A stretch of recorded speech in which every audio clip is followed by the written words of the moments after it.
I can't see my mic. Sorry. Can you pan it over? Awesome. Cool. We can see it. Howdy. You might be able to recognize we've got a little extra camera now. And I got a haircut. You know, year two, starting off fresh. Extra camera. I went and picked some veggies, some herbs, and I got a big old squash here. We're going to try to use all this. Make a salad, do a bit of a roasted, kind of sauteed stuff. We got some cookies.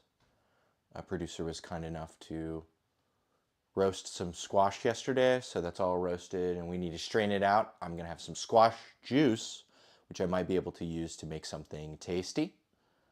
And then what else we got? We got some focaccia, and we are also making a quiche lorraine. I've got some leeks here. So we're going to cook down some leeks for a while, and some Gruyere cheese. So it'll be a nice kind of vegetable forward with cheese and support kind of stream. And whenever Xia gets on chat, we have a package, so we can try some snacks from Singapore. Really excited to try some. A lot of good things. I'm gonna start off with mixing up this focaccia. I've got some broth here from our carnitas last week. So I was thinking about straining that out into here, and we'll just, kind of loosely do the focaccia in this thing. Should be good. Let's get some tunes going. Oh, that's something. We'll do it next week. It's all right. It's whatevs. One thing at a time.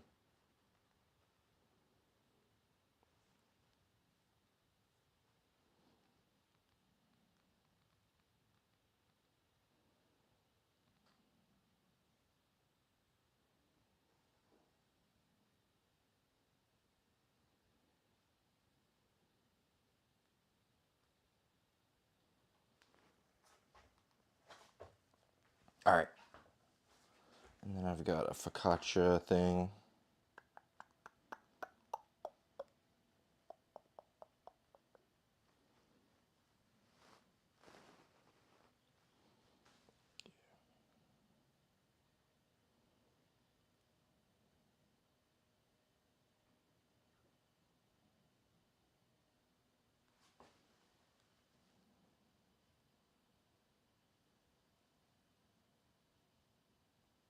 Oh, 950 mils. Okay. We'll actually just strain this out and get it.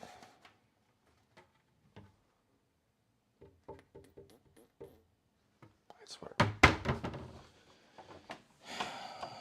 This thing. Here, let's use this thing. That's works for me.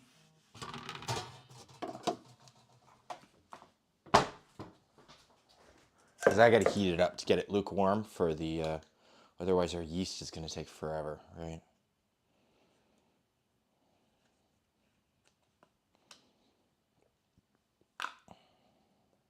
And I'm only really straining this because there's like bay leaves and stuff in here.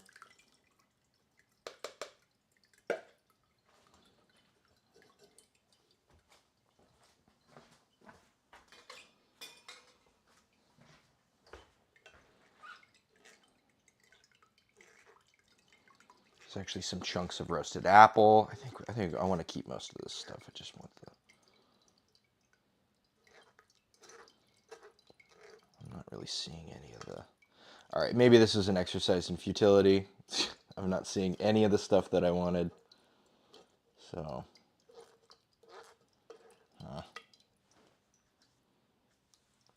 It's kind of upsetting.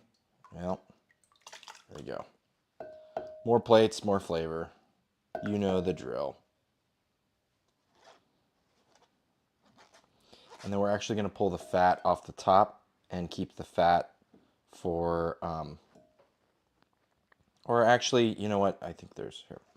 Sorry, I need to consult the recipe again. I can't recall if he mixed the fat into it or kept it separate. Because I'm also kind of going off of the lady who does like the bread soup, or the soup bread videos. And she says that the fat isn't good to get mixed in, but it has to get mixed in anyway. Because it's focaccia. I don't know. Who the hell knows? Let's just heat it up. Needed to heat it up anyway, so not gonna do that in plastic. Just give it a minute here. And we want yeast.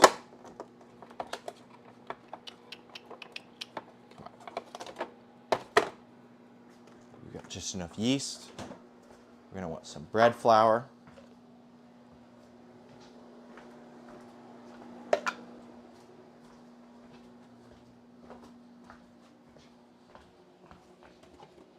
We've got more flour, but we want to use this stuff first. And then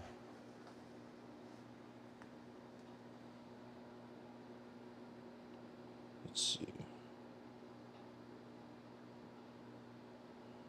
Yeah, 14 grams dry yeast, 100 grams. Okay, yeah, we're chilling. Yeah, that's what it is.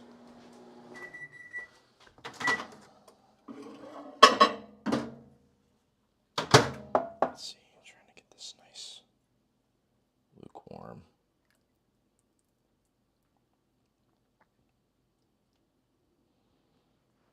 A little piece of meat in here. I don't feel bad about that at all. Let's give it another minute.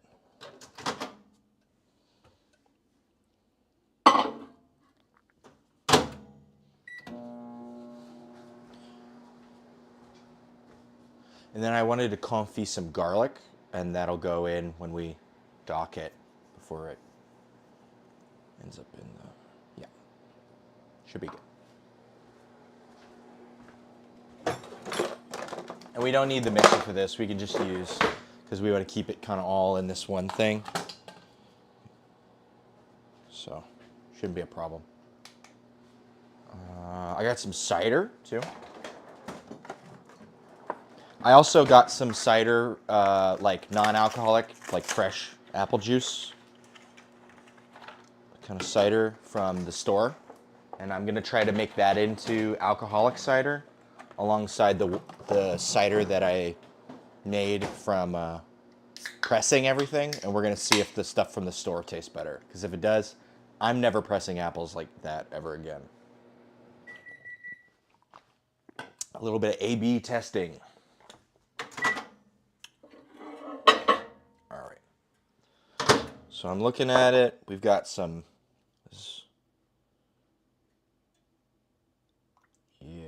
Yeah, this is pretty nice and like lukewarm. Awesome. And it tastes wonderful. A little smoky. It's going to be really good.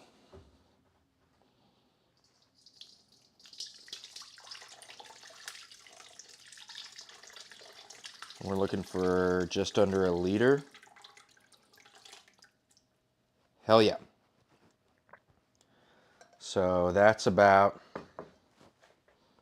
almost 900. I'm going to actually keep the black pepper behind. We don't need it in there. Everything tastes like black pepper already. I'd rather have like the apple and other stuff. I'm also going to, this is just kind of one of those where you want to get rid of all your stuff. I'm also just going to add some sourdough discard, and it should add more of that acetic kind of flavor. About ready to swap this into another container. I'm just going to add. And we'll just call the water in this the rest of the water. Whatever. Okay. We want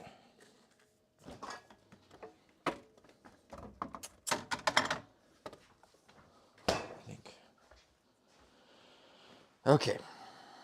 So that's like 950 or whatever. We're at 1,050 right now. Probably about 100 grams of flour, we'll say. So we'll subtract that. So we want 1.1 flour. Because this is 50-50. Or if it was almost 900 and then we added... Yeah, so almost... Okay, that's fine. So we'll add 1,100. That makes sense. With the math...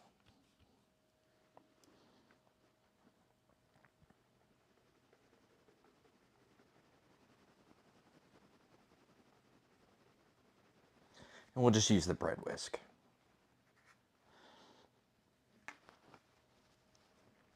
Uh-oh. We're out of stuff. Or are we?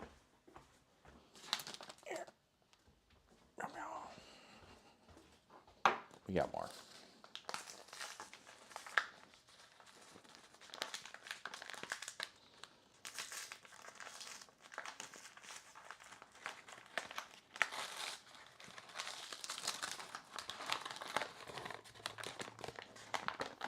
So this is just going to go in here.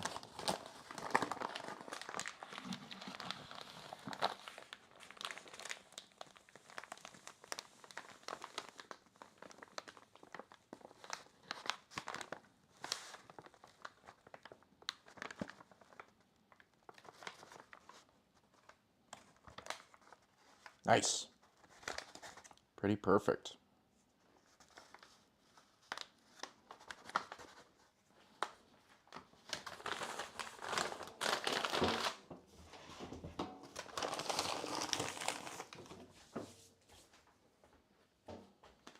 Okay, and we need 1.1, so we need about 300 more grams.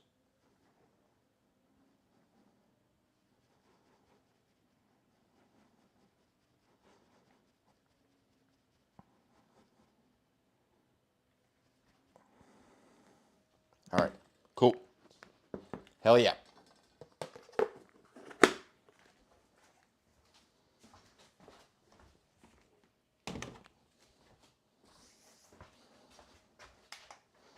And then we also want some salt. And the broth is already salted a little bit, so we might cut back on the salt. This is 24 grams salt. That's pretty a lot.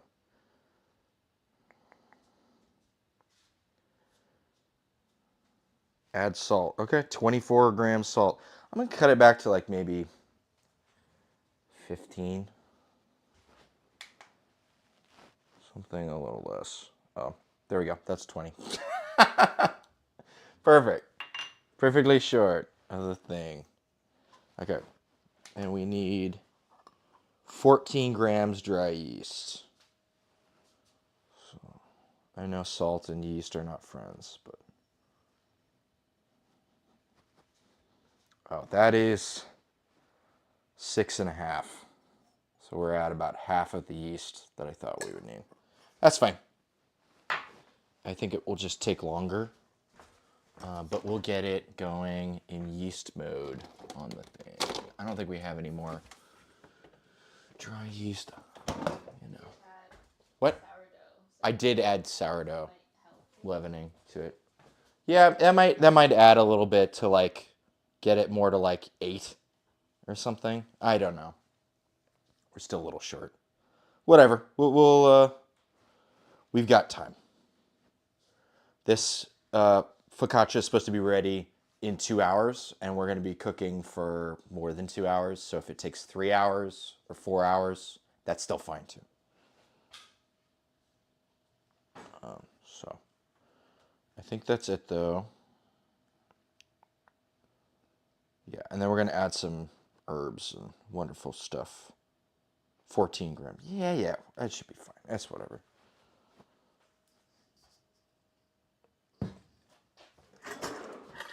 And now we know we need more. That's good. Fine by me. I know we've got bread whisk somewhere in here. Producer was kind enough to reorganize this, so I don't know where anything. Here we go. Ah.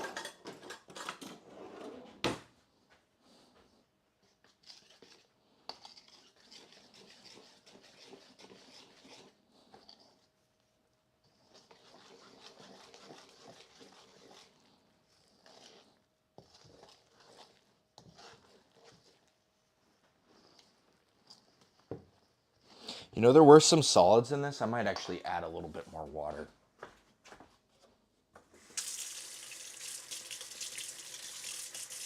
Because focaccia is supposed to be pretty wet dough.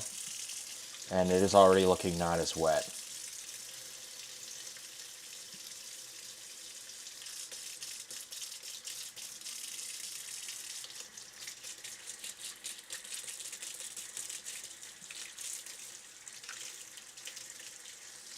It's taking forever to heat up.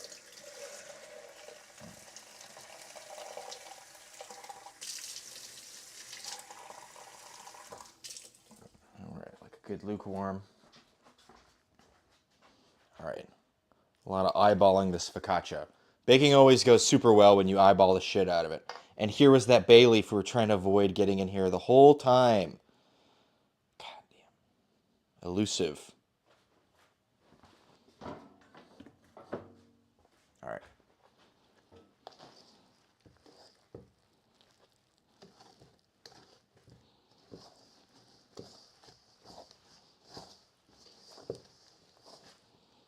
Yeah, this is entirely too shaggy.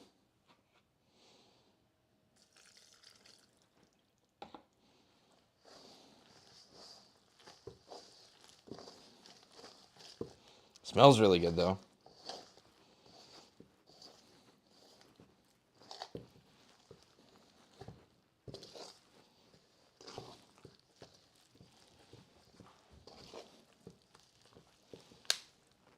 Add just a little bit more, I think.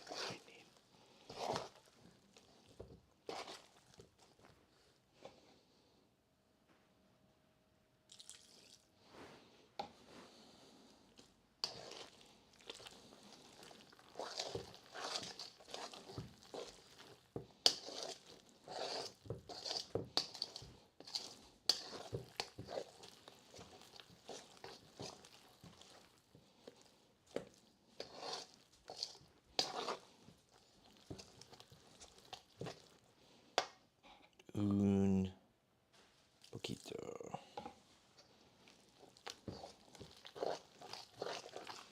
Okay, I think that's about the consistency we should be expecting.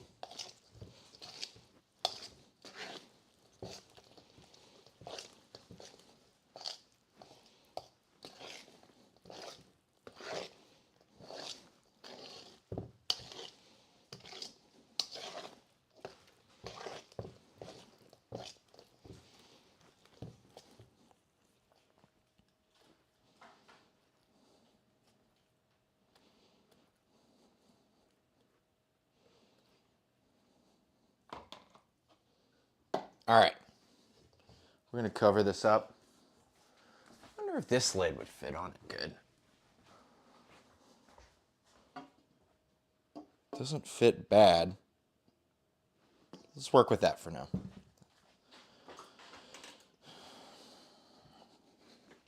We're just gonna put it in here on the rapid proofing setting. So this needs all the help it can get. All right. Hell yeah. Cool. This camera setup looks awesome. This is like what I wanted for a long time. So, who'd have thunk? All it took was buying a phone off of Facebook Marketplace and drilling it to your ceiling.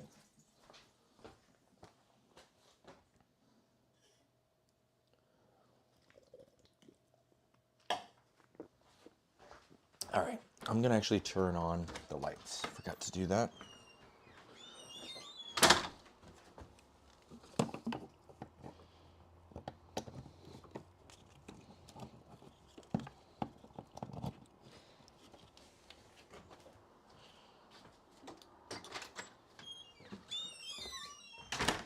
I also kind of wanted to have some sort of espresso thing because I thought that might be a good direction for this cookie pasta, or not pasta, squash thing. That might have been a good direction to take that. So we'll just turn that on. I think we'll have a shot of espresso at some point. God, my words are just...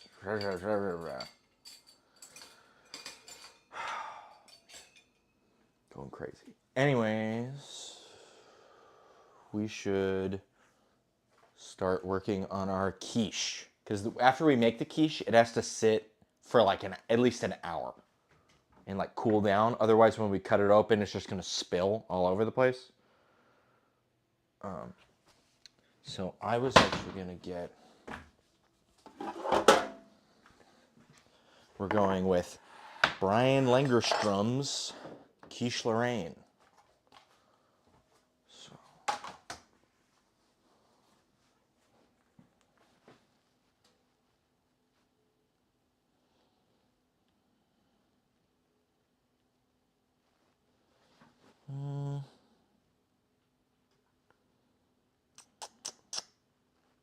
Did I grab a screenshot? I might have not. Quiche Lorraine.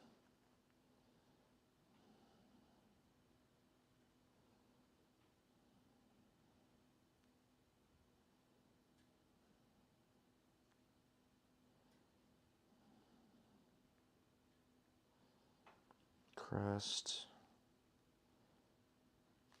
Yeah. And then custard. So it's a ½ pound of bacon.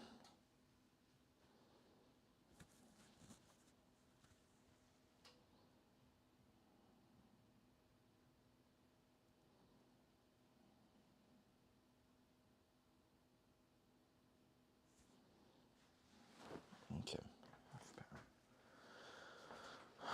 Okay, well, I'm just gonna grab this and we're just gonna use a shitload of it. This is, how many pounds? 2 pounds. So we're gonna use about a quarter of this pack.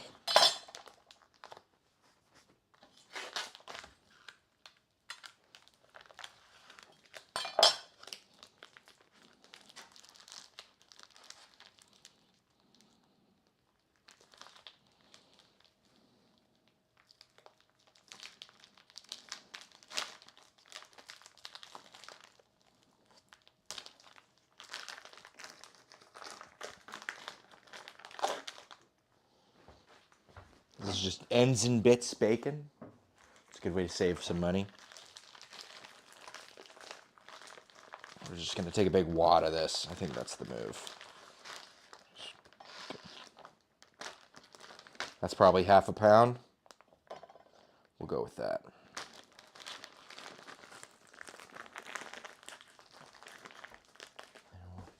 Huck this in a bag.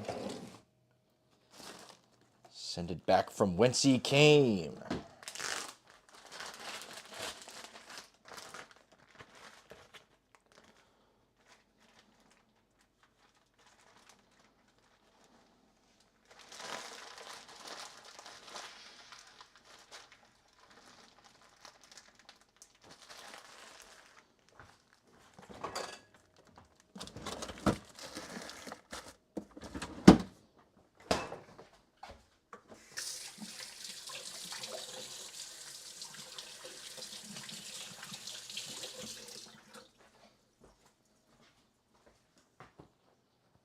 I think we're gonna make this guy in this little Dutch oven here.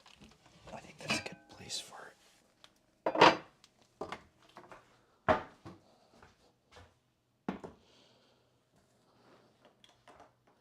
Just put it on like low heat, medium heat.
cook up for a while.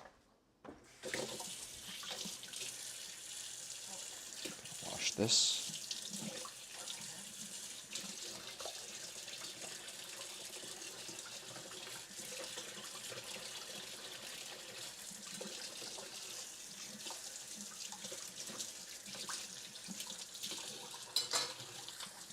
I might as well just wash this cutting board.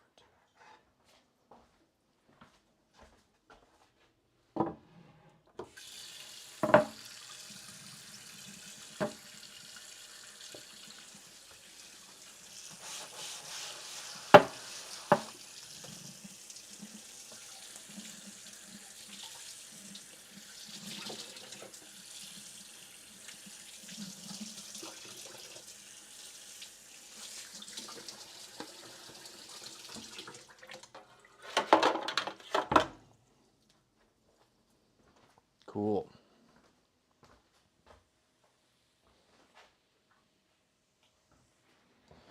This guy can go down here. Okay.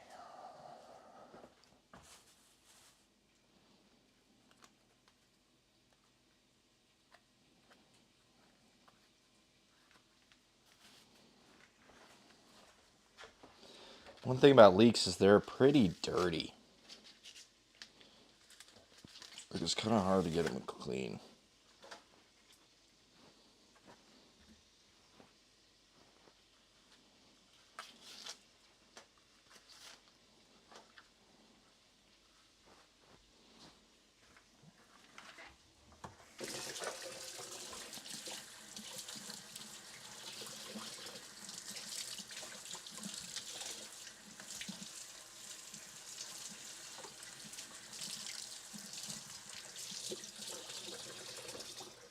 You know what, let's just cut off the parts we know we really don't exactly want, and then it'll be easier to clean.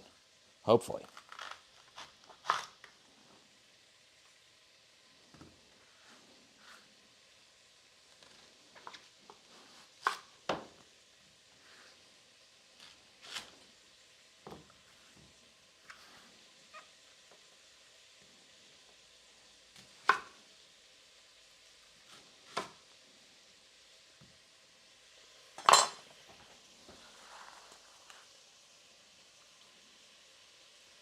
I feel like these are good for stock, but you gotta get them all washed and stuff. It's whatever.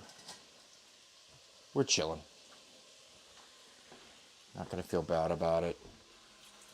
Looking like 50 cents of leek heads.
I also got some, where did that go?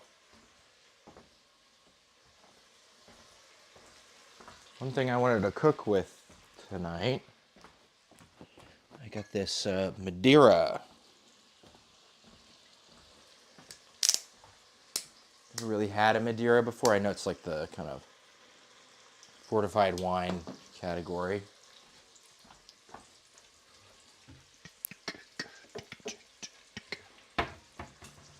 Finger this glass with my leek fingers so that way it smells like leek.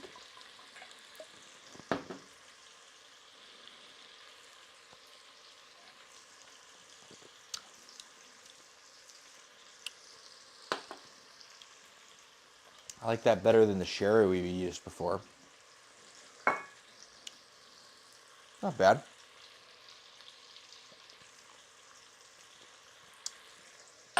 Well, we'll be cooking with that here. Deglazing stuff.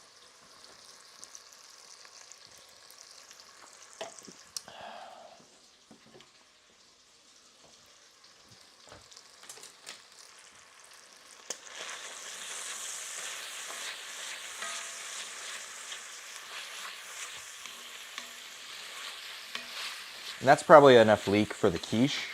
I'll save the other leek for the squash saute. We're also going to be sauteing down a bunch of alliums and stuff for the squash, kind of like when we made the risotto, but I'm going to take it in kind of a different direction, I think. We'll see. Shouldn't be that complicated, right? We're just trying to use kind of fresh stuff.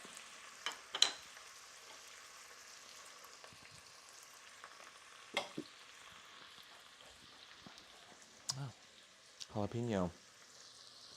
Add it to the bunch. You know what? Maybe we'll add this to the quiche.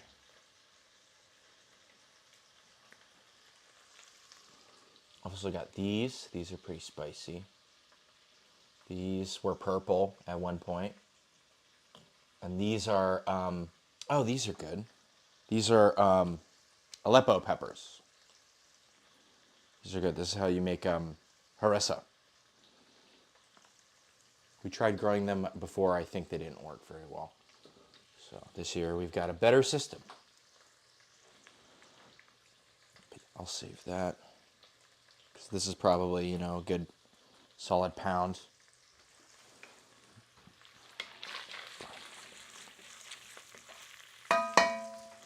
Go back over it. You got to make like a custard.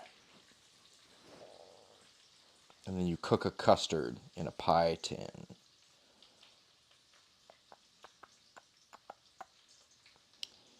Bacon, leek, Gruyere, heavy cream, whole milk, 8 eggs, 6 egg yolks. Okay, that's pretty.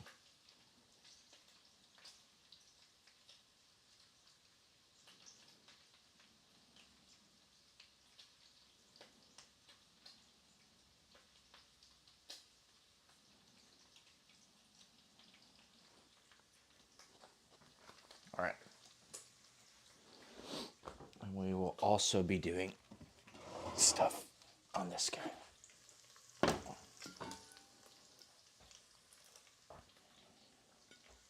We're just going to put this out. And for the dough, we want to do a blended kind of guy. So we need the food processor.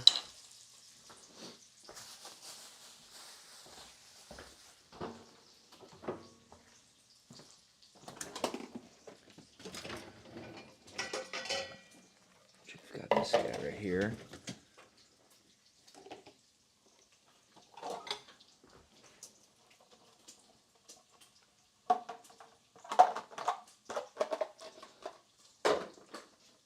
Because we got to make that like brisset, the broken dough. It's like a short crust. That's a good one.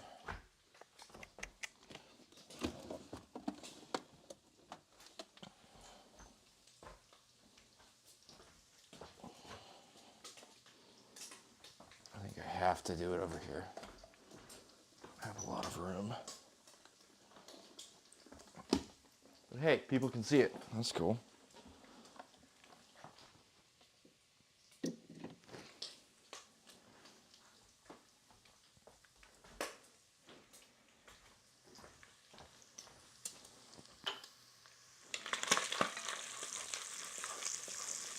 Calm down.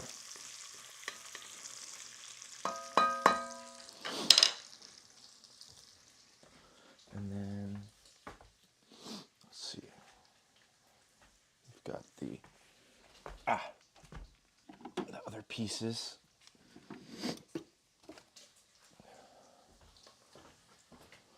Okay.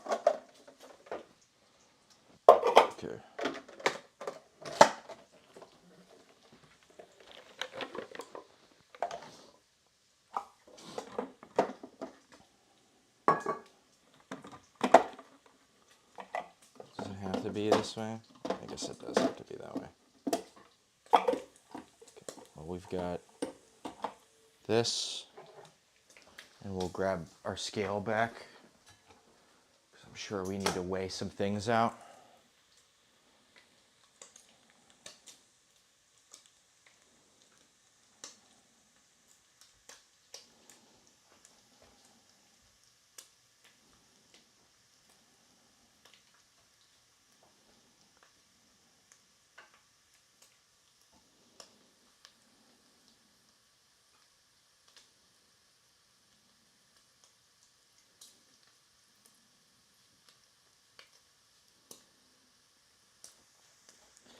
Actually, I might hold off on this for a little bit, because I'm going to take this butter and I'm going to freeze it.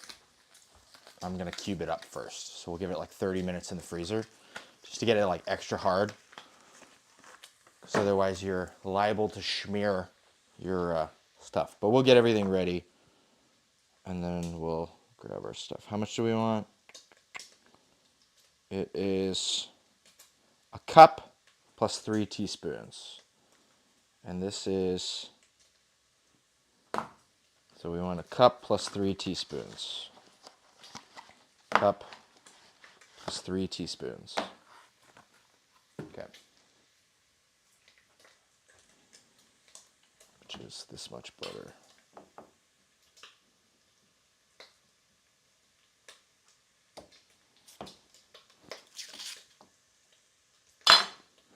Great. And we're going to cut that up and put it in a little deli container and toss that in the freezer. And that'll give us the right thing, so that way we can blitz it as little as possible. And we can try to keep that lamination, right? Because that's what we're going for. It's good lamination. So you need the flour, butter, or flour, oil, right? Separating things.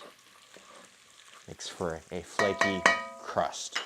I believe they wants this frozen because he does add a little bit of liquid, which is different than the brisket that I made last time for chicken pot pie. Because you mix up some water and a little bit of sour cream, and it's supposed to help the brisket like come together better. But now you're adding liquid, and you've got like butter, so you want it to be cold butter, right?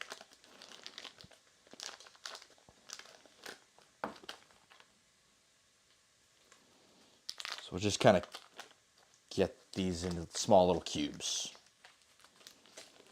Huck them in a little deli container, and then, all that good stuff.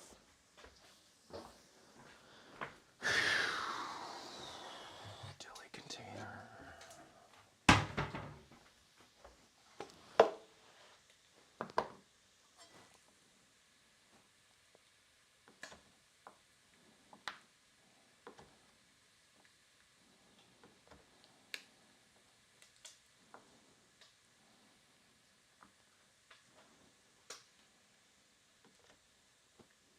Don't want to burn this bacon. Some butter. I'll go with this half a stick at a time. I think I'm just going to kill the heat on this. And then just kind of get as far as it's willing to go with the heat it's got.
All right, we're gonna freeze these for about half an hour. In the meantime, we're gonna pull these, get them on a little plate, the napkin, because the bacon is gonna go into the quiche.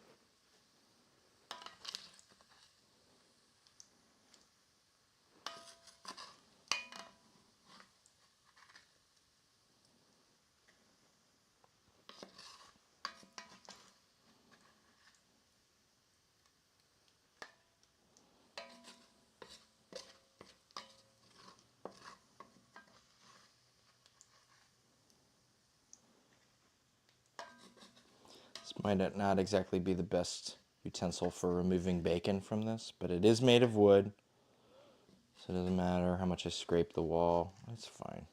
It's not a big deal. We're getting there. I do want to remove some of this oil and put it over to that pot, because I don't think they want us to keep all of it. But we will need to saute up some stuff over here. So. Waste not, want not.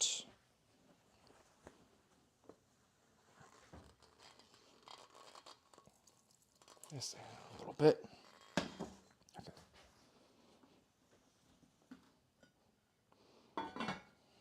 Cool. And we're going to add these leeks just straight over. Actually, you know what? Heat's off, all that stuff. And this was hot before. Just to be careful with your hands. Don't want to burn yourself. All right. Get these leeks in here. Also want to add some garlic and one of these peppers.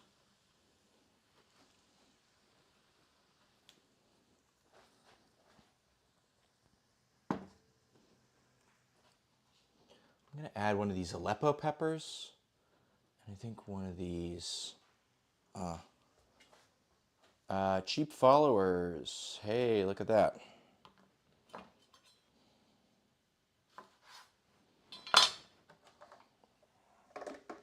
Actually, we can.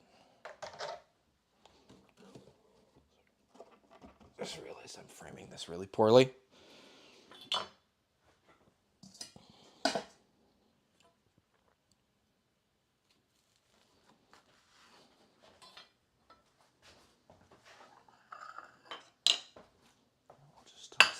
here until custard is going. Cook this down for a little bit.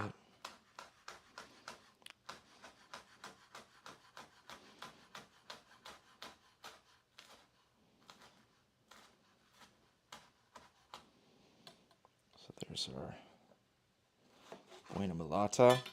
I can smell that. It smells wonderful. Beautiful pepper smell.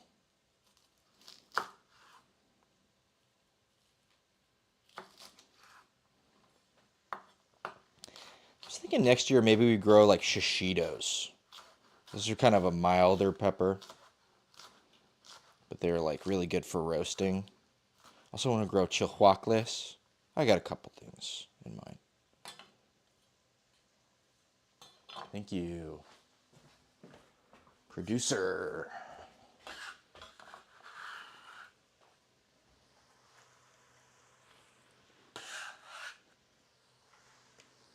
Okay, and I think we're gonna add some garlic. We still have a little bit of garlic from last week when we were canning. So let's add just a handful.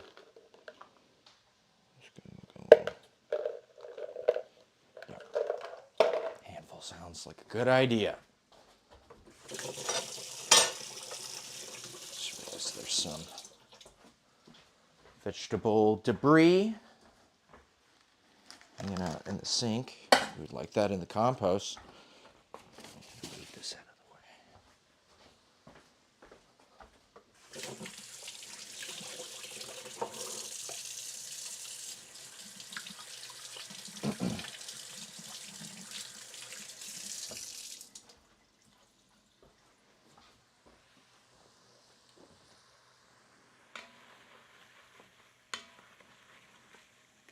And I would add salt, but there's a lot of salt in the bacon, so I think this is pretty good. We might actually need more / all of our oil, which is fine. That is totally fine. Just one of those, sometimes you add too much and it just gets, too much.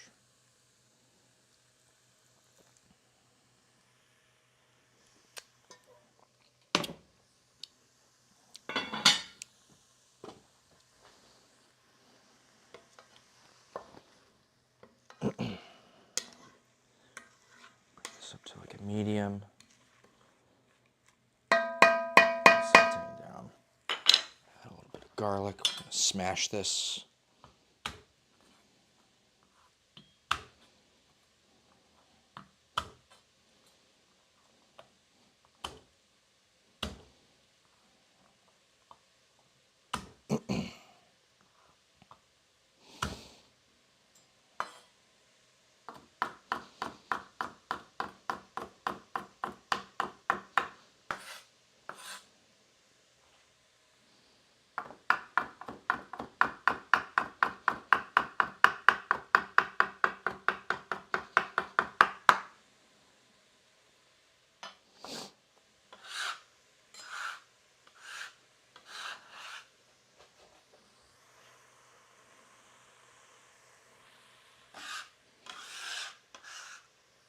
We'll just give this like a 15-minute or so.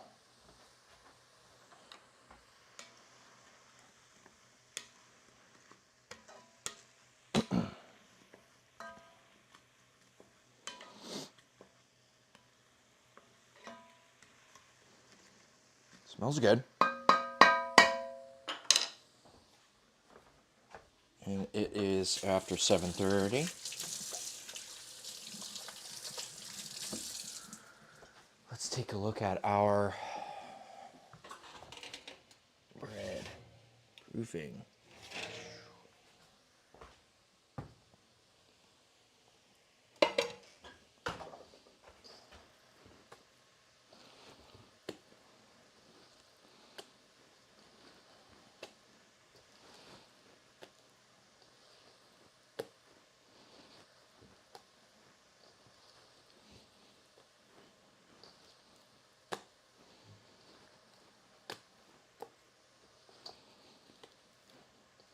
Just adding some strength building folds.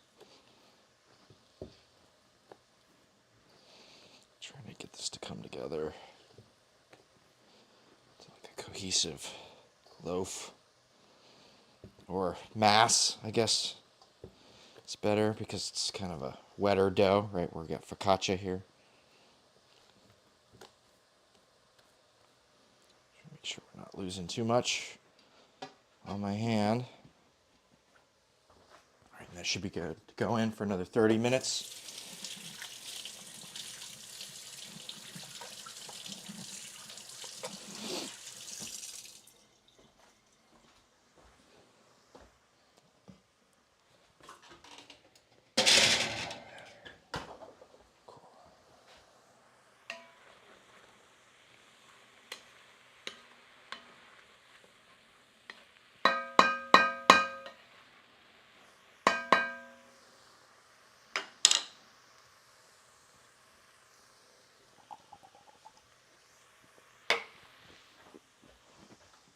All right, how much flour and shit do we need? All-purpose flour, of course. Gluten is not necessarily our friend here.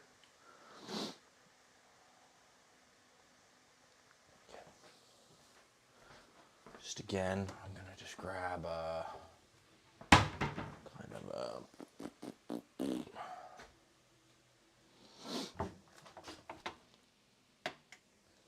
that would have been a handy one to have. That's all right.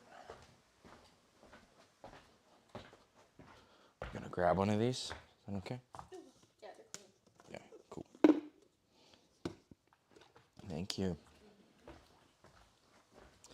We want all-purpose flour, 360 grams. And we're just gonna add stuff to here, get it ready for freezing butter.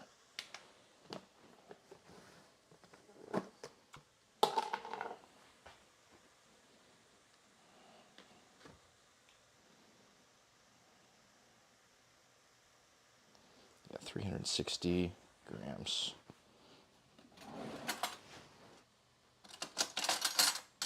Or 3 cups here. Let's just grab something that's a better size thing. Maybe half cup. I don't want to like pour outside of the thing, but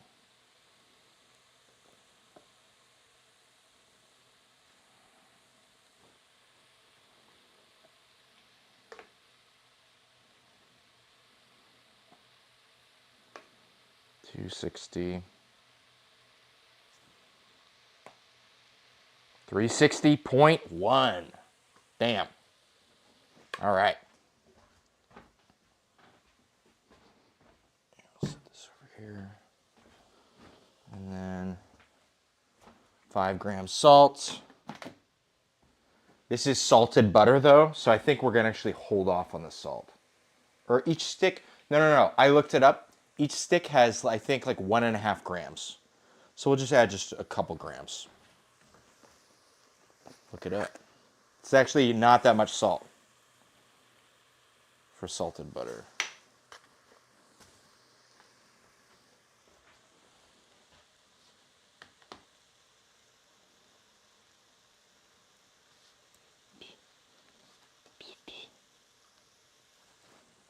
I'm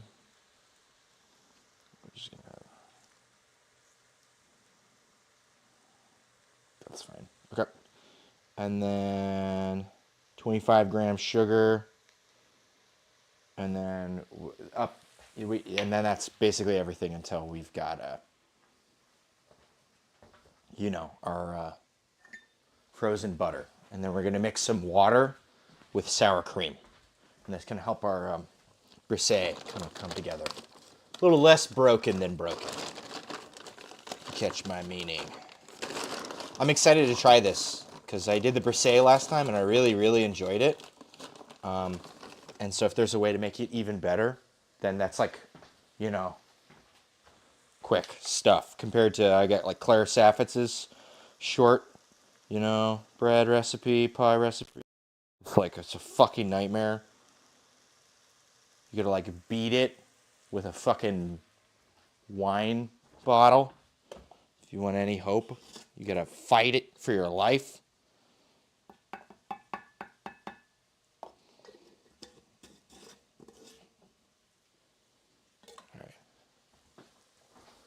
Okay, we've got all of our ingredients, or our dry ingredients anyway. So that's good. And we'll just wait for our stuff.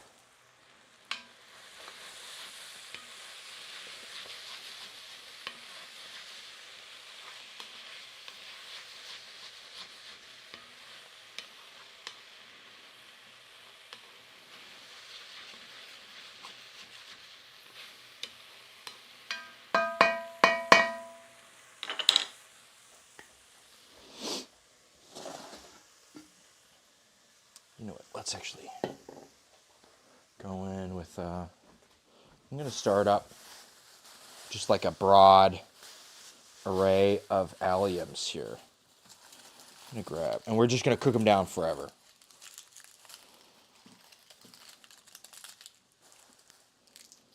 Just grab like,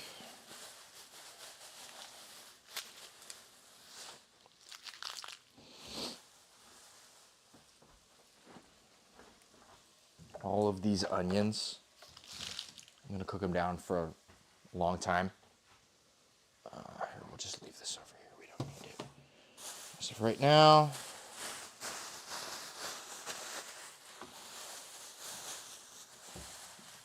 and I'm thinking about the drink. I think I want to do a kind of perhaps a adjusted orange to lemon, and then we use that as our acid. And I've got some clementines, so we might juice up clementines and then adjust it acid-wise to orange. That might be the move here. And then we've got kind of an orange thing that plays into it. We might end up actually using some of this Madeira. Who knows?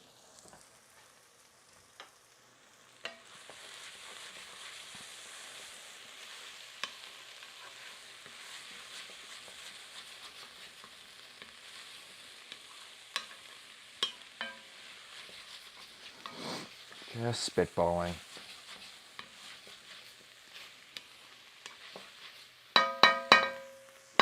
So for this, we're going to have a really broad allium base with some leek. We got yellow, red. Do have a white onion. Let's grab the white onion too. Making the Matty Matheson French onion kind of deal. We've got shallots. Got garlic. So I'm just going to get peeling and chopping and try to get about as much shit as I can in here.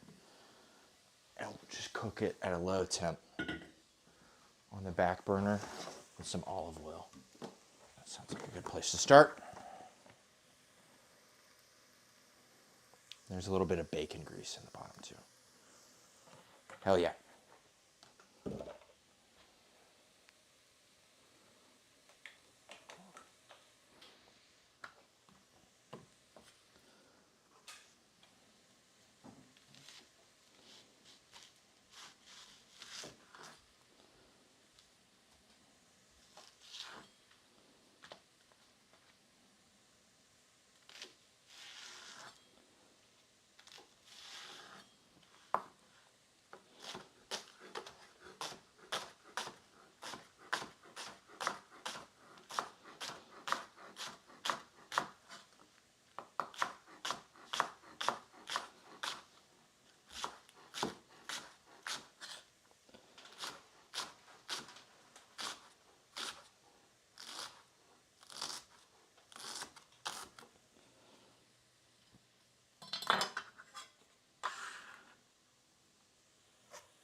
And I'm mainly using the leeks just because they're here in this part.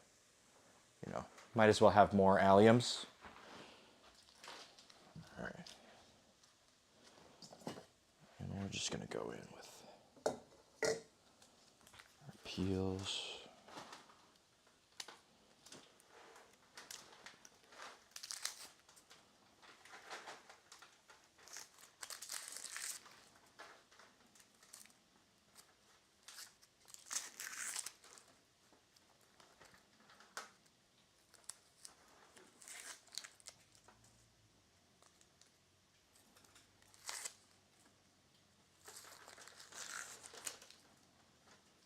I guess with the Madeira, it is pretty French oniony. You know what? French onion, zucchini. That works for me. It's hard to go wrong with it, but it's a little more pork-based instead of beef-based. Normally, French onions kind of beef-oriented.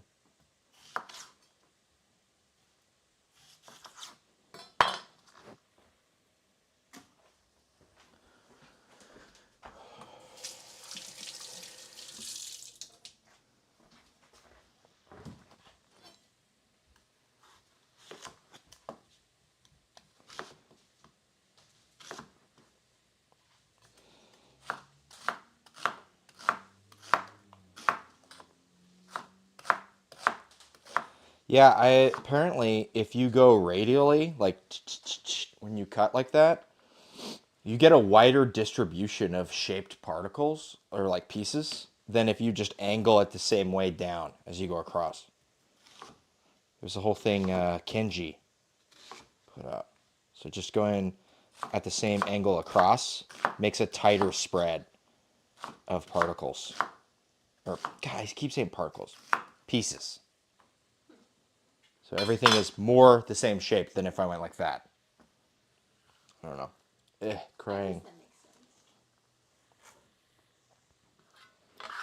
That makes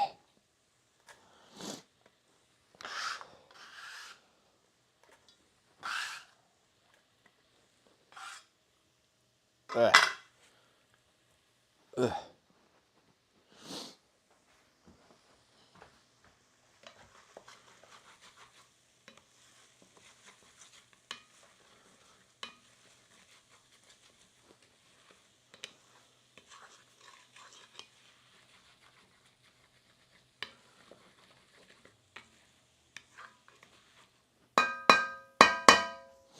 I don't think we're boiling anything today. We can just leave this over here. Okay.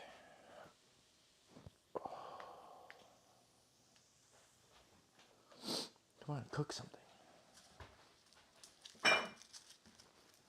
Sticker. We don't like stickers, especially not on our compost.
Oh man, I'm being assaulted. No fun. Okay, I think these leeks are kind of where we want them to be for in the quiche. So we're gonna pull this off the heat. Whew.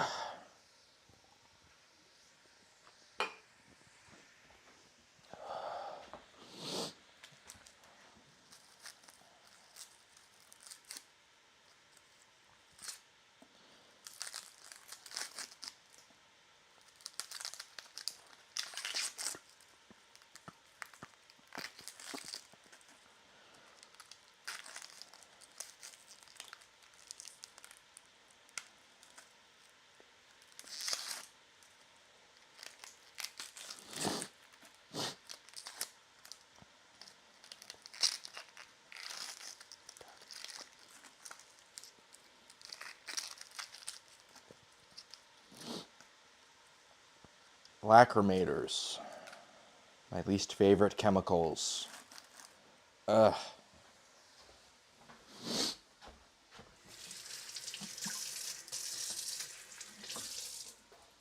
It'll make something tasty though.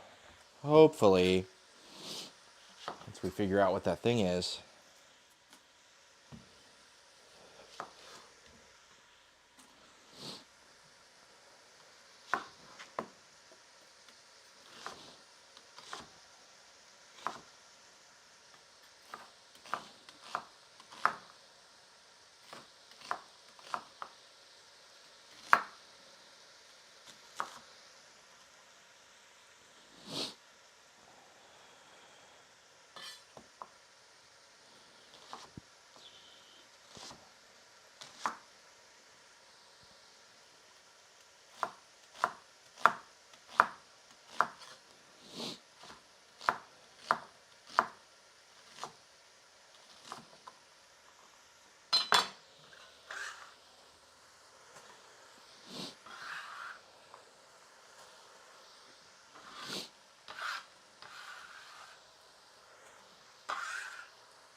God damn.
fly trying to get into my Madeira. Get your own Madeira. Fruit fly.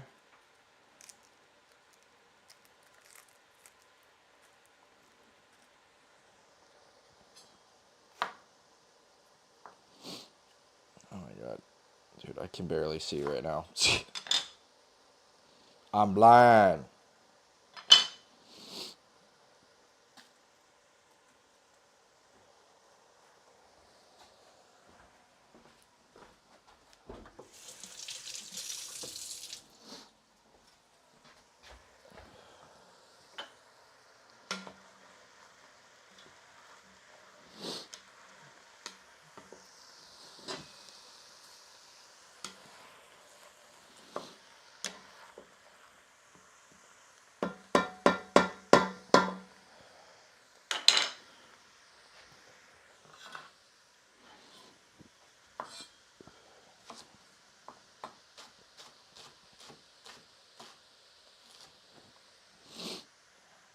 These guys.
Oh my god.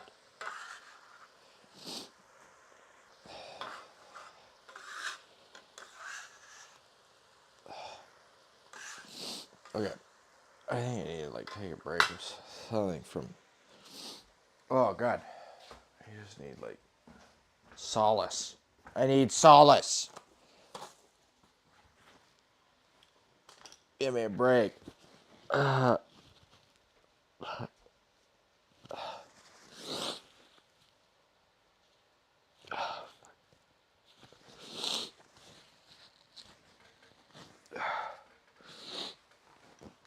Whoa.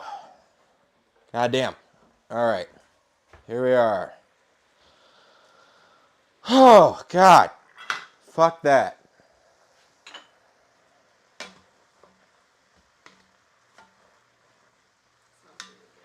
Yeah, that's the idea, right? Now you got it? Now your eyes hurt too? Finally, it's about time. I was cutting onions over here for half an hour just to make you cry. Producer is an unfeeling being.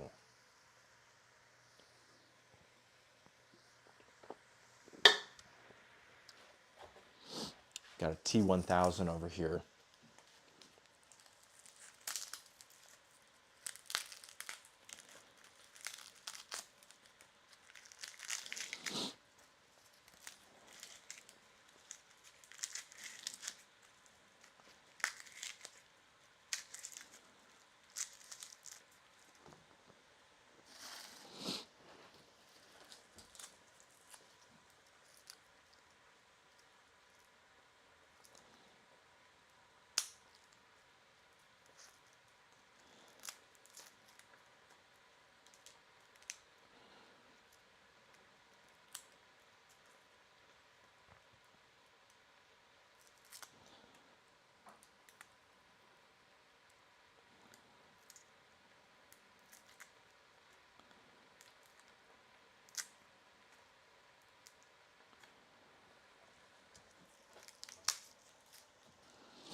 What if I just made a sauce out of all these onions and things, and then I just zoodled the zucchini? And we turned it into just like the thicker zoodles, maybe? That might be a good idea. There's an idea. I knew something would come.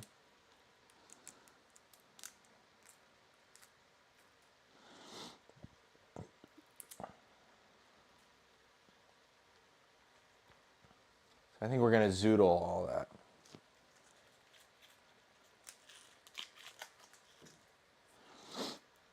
Make some fettuccine zoodles.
Okay, I think it is frozen enough, if I were to guess.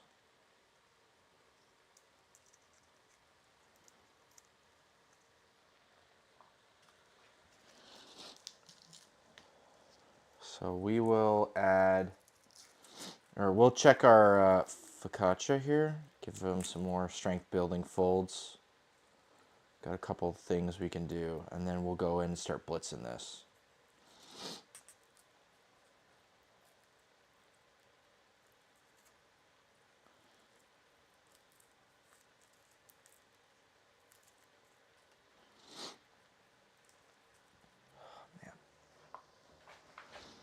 My mind, my eye, my mind's eye.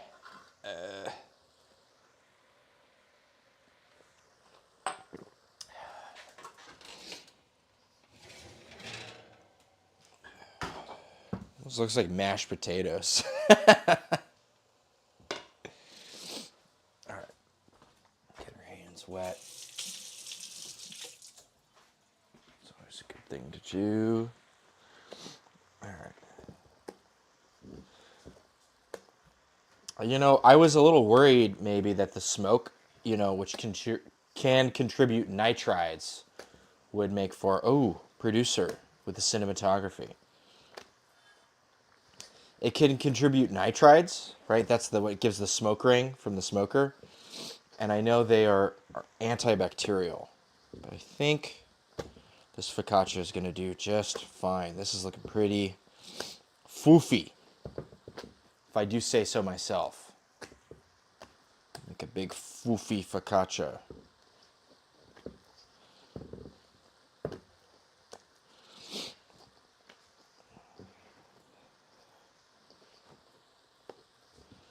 Working that gluten.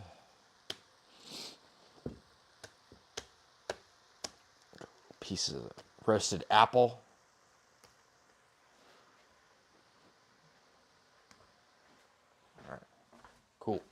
Hell yeah. That's not looking bad at all.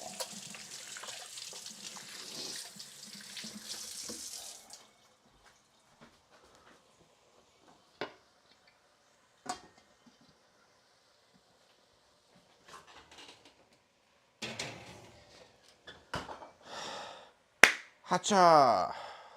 All right.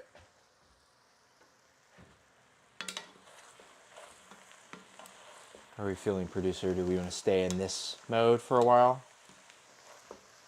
Is that the move? Or are we just trying? Yeah. What are you doing next? I'm just kind of doing this. What I was going to do, actually, is I was going to blitz and make the dough. Or the crust, rather. That's what I was thinking of doing. Okay, it's so spicy. How much butter do we need for those cookies? Yeah. It's half a cup for this one, half a cup for the other one. Okay, well, half a cup is 2 sticks. Oh, is it? And there's 1 3/4 sticks. Oh, because it's butter. I do have a little bit of vegan butter over here from when my sister. We could use just a little bit of vegan butter. Does that sound all right?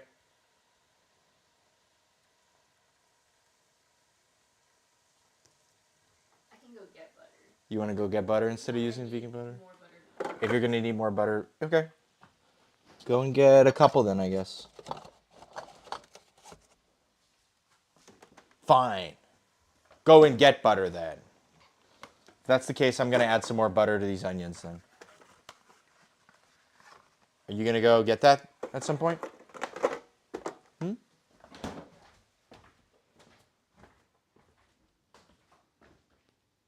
Okay. I think producer's going to go get butter.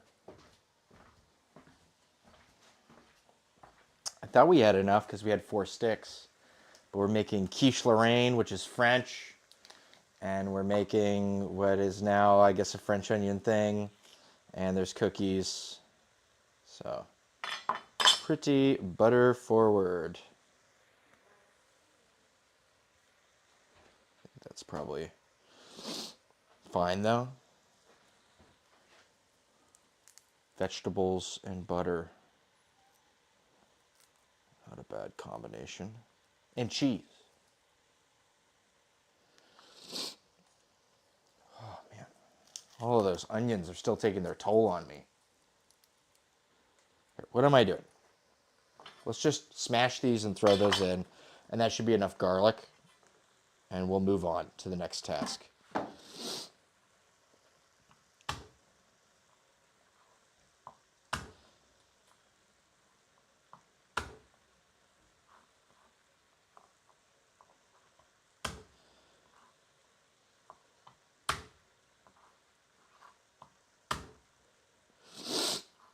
God damn.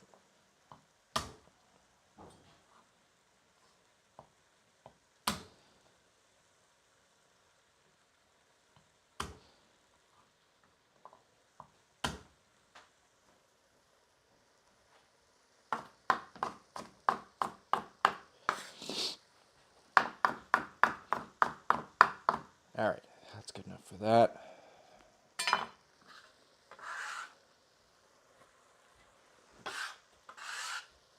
We'll do up our dough. I was going to add some peppers to this as well at some point, but the dough kind of takes precedent right now because it has a lot of idle time, and this is kind of just a stone soup of our imagining that will continuously cook down for all of the stream until we get somewhere we like, and then I guess it's going to be a sauce, and we'll do zoodles with it.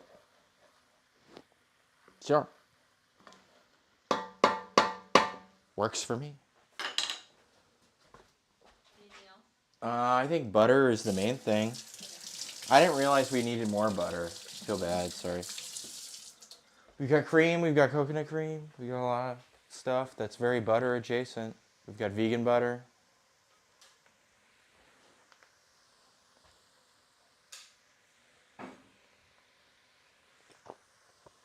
Oat milk churned into vegan butter. It's a joke. There's no oat milk vegan butter. Hate to break it to you. Huh? I don't understand. Yep, of course you don't.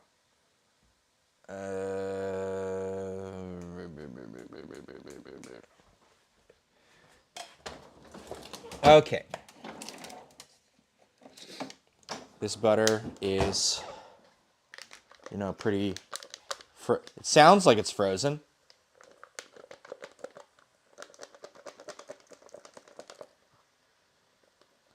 Sounds pretty frozen to me. Okay. Switch it to the top. No, that's fine. You can leave it like that. Thank you.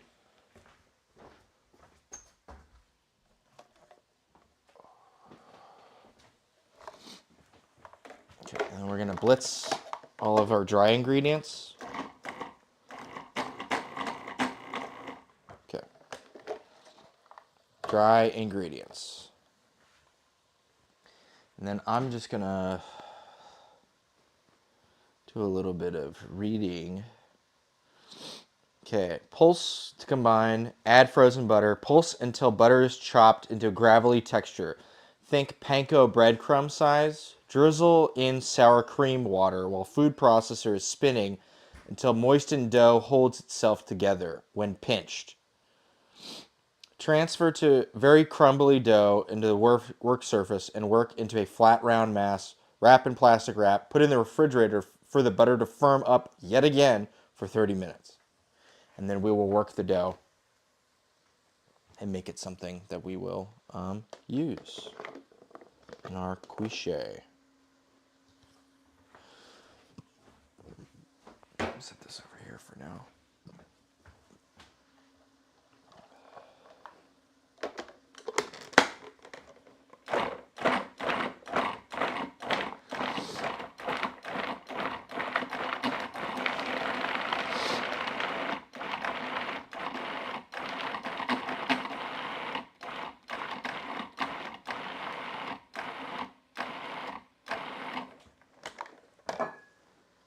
Panko breadcrumb size. I mean, he's not wrong. That's what I'm feeling is like a panko breadcrumb, like pretty gravelly, small gravels. Cool. Awesome. Hope I didn't get too much flour in my wine. Ah! That's fine. And now we need this like sour cream water. Let's see what this is. Some water mixed with sour cream, which is 50 grams sour cream, 125 grams ice cold water.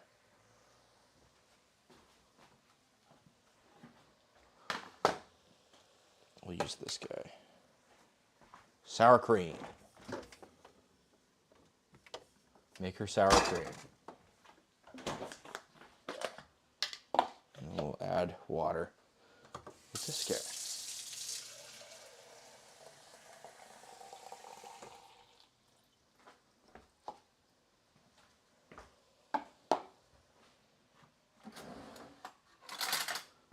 $50 grams sour cream.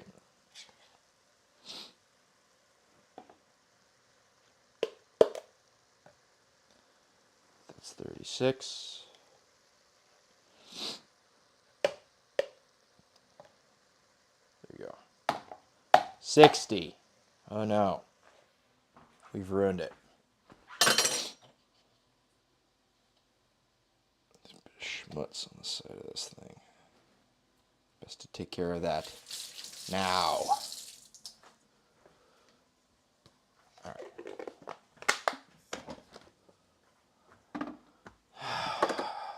And then 120. Might have to cut back on that a couple grams because we've got extra. 125. All right.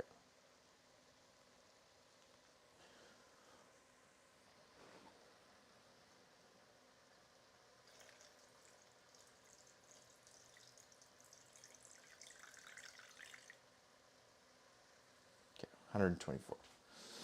Whatever. That's fine.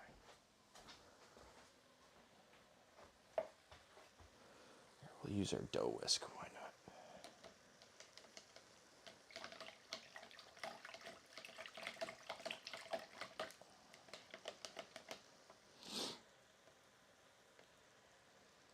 Hell yeah, that worked pretty well.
Hell yeah. All right. That's pretty combined. Fuck yeah. All right. We're getting there.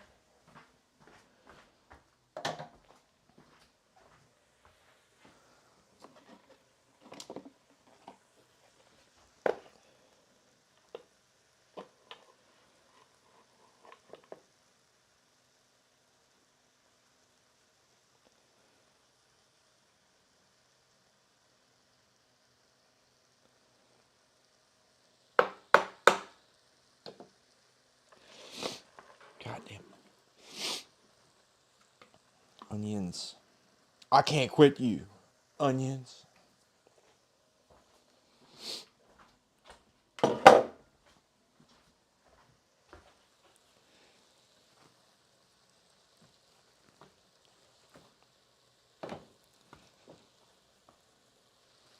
All right.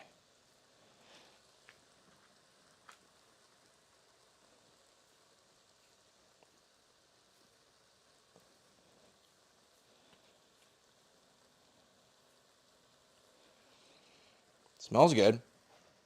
Hell yeah. And there's little bits. Feel the little bits of butter in it.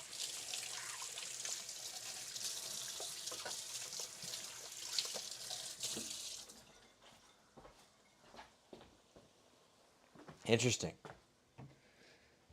I hope I didn't do it too much in the food processor. And then we're gonna wrap up our brisée.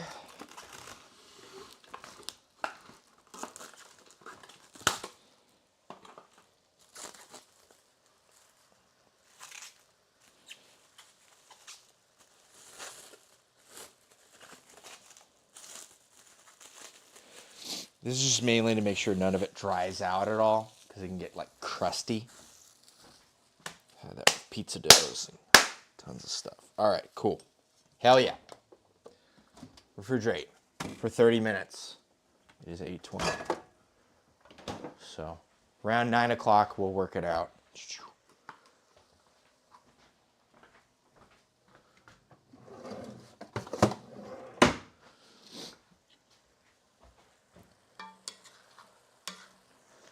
Still warm, still kind of warm.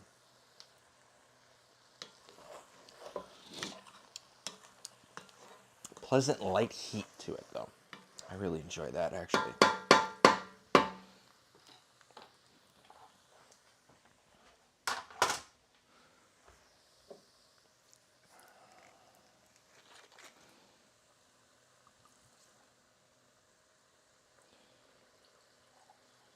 Bit more of our Madeira.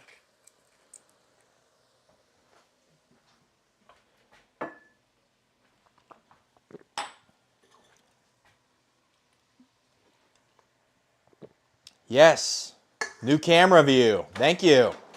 I'm glad you noticed. So now people can see a little better, hopefully.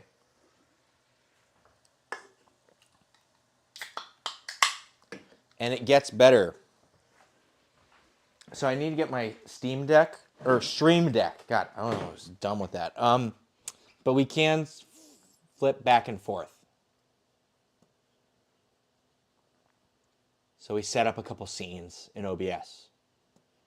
So I need to get the Stream Deck out here, so that way I can do it on the fly.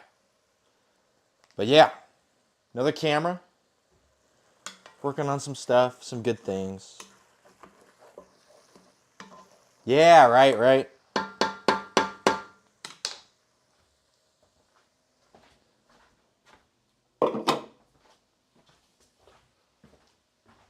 Yeah, I guess you can stream pretty decently with a phone. So we're using this phone that I got off of Facebook Marketplace.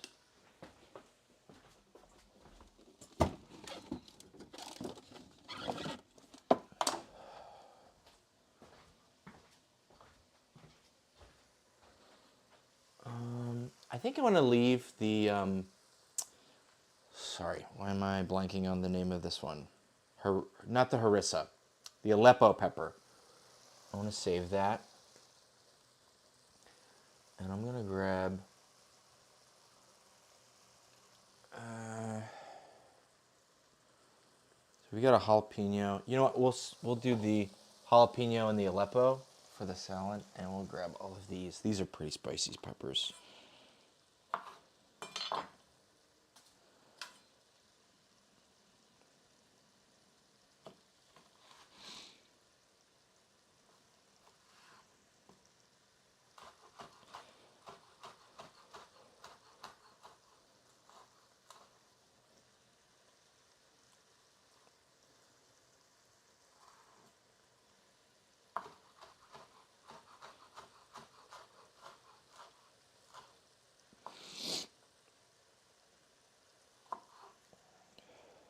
So right now I'm cooking down a bunch of onions. I think we're gonna zoodle this. And we're gonna make like a zoodle sort of thing.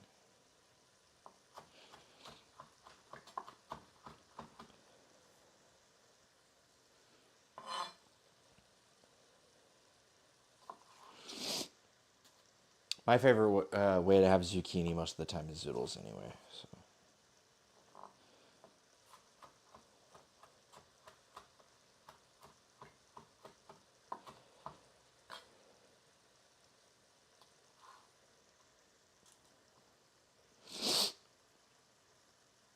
Sorry, I've been cutting up a lot of stuff that has like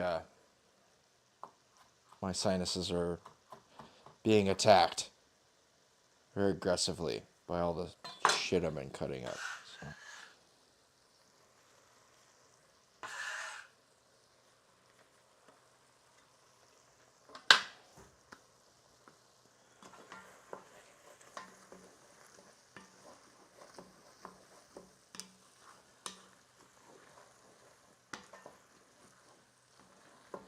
And we're kind of gonna French onion this sort of thing. I do even have Madeira, but I don't know. We're kind of playing around with just whatever we have.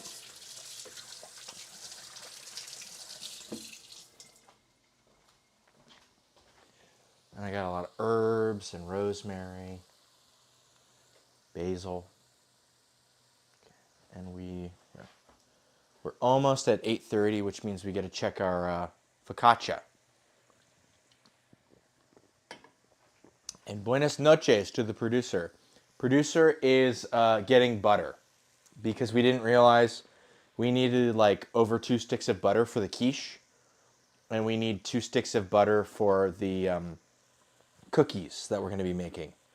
So we're out of butter, or we don't have enough butter. So producer will return shortly.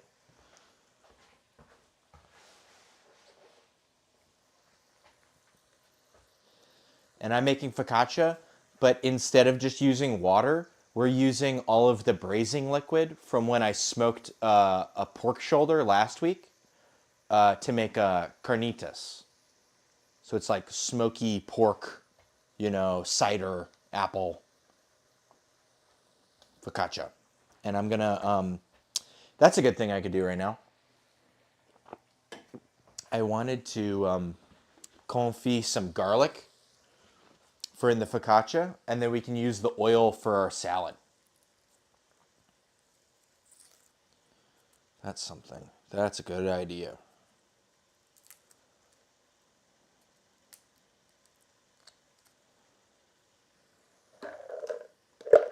And basically, it's the race to see what the first thing that gets into the oven is. And then, yeah. Yeah. You'll see it. It'll come out. The focaccia looks brown, like mashed potatoes. But it's not. It's just the braising liquid. Yeah, I saw this thing on Instagram. Apparently, that's all the rage now is making bread. But you know, bread is like 60% water, and instead of just using water, you can use like soup. Apparently, it's supposed to make really good bread. So that's what we're gonna try.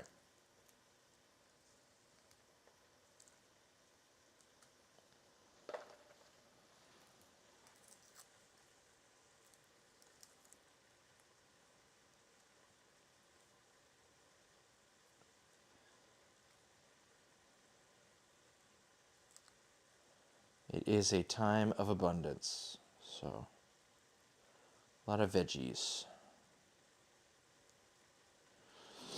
And I think the salad's going to be kind of like a off sort of caprese, because I'm going to be adding cucumber, which is not in caprese, but we've got some, high moisture mozzarella and some other stuff. So we can use our garlic oil and some balsamic, and yeah, should be good.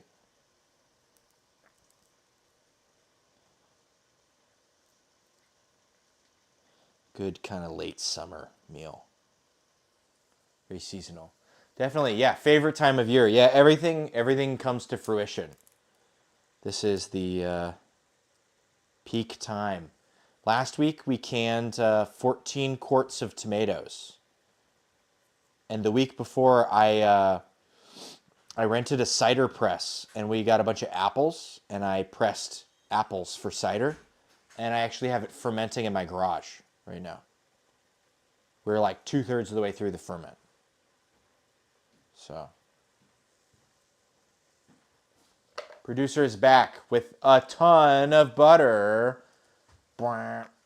There's the butter. It's fine. You're covered by the screen, or kind of covered by the screen. Okay. Producer doesn't want to be on screen. She's camera shy.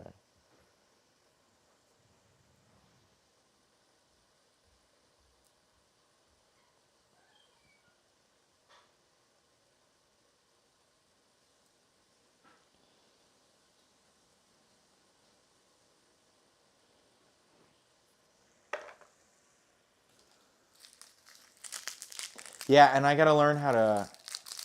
Okay, cool. Yeah. Awesome. I want to start stringing up my peppers and drying them out.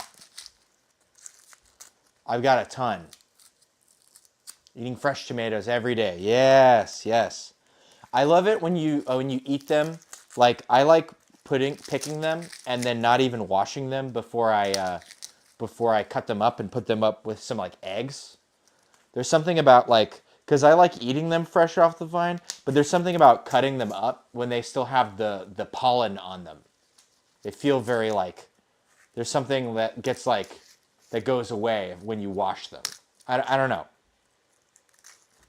Some sort of volatile something that is blown off. Just fresh cut tomatoes with scrambled eggs. Maybe some fish sauce. Hell yeah.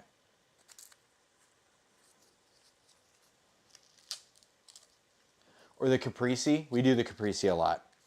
You can get a lot of the baby mozzarella from Costco. And we do that with our basil. Unfortunately, our Genovese basil died during a heat wave. But the Thai basil's still here, so we've got the Thai basil.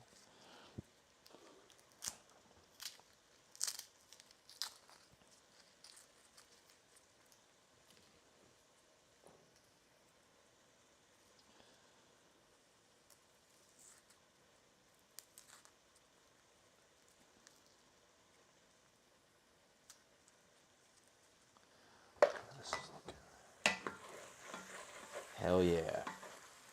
Just cook it down forever.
Yeah, smell-o-vision. Yeah, we got to get the smell-o-vision going.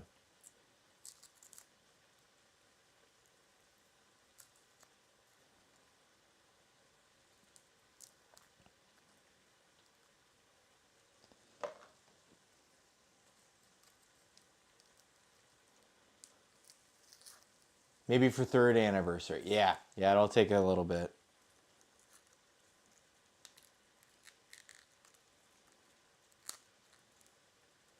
We're working on it though. We're working on smell-o-vision. Okay? That looks kind of fucked up.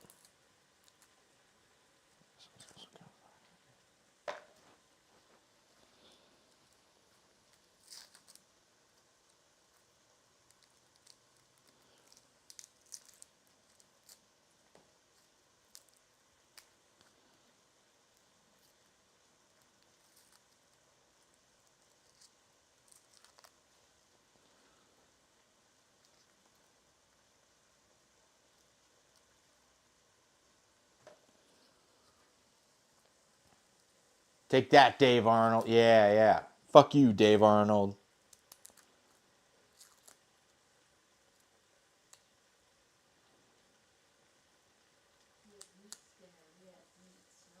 Yeah. Fucking. What you done for me lately, Dave? Dave actually was really helpful lately. He has a podcast called Cooking Issues I listen to, and I am a Patreon, and he fields questions from patrons. And unfortunately, our ice cream guy that we made ice cream with, I washed it and then left it upside down on the drying rack, and it's got the insulated kind of inner part that was filled with that kind of ice gel, like the icy pack stuff. And when I came back to it in the morning, it was like leaking the blue stuff out of it. And I was like, oh God, what the fuck? And so I was like, well, because we bought it used. So I was like, well, how do I fix it? And I asked him, how should I fix it? And he was like, maybe you should just like call them up. Those Anchorstrom people are like really handy and helpful. And maybe they'll just help you. And so producer messaged the Anchorstrom people. And was like, hey, so this thing is broken. Like, how do you think we should fix it? And they're like, what's the serial number? And we gave him the serial number. And then they're like, okay, there's a new one coming to your house right now. And then they just fucking shipped it. So it's on its way. So Dave Arnold was very helpful. But fuck you, Dave Arnold. Where's my smell-o-vision?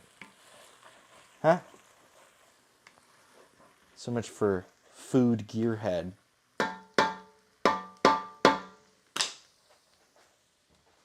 I'm going to take out this compost.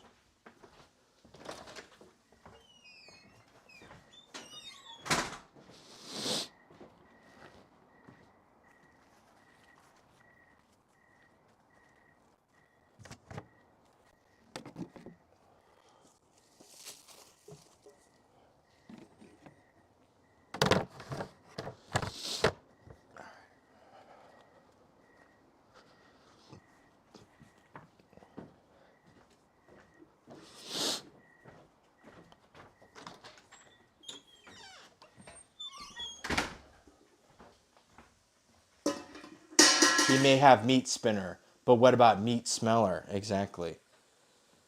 Now you're thinking with your nose. Okay. We're ready for another round of strength building folds. Meow, meow, meow.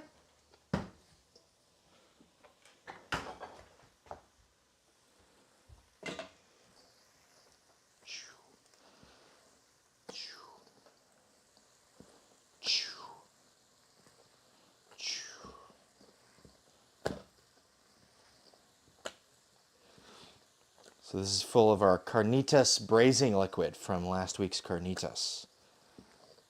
So it'll be a smoky, savory focaccia.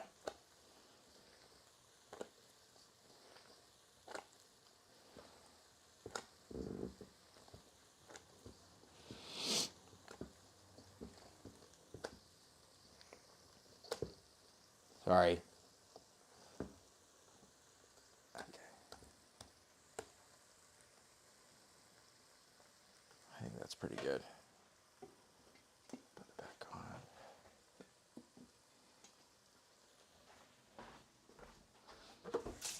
And then we'll start up some confit garlic. And then maybe we'll make like a cocktail. That sounds like a good one. God. Okay. I am done with the onion paradigm. We're through with onions. I need to convince my sinuses. I need to I don't know.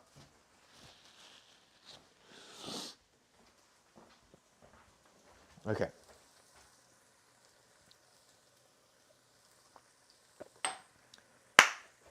Great.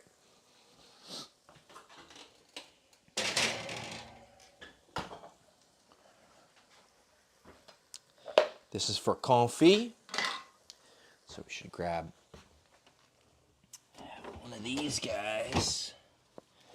And by these guys, I mean this guy. Meow, meow, meow.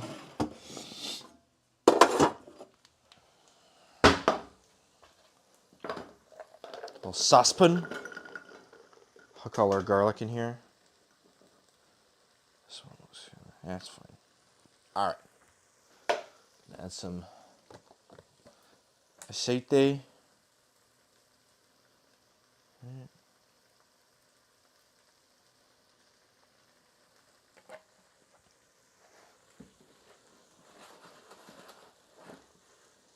We'll just add this at kind of like a low medium and let it kind of cook slowly until it gets to a good jammy consistency. Which is what it seems like we're doing with all of this stuff. Is this? Okay, I think this is a good consistency as well. So we can make our custard for our quiche. Wait, what's in this green pot? In this pot? So this is what we're going to cook down into a sauce that I guess I'm going to zoodle stuff with. Okay. This is going to be the custard for the quiche. Okay, yeah, that's what So I I'm thought. mixing the leeks with the bacon from before. And some cream and eggs. Oh, okay. Which means I should grab another container. Another bowl. Ooh, yeah, I love using all the bowls. Every bowl, every week. Used frivolously or productively. Doesn't matter. As long as it's used.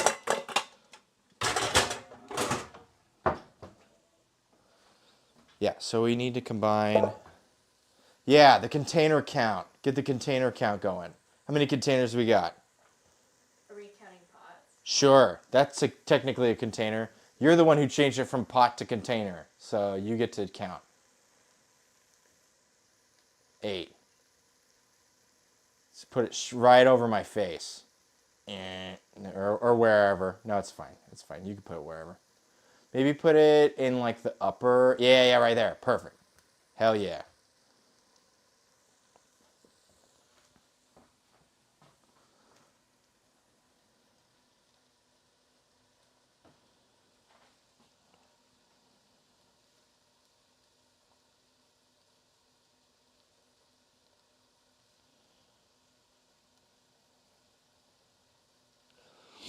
Cream, milk, egg, salt, pepper, and cornstarch in a blender immersion blender until just combined. Stir in the bacon, leeks, shredded Gruyere. Okay. So we need how much fucking of all this stuff? We need 350 grams heavy cream. And we have more heavy cream, even if we run out. 350 grams milk. And then 8 whole eggs, 6 egg yolks.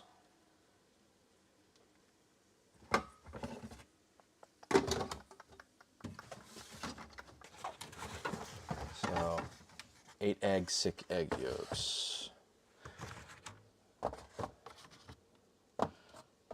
6, 8, 10, 12, 13, 14.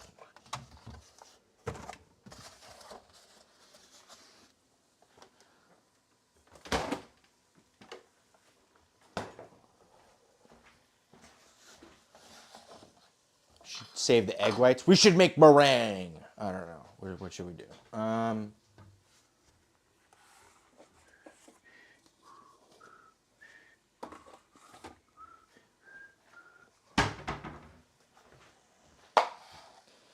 right. First things first. We should try and get 6 eggs.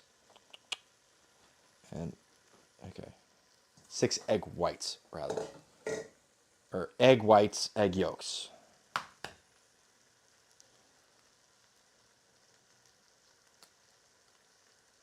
Starting off really strong.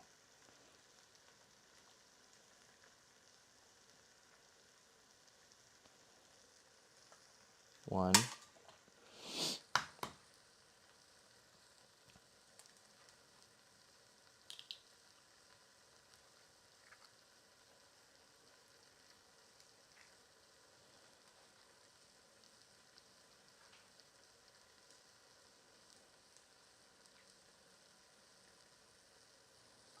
2.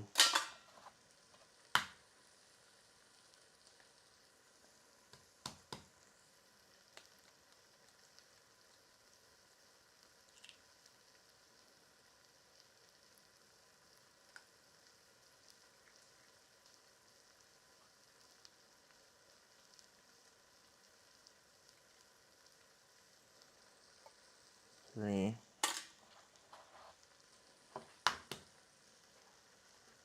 That's a big egg. Big eggs. That's good. Sign of health. I hope we don't have the whole fucking egg thing again this winter. 4 eggs.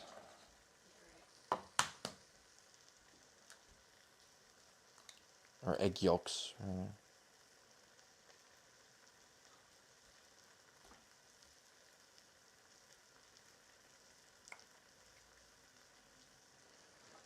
5 egg yolks.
Sounds like I should be making a sour right now. Honestly, I got 5 egg whites.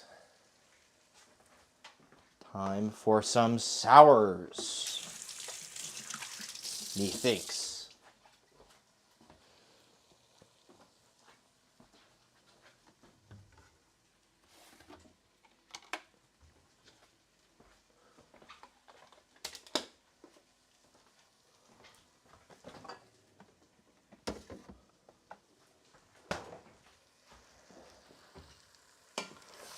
Whoop.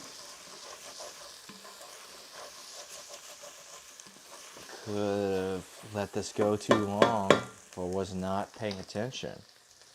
Let's add a little bit of our Madeira and possibly some balsamic vinegar. I think that sounds like a good idea.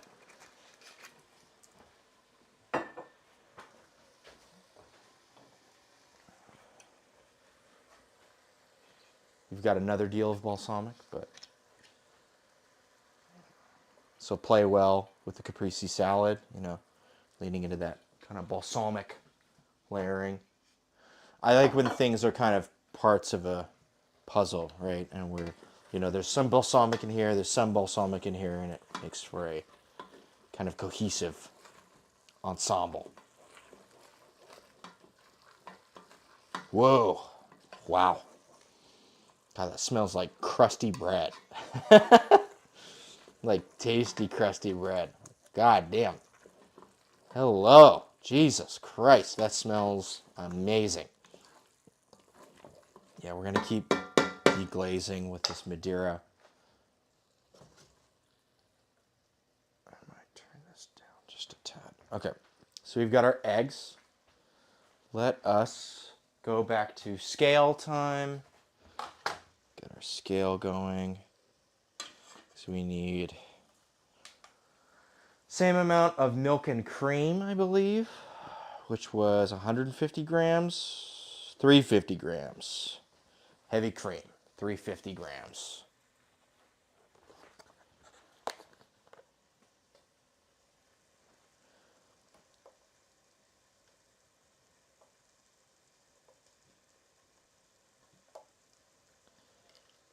Well, hell, we are 150 grams short. Good thing we got more cream. I would have been the one to have said we had enough cream and not gotten more. But we did get more, thanks to producer. Good call.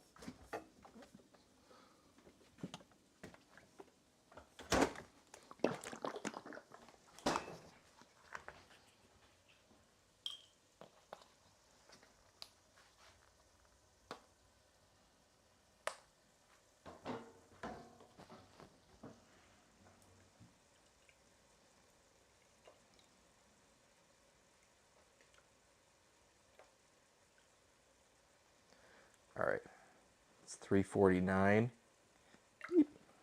There you go. 349.7. Not good enough. And we need another 350 of our milk, I believe.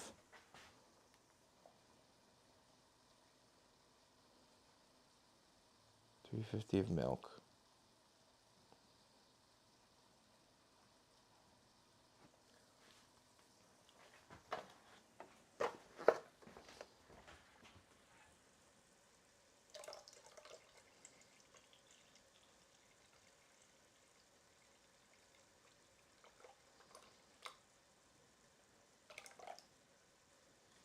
Okay, 350 milk. All right, and then we get some salt, pepper, and cornstarch, I believe. So we've got our cornstarch, salt, and pepper.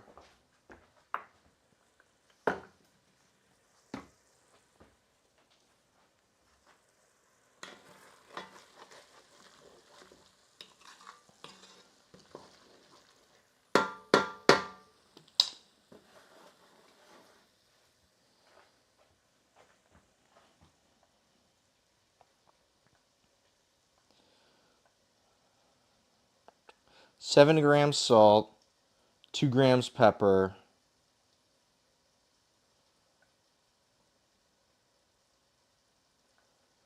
50 grams cornstarch slurry. Okay. Which I need to mix an eighth of a cup of milk with 25 grams. Wait. 50 grams or eighth of milk mixed with 25 grams or 3 tablespoons cornstarch. What the fuck are... The number of parentheses on this is troubling. Okay. 7 grams.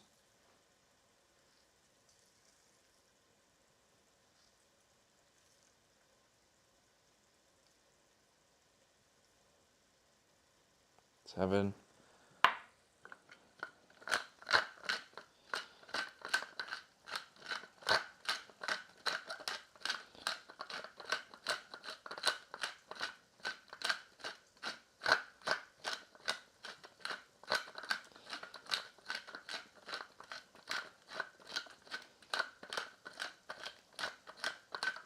And that's like 2.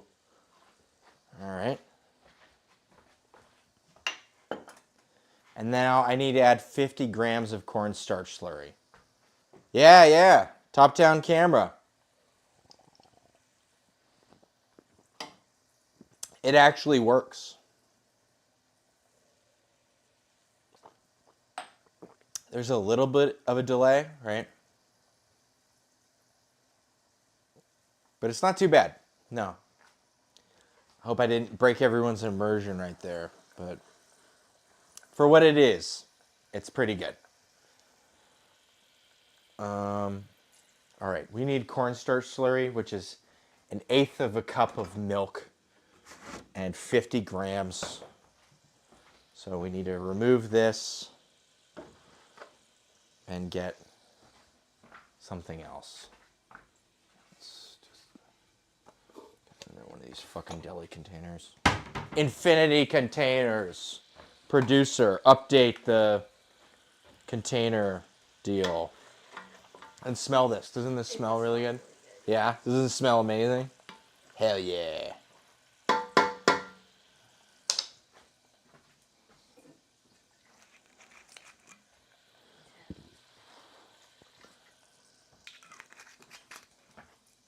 She's just doing an eyeball every time. So, might go up, might go down. We'll see. It's in good sync. Quality is good for the pip. Yeah. Picture in picture. Hell yeah.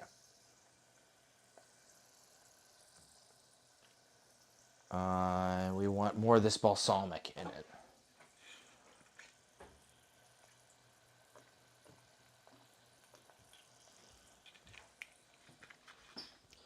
And we're confying some garlic for focaccia.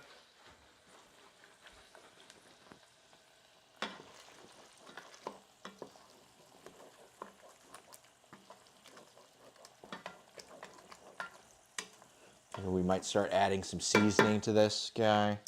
But first, cornstarch slurry. Which is 50 grams. Okay, I get what it is. 50 grams milk with 25 grams cornstarch. Or eighth of a cup of milk with 3 tablespoons cornstarch. God damn. There are too many ors and too many parentheses. It was fucking playing tricks on me. Okay, so 50 and 25.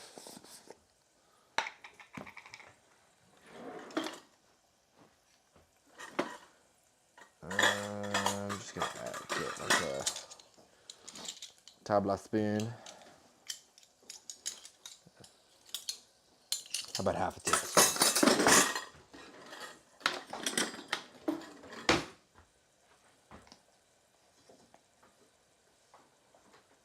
Come on. Okay. 19. 26. All right, perfect.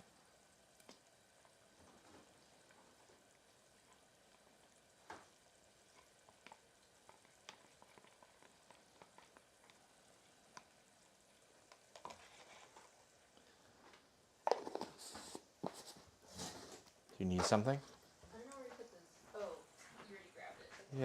Yeah, it's out there. How should I was actually gonna wash it because we haven't used it for a while. That's why I wanted to grab it. Yeah, it's right there. Okay. As soon as I thought of the idea, I kind of pulled it out. So. I know we were getting rid of a lot of stuff, so I just didn't know if that was what you wanted. Oh, well, yeah, we should not get rid of the spiralizer. I like it. I am a fan of zoodles. I think zoodles are good. I think my brain likes that shape of thing, and zoodles are a productive means of getting me to eat better food. There's nothing wrong with a good zoodle. All right. Cool. I'm going to grab the... Although I don't know if we put this guy in there. I think this guy was like kind of sitting. Oh, it was in the box when I pulled it. Okay, well... It doesn't have to be in the box. I don't think... Here, I just need to make a better box. I got a whole fucking wood shop in the garage. Just need to be good at making wood stuff.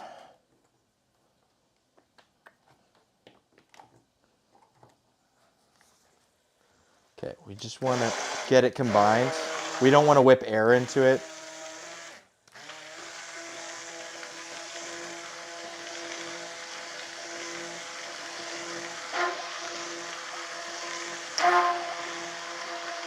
We're making custard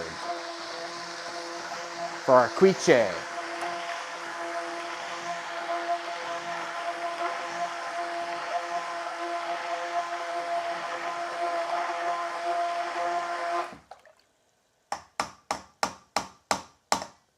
All right. So there's that.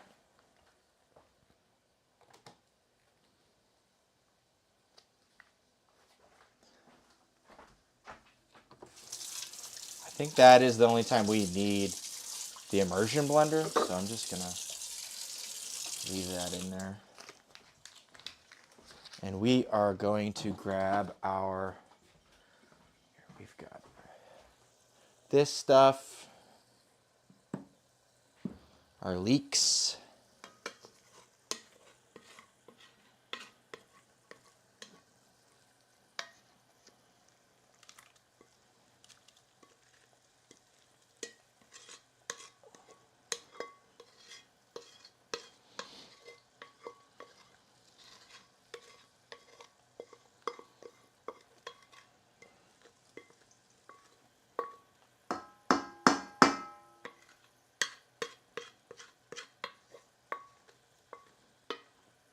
Okay, we've got our leeks.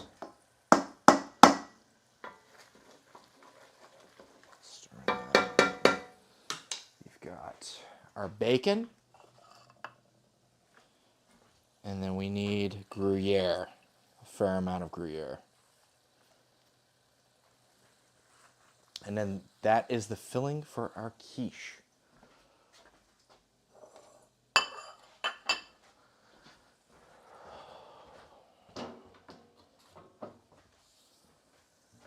How much Gruyere do we need?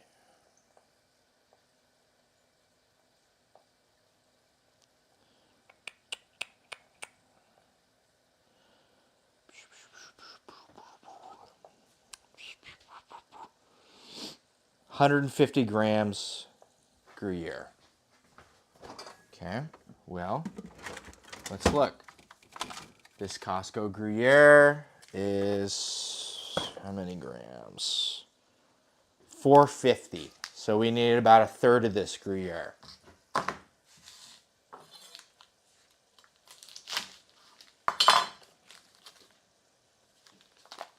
Just kind of funky. I believe Gruyere is a French Alpine cheese. Almost nutty. It's good. That's what they use in French onion soup. So this is a very kind of French. That explains why we ran out of butter and we're using so much cream.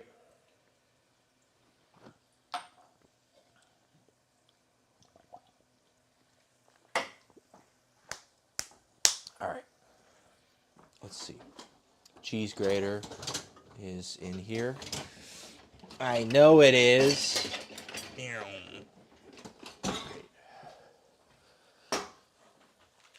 And we're just going to grate like a third of this.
All right, that's about half, so it's probably a little more.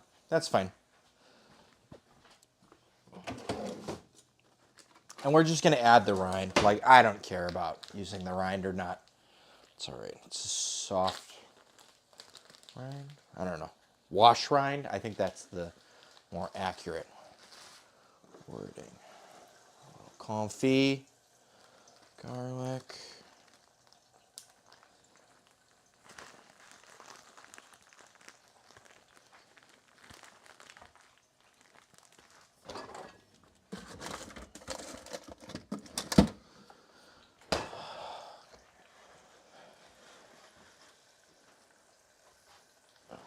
We're not going to measure. We're just going to put it all in there. Hell yeah. That's what you like to see. Just a pile of cheese on top of whatever it is you were just making.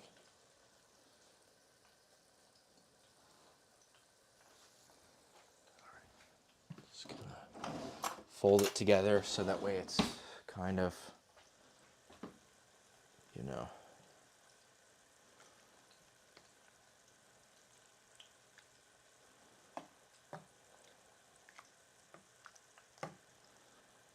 All right. There's our custard.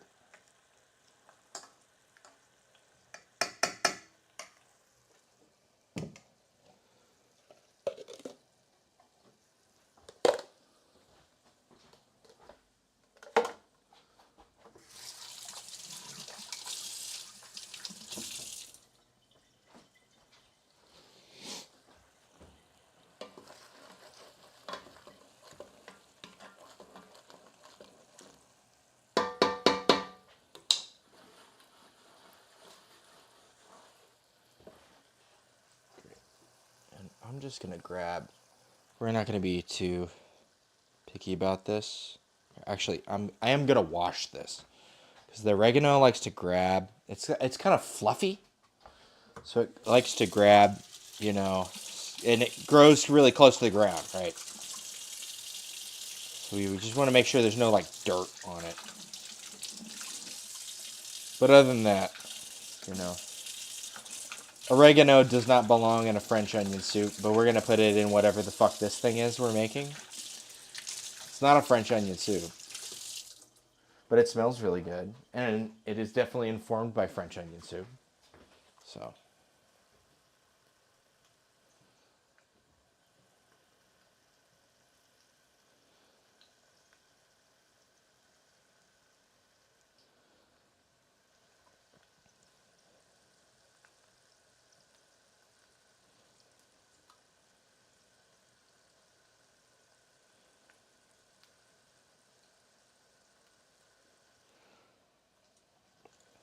Gonna put a healthy amount of thyme.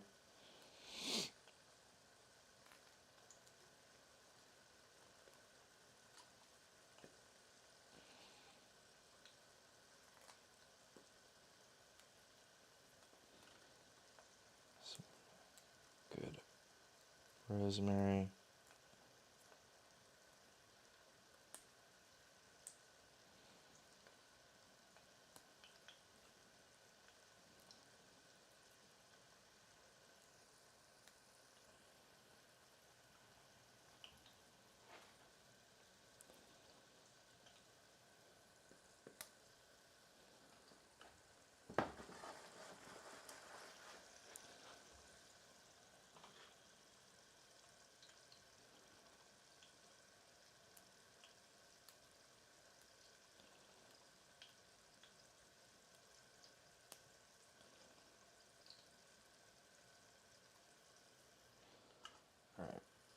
And then I'm just going to add some oregano as well.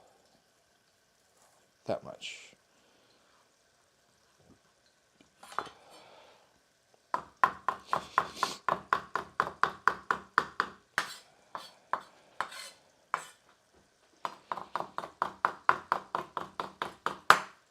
It's kind of a make it up as you go along sort of thing.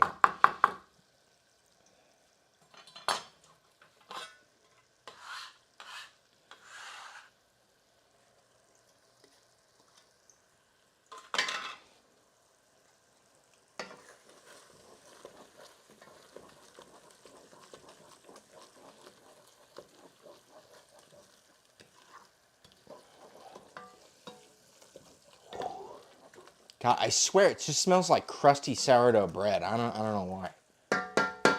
It smells really fucking good though. Add a little more black pepper. A little more of our Madeira and our balsamic. I think we're about due for another fold. And then after that, we're going to... It does smell like sourdough. Yeah. I don't know why. Like, you could even blend up sourdough and, like, add it to this, but it doesn't... It smells like that, but... I'm even making bread. The bread doesn't smell as much like sourdough like this does.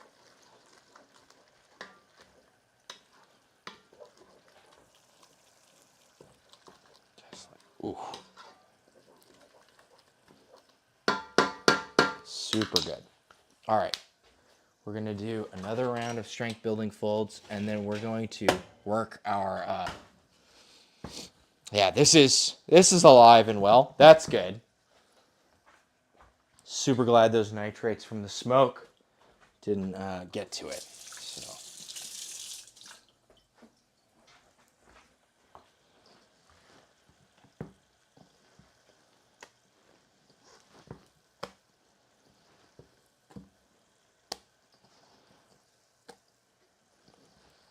So for anyone who's stepped in since last time, I'm making focaccia, but bread is like 60% water.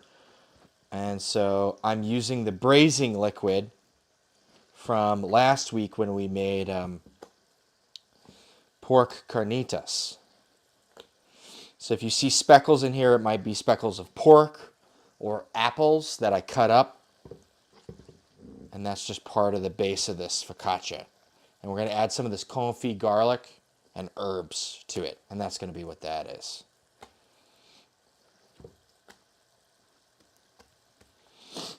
God. All right.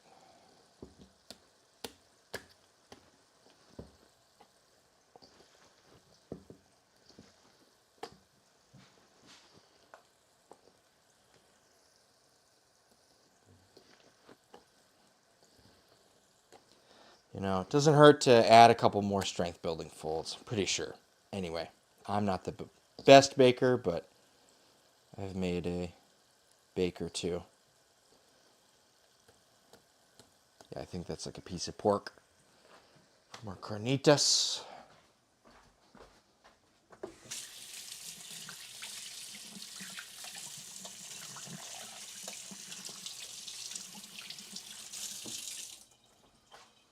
All right.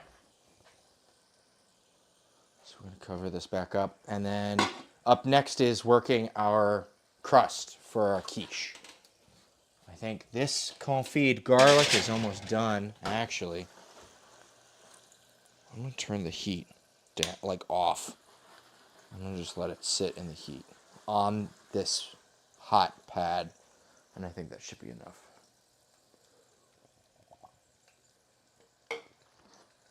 Actually, I'm going to pull it off the hot pad.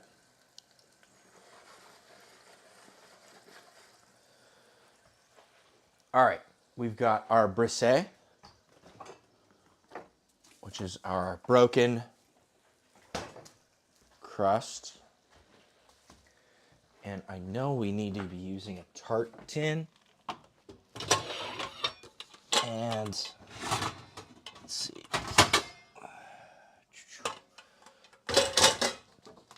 And I believe the recipe calls for some beans. We need to put beans as weights to keep everything in the right shape.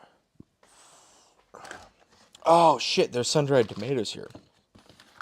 I might actually add some of that to our sauce here.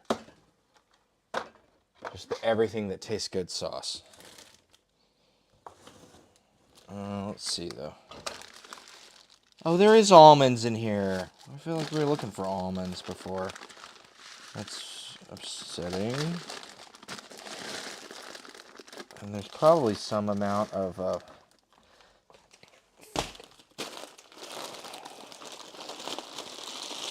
loose open bag of pasta.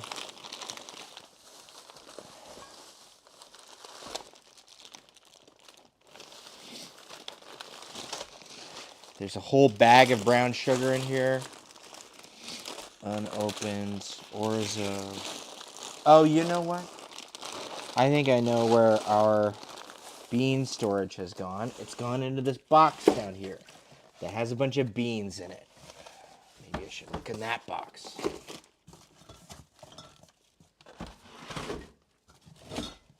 I got heirloom beans in here from Rancho Gordo. And so we just kind of put all the other beans in here. So I got a bag, my Jacoba beans. I've got another bag of my Jacoba beans. Those are fucking nothing. And then there's a full bag of garbanzo beans. That's 3 pounds of beans. It's like $3 worth of beans too, so I don't really give a shit about it. I'd rather have a nice crust on this quiche than care about some cheap beans. So who cares? I don't.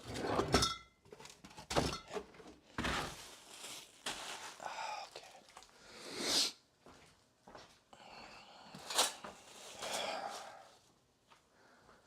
We got our brisée. We got all this stuff going on. It's like 9:15. Okay. You know what? I'm going to make a cocktail. It has been long enough. I've been cooking pretty aggressively. I think it's time for something fun.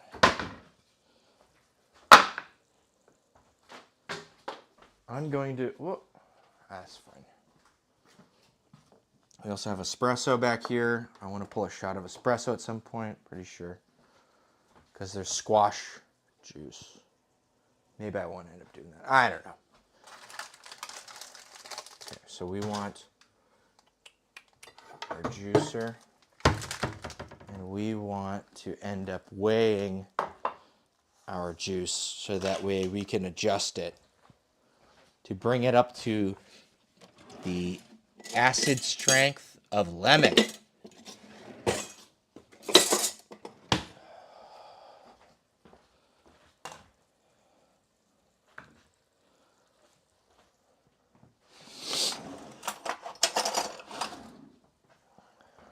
So let's do just that.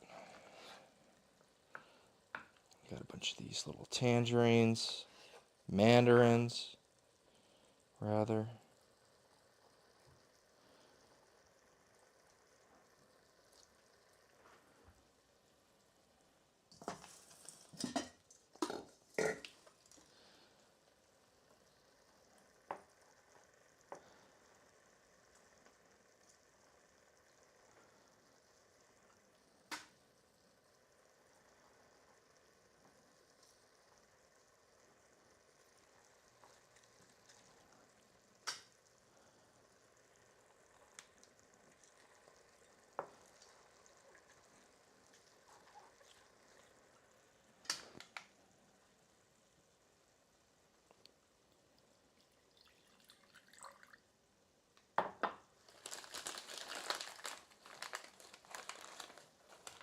We've got 5 more. 2 gave us 40, so assuming we get 20 from each one, that's another 100. Should give us almost 150 mils. Which is enough to make, several drinks.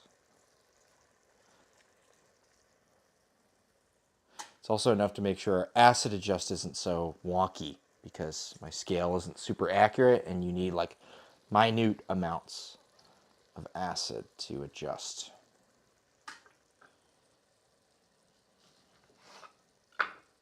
Also think that mandarins are a bit more sour than regular oranges, so we're gonna pull back slightly on our juice or our acid needed.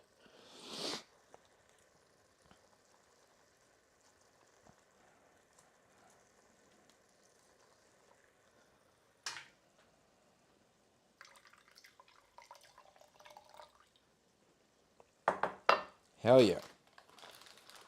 More juice.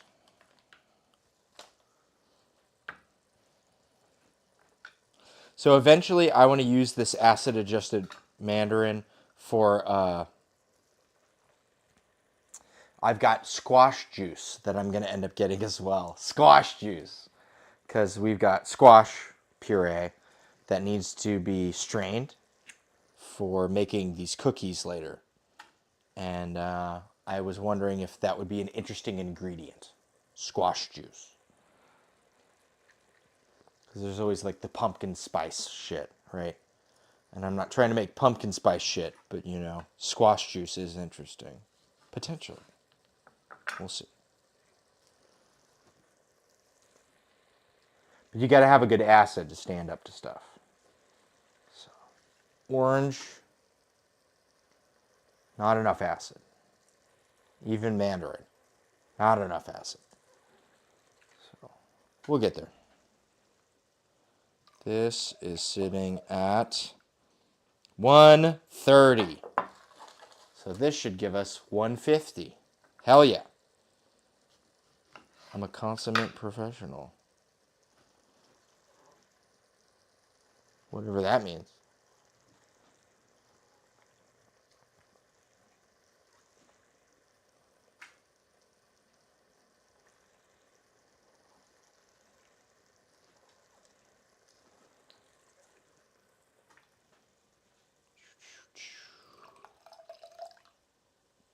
$54. 154.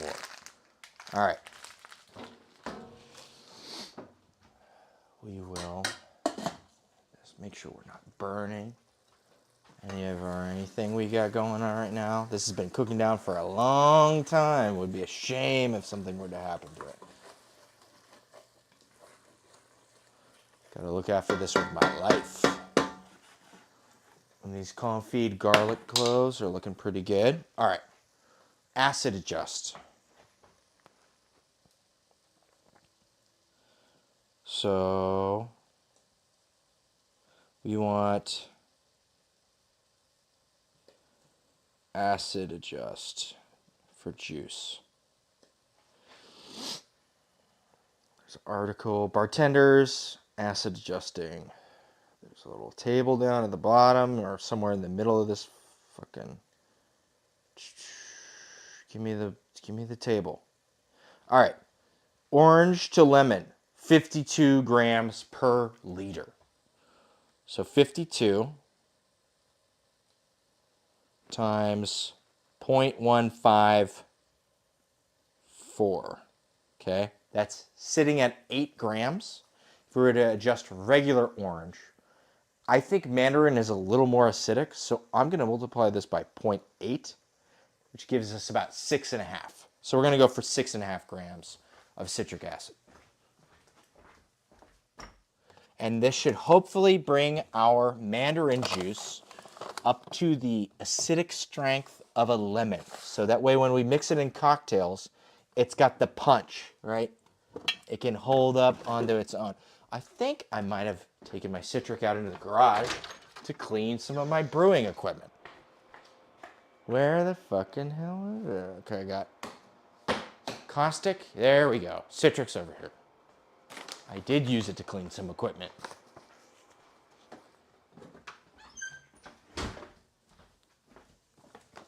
Okay, we want 6.5 grams. I'm gonna grab teeny guy. These little guys are always helpful for things like this. So that 1, 2.5,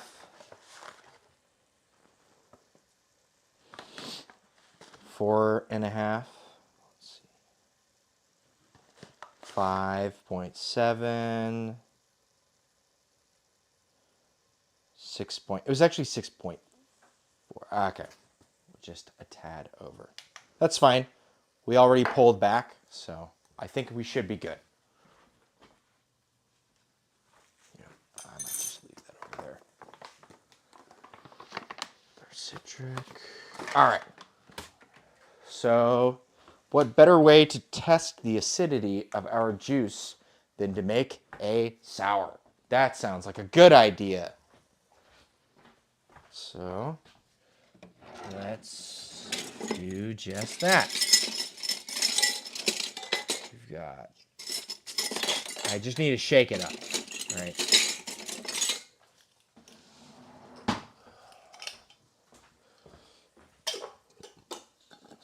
Let's see, what kind of sour do we want to make with this mandarin? I kind of want to lean, so this might be building towards this drink. What I was thinking of for this drink with the squash juice was Applejack. So I think an Applejack mandarin sour would be a good place to start. Yeah, that sounds good. That sounds like a good drink. I might add a little bit of creme de menthe. We've got creme de menthe on the mind.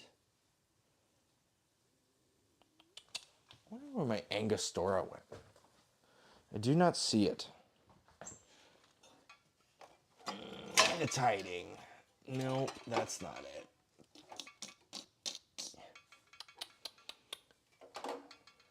Here's our strainers. Unfortunate. I know I have Angostura bitters. They are around here somewhere. I wonder what the fuck this liquor is. Okay.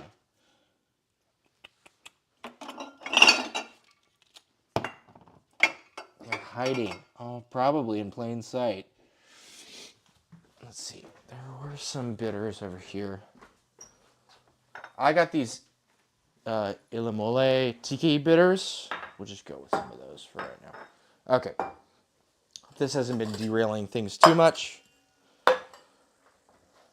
This is a major exploratory part of today's stream. And so I'd at least like to get a couple attempts in before we hit the end. In the sense that, you know, these are always an iterative process. And there's multiple checks along the way. I like to not just fire blind for the thing at the end. Especially if I got to make like 6 of these tomorrow for people, 6 or 7. You know, if it's a good cocktail, maybe I'll make it. You know, maybe I got to make 10. Got to go back to the store get more of this. Right, so Applejack Mandarin Sour. Let's go in a couple ounces of our Applejack.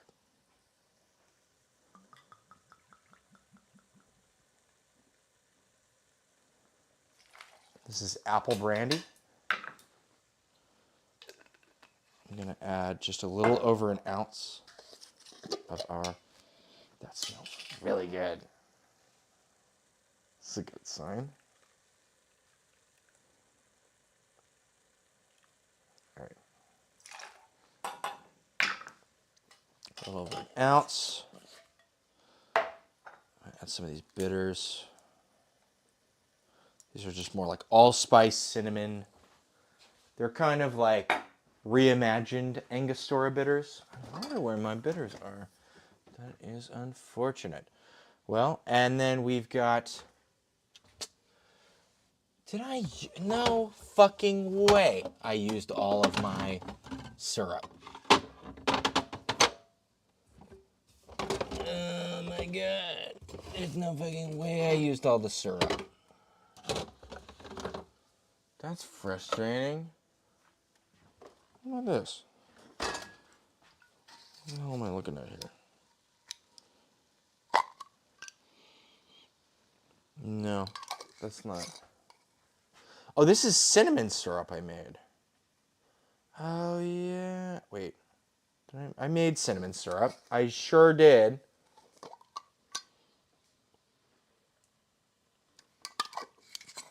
Yep. That's just cinnamon syrup. Sorry, there's something else that I thought was in here. Well, I have cinnamon syrup, which is a bit unfortunate, but I think it will play into the squash really well. So let's just use cinnamon syrup instead.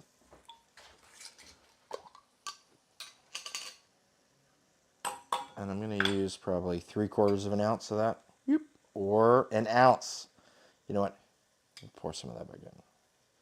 Start over.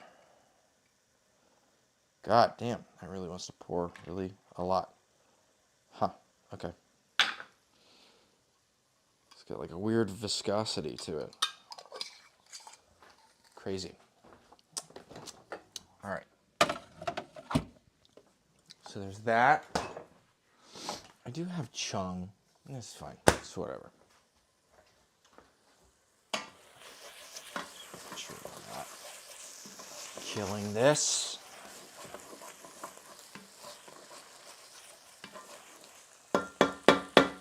Okay. So we've got sweet, acid, salt, bitter. And it's a sour. So I was supposed to shake this with egg, dry, and then add the ice. Whatever. Who cares? What do you take me for? A professional. A consummate professional. I'm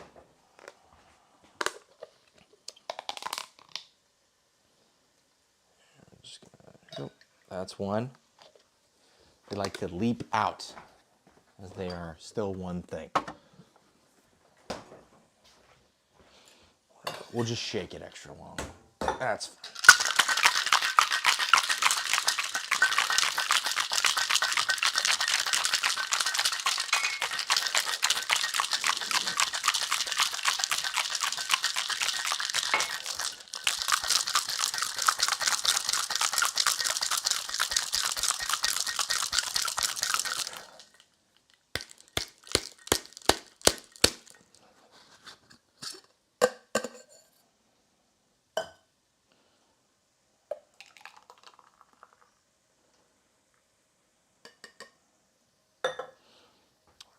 We got a Mandarin sour.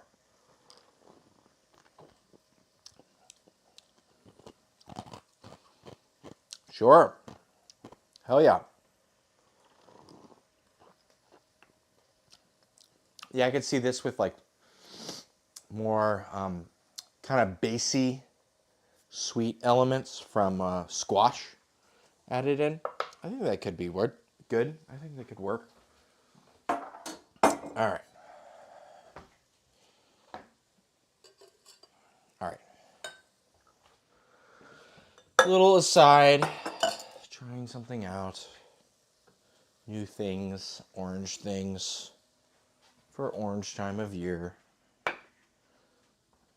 Okay. Next part, our brisset. We need to work this in a way that we can get this into our... I believe he just smacks it and then he works it out and then he drapes it over and fills it in, and then we add wax or parchment paper and then we fill the parchment paper in. If I recall correctly. Trying to remember the video.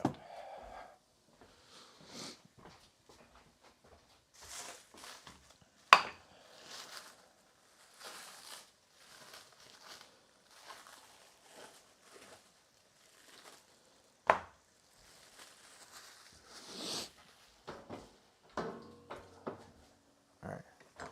He just beats it out.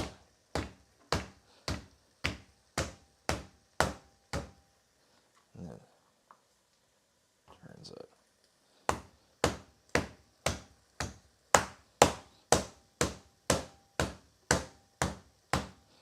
Because we're not trying to encourage cracks at this point.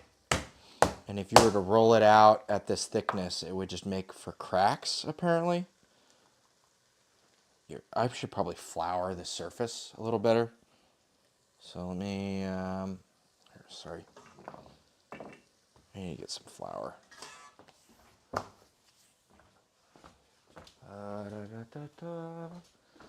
We are. Make sure we don't melt the bottom of our fucking flour container. All right. Just some AP flour. Make sure we get the surface, right consistency. So that way we're not like sticking uber hard to the surface, right?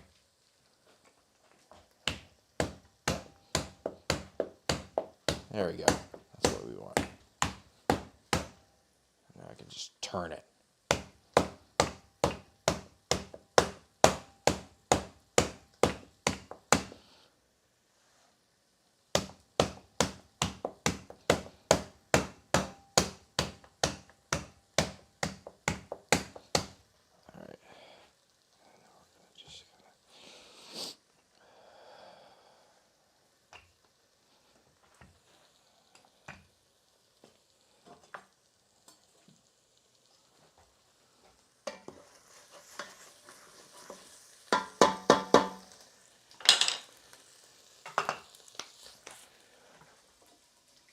More Madeira, more vinegar.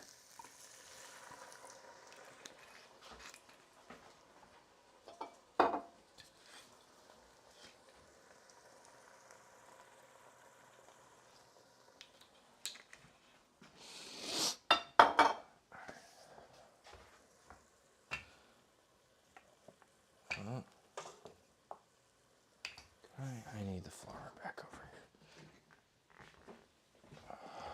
Just so I have handy access to it. Maybe this guy needs to be floured, right?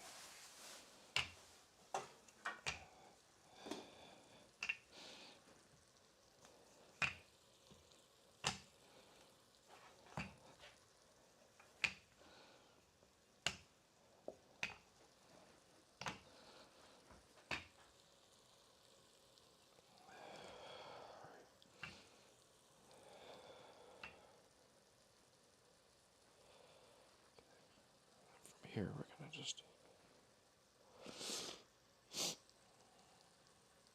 roll it. in here. Oh my God. Freaking.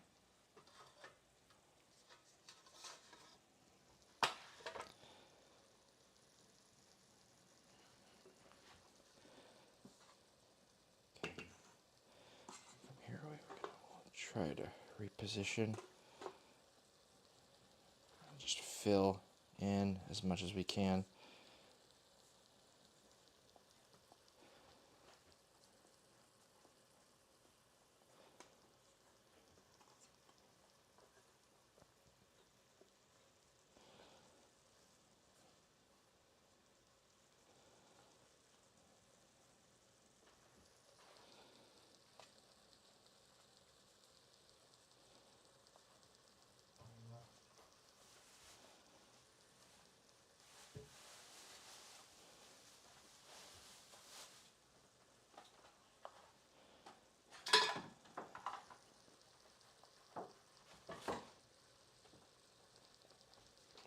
And then I believe from here we cut off some of the excess here.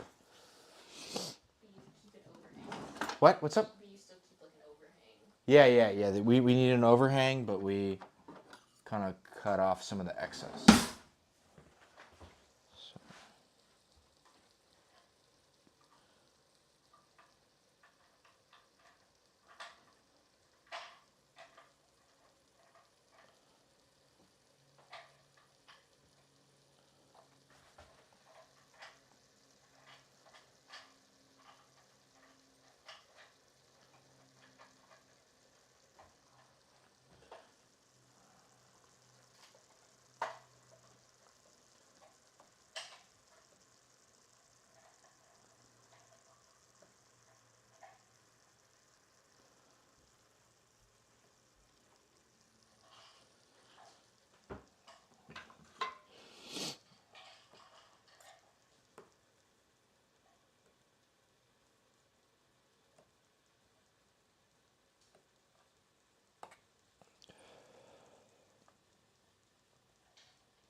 Hell yeah. That looks pretty good. Not that much extra. Might use this for something. I don't know. Okay. And then we line it with parchment paper and toss a bunch of beans in there. What should I be preheating the oven to right now? And pulling this out of before I preheat the oven and just destroy my focaccia. Okay. Quiche.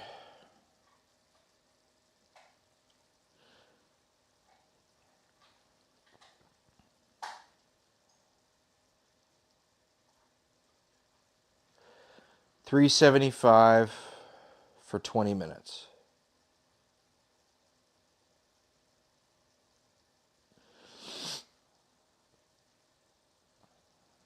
And we want it on a sheet tray, so that way the butter doesn't piss out onto the bottom of the thing. That makes sense. Is this a wide enough sheet tray, or is it not a wide enough sheet tray? I'm too dumb to know that. It's perfect. Great. And we want three something, 75. 375 for 20 minutes.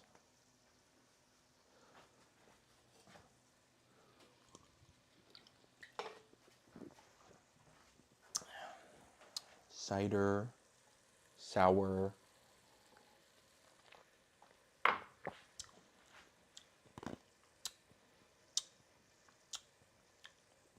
That's pretty good. Okay. And we need parchment and beans.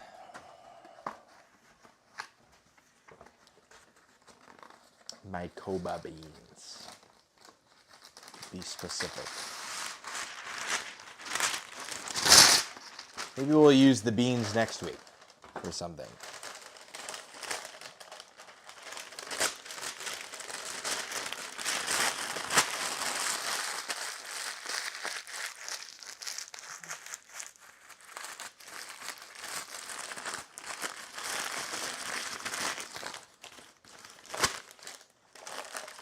There we go. Pro tip, crinkle up your parchment paper. It's not behaving how you would like it to. All right, beans. Where the fuck did I put all these beans? Michael Bean.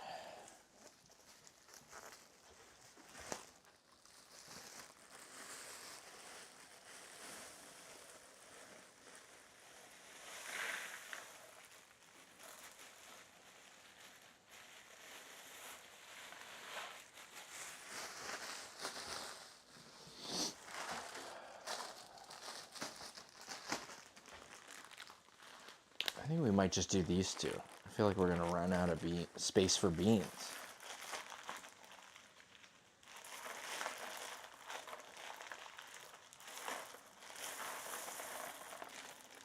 Maybe.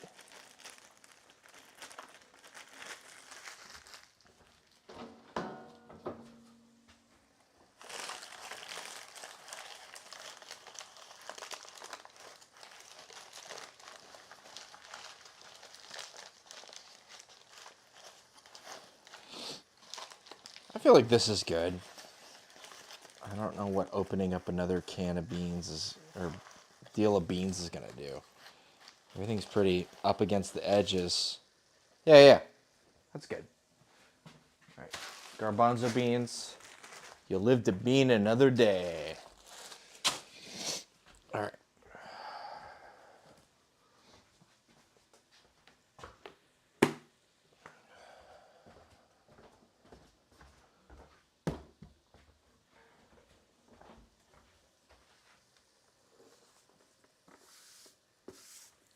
I'm just going to clean off this surface so we can continue doing stuff.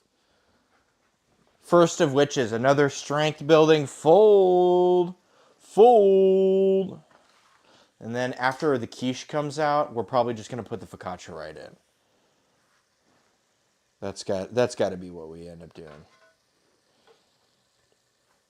I don't think we need this anymore, but I'm going to put it over here. In case we need it for something. I don't know.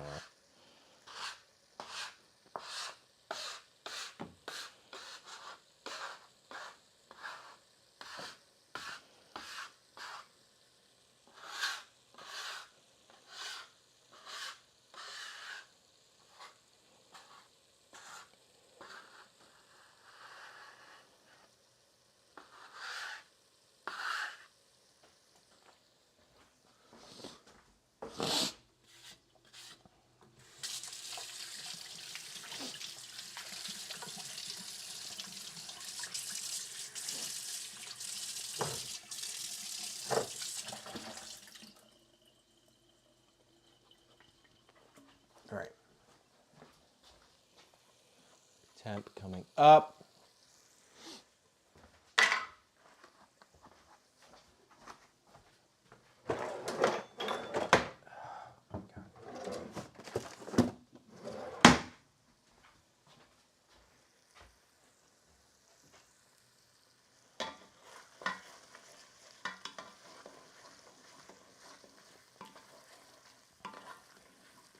I think I'm going to add like a tomato to this or something. Maybe we'll add a couple tomatoes. Some of the worst looking tomatoes from here. There's a couple split guys. We can add split dudes.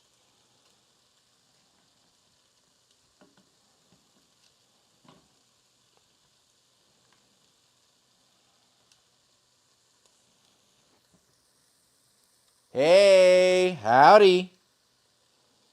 Good to see you.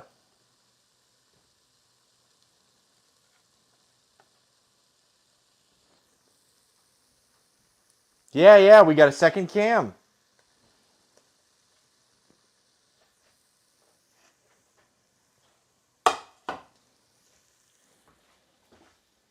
Yeah, I hope you like it. I think it will be very helpful for everyone.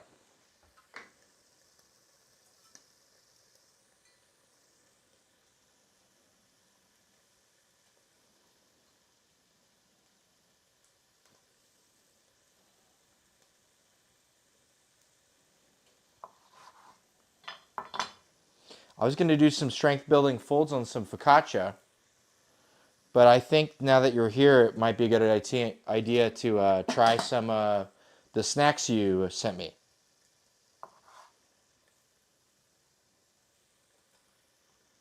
If you're willing. Yeah. No smoker stuff right now. Yeah. I got the package right here.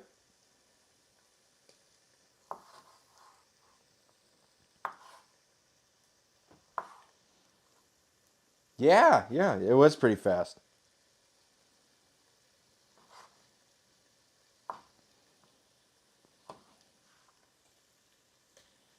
I got it right here. I undid some of the outer packaging, but I still haven't opened it up, so I don't know exactly what's in it. Producer is here. Producer is right off screen, fervently waiting her snack allotment. She's all about the snacks. She definitely needs to try as well. That is true.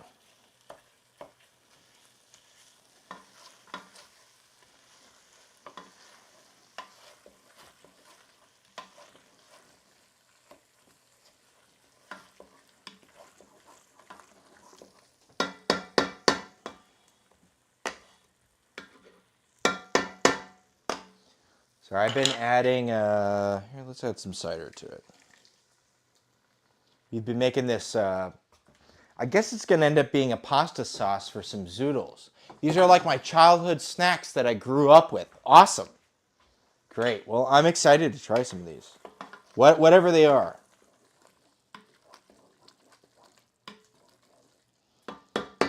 I just got to do some strength building folds for a sec. I've got some focaccia here. That's getting pretty large and in charge.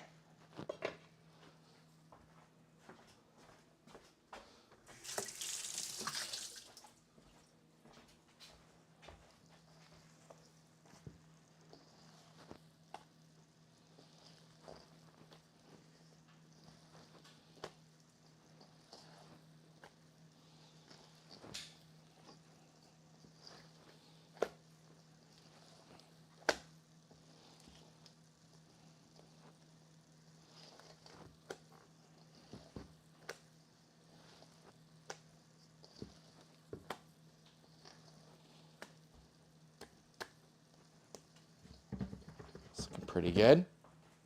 Hell yeah.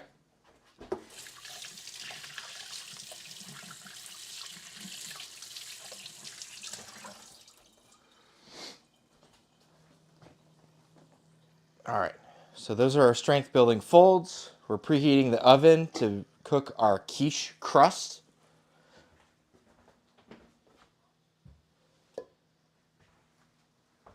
So I think now is as good a time as any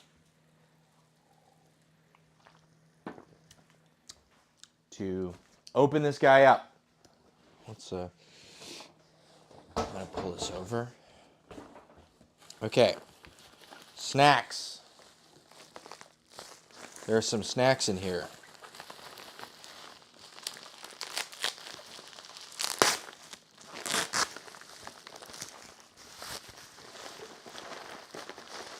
You packed these really well.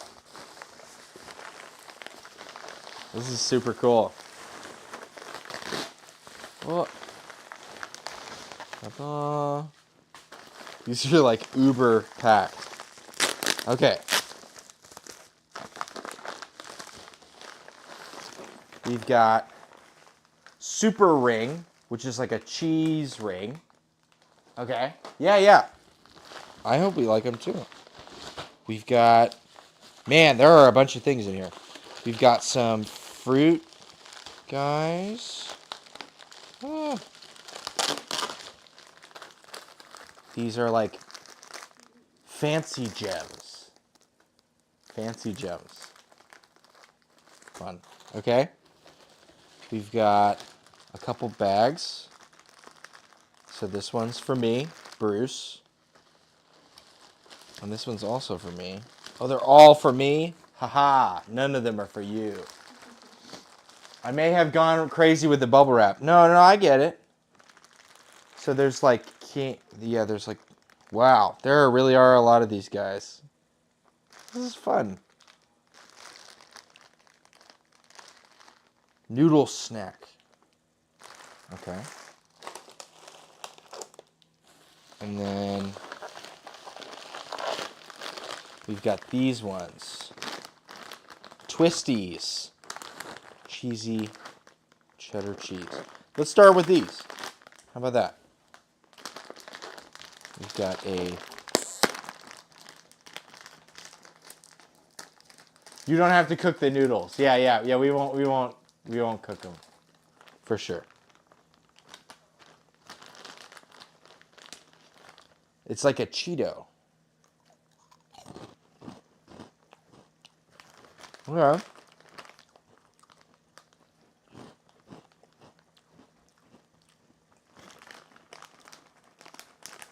Would you like to try? Looking expectantly for snack.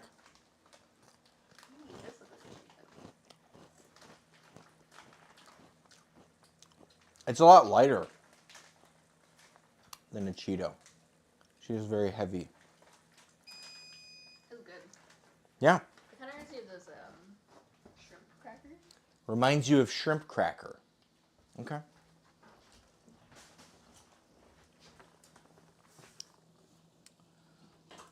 All right. This is going to go in for 20 minutes. So we got 20 minutes where we don't have shit to do.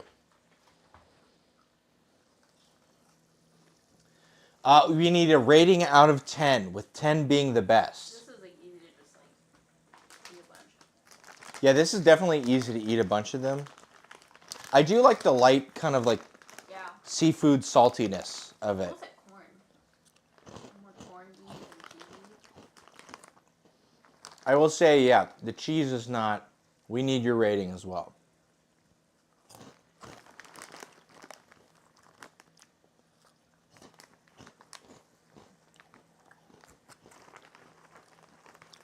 I don't know.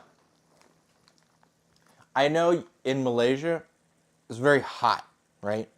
Imagine eating like something uber cheesy where it's like super hot and humid. You know what I mean? I bet eating this when it's super hot and humid is like, you know, nice and refreshing. You got to meet it where it's at, right? I mean, I like it. I would say cheese is a bit of a misnomer, right? Maybe I'll give it a 7. Yeah. Yeah. There's nothing wrong with it. I mean, I'm eating more of it, and there's nothing... It's one of those where like you could just eat the whole bag. It's one of those where you can eat the whole bag. There's nothing I don't like about it, for sure. It's just when I see cheesy, I expect more cheesy. But I do like it. I don't know.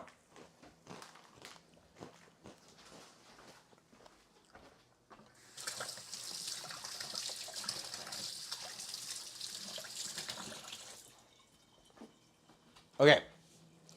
Next up, should we try the fancy gems? Pace myself. Yeah, we'll pace ourselves. That looks interesting. Fancy gems. I'm curious about that. Producer wants to try fancy gems. Looks like cookies. Looks like cookies. Okay.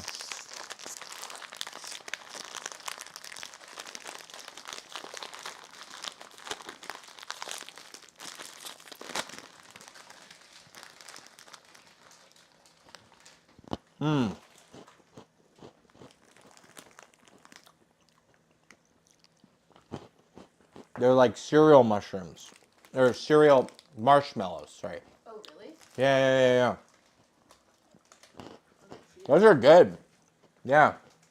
They're like little meringues. Those are really good. Hell yeah.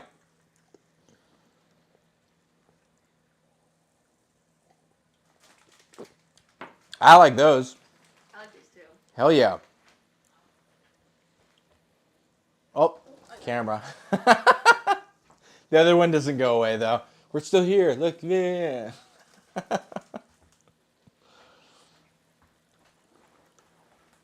Fancy gems. I can easily give these a 9. These are good.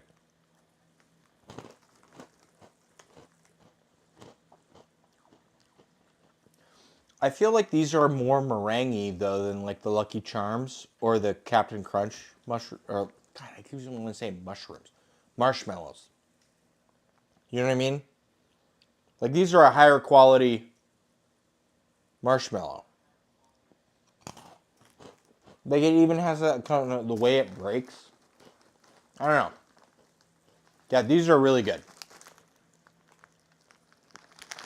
Huh. Hell yeah. Fancy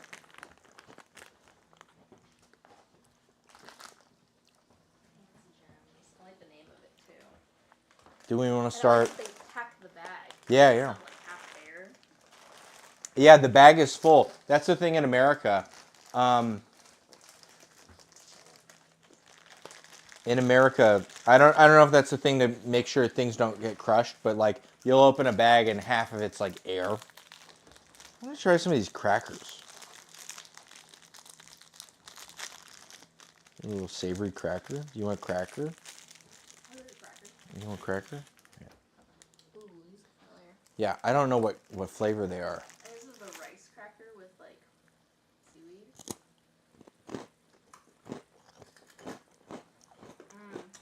Yeah, these are good. I've had these before. You've had them before? Mm-hmm. Where do you have them?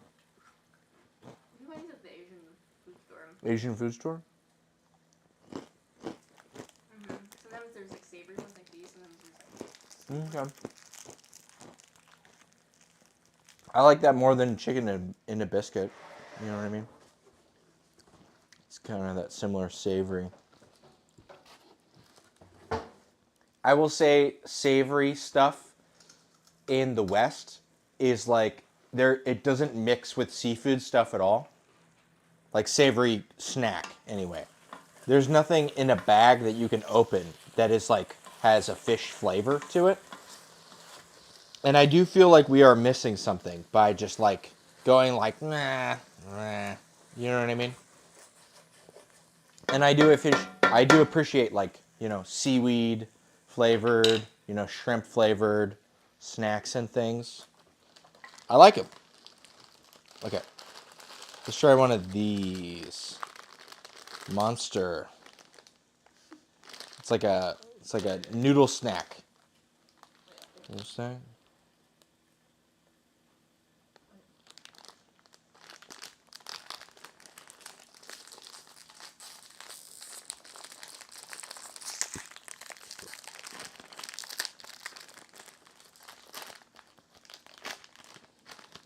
And you don't have to cook the noodles, but it is. Oh, that's fun. Just eat the noodle. Because like in school we used to just eat ramen out of the bag like that, but they made like a snack where it is just the ramen that you do eat out of the It's bag. part cooked too. Yeah. It's like less hard than if you were to eat it. No, people would bring ramen packs to school. Yeah. Yeah. I don't know if you had a similar childhood. A little bit. It was less common here, but yeah. Oh, crunch it. It comes with seasoning. Crunch it, shake it, munch it. Crunch it, shake it. You said it comes with seasoning. Yeah, there's seasoning on it. It's on it. Yeah. But it says step 1, toss in some. Oh wait, toss in some seasoning and crunch it. Oh shit! They're separate seasoning. I never had a snack that comes with like a separate friend little accoutrement. Okay. My apologies. Yeah. I think you meant there was like seasoning on it, and I'm like, yeah. So we toss in the seasoning, shake it, and then you eat it. Okay. It says crunch it, so I don't know if like you break a little bit. And off. crunch it. Okay. Okay. Seasoning going in.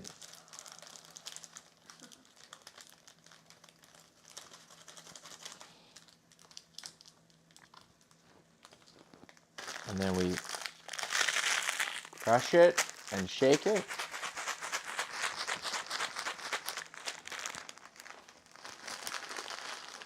And then you got a little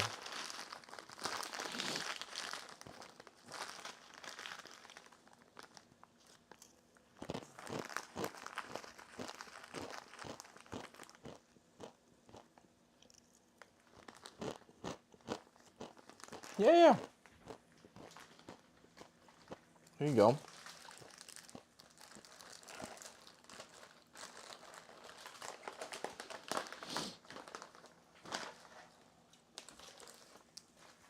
The barbecue flavor. Barbecue flavor.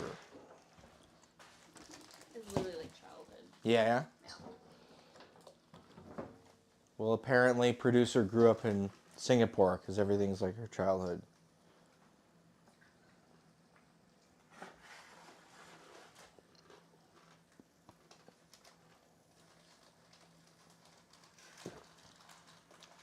It's a joke. I don't think she did.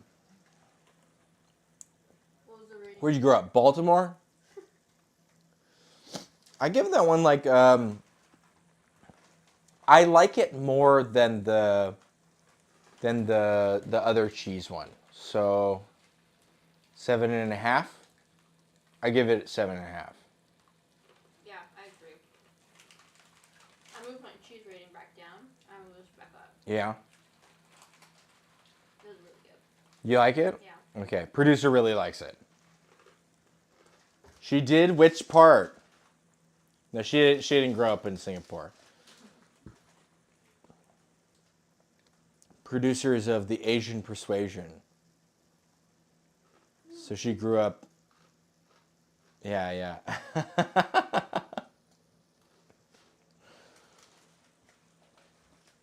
Sorry, it was a joke. Sorry. Okay. So there's more of those. Wow, you finished the bag? Flatten it out? No, there's still stuff. She wants another one. Okay. There's a bunch of like candies in here. Just like. Here, try one of these.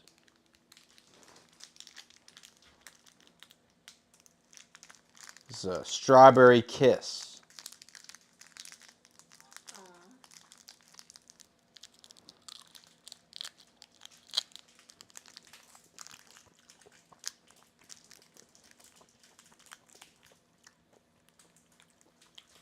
Kind of wish it was more acidic. But it's good. I've had something similar to this.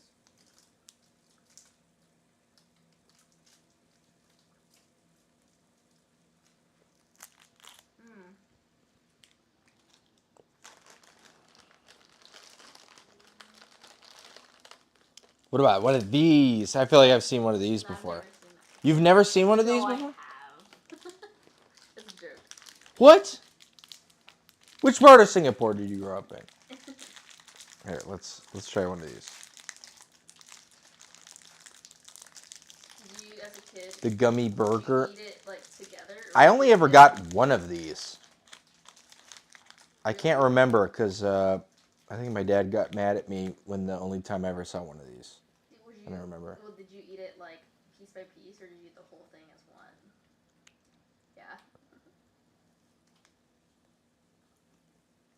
I always like to try to like rip it apart. The Krabby Patty secret formula.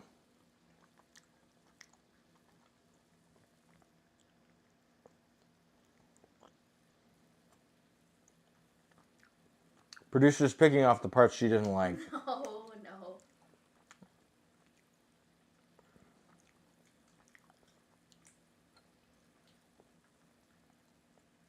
Solid 8. Yeah. Yeah. Well, it's like delivering on the gummy. You know what I mean? Like a sour. It's giving me the full oomph that I'm looking for. All right. That's the panda. It's a happy panda. This thing? Mm-hmm. I don't know. There's Yeah. like 3 of The them. one strawberry, I believe the yellow one, or the blue one's vanilla, and Okay. then that's chocolate. Okay. Strawberry, vanilla, and chocolate, according to producer. Strawberry and vanilla is the best. Strawberry and the vanilla is the best, according to producer. Okay. Why are we even making dessert today?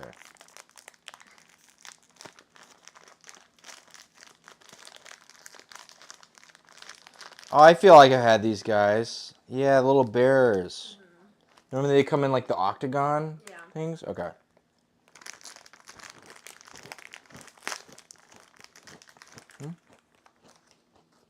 Yeah, and they each have like a different like kind of like picture. Yeah, yeah. Some like a different thing.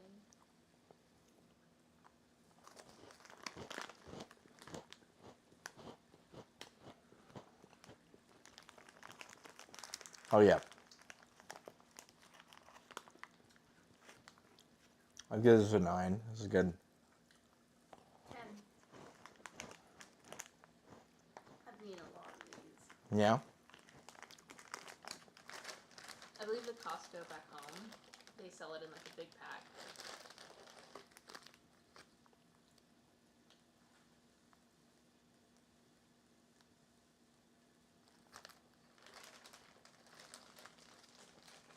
Solid 10. Okay. Give it the 10. The 10. 10, 10. It is I like the cookie. 10, 10. Yogurt is pretty good. I am going to pull this out. I believe it's been 20 minutes. So I should pull this out.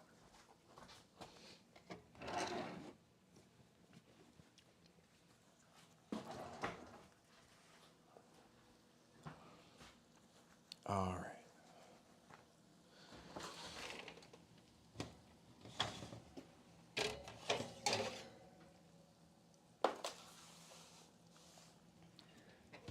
$20 at 375. I believe we pull out all the beans and dock it. And we might change the temperature. And then we can go back to snacking on some of these snacks. Remove. Poke the bottom of the crust with a fork and return to the oven for another 15 minutes. Okay.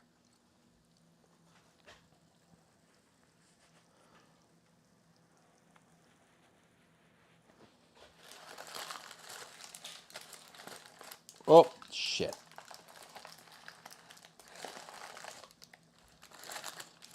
God damn it.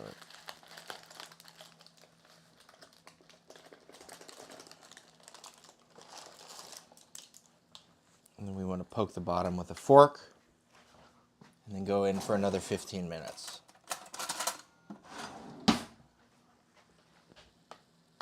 This is called docking. It's making sure that the bottom doesn't steam up. Right.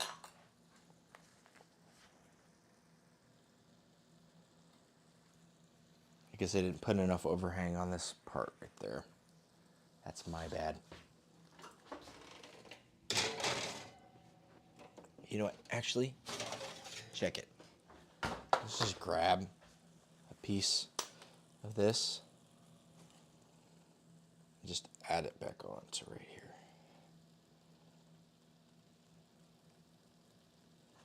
I bet that's gonna be fine.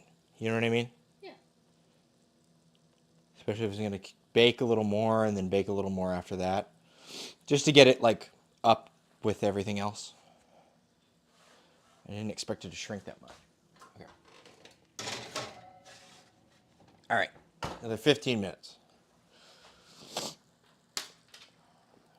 Okay. And then there's these beans, which I can move to You can put it in the glass bowl. the glass bowl. Well, I mean, I think I'm gonna use them in the future. Use it as like a Oh, we'll just sit over here. That's fine. Okay. Do we want to try more of these? You can try all the flavors if you don't want to. I kind of want to try these other cheese guys. Yeah. Okay. It's the bag. Yeah, yeah. It's the bag for It says Super Ring.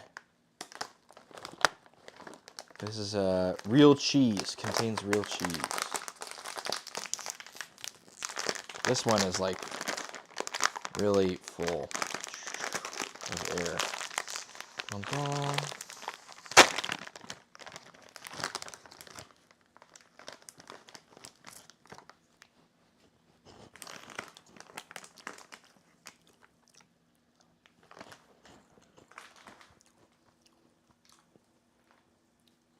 You tell me.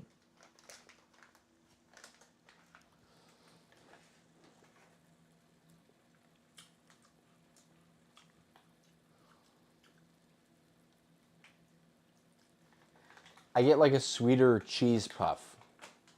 Yeah. It's almost like milk. Yeah? But Yeah. it has Yeah, yeah.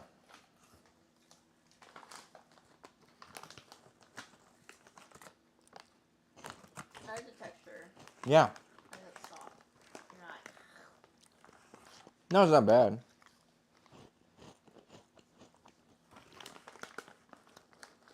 All of these, I have to like make myself not eat all of them. But, oh, sorry. I should be going like, look, it's this thing. God, I'm such an idiot.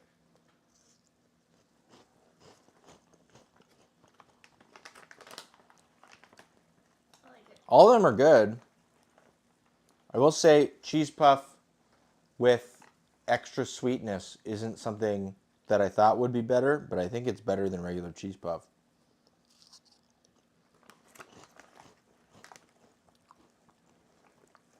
I give this like an 8. Yeah, hell yeah.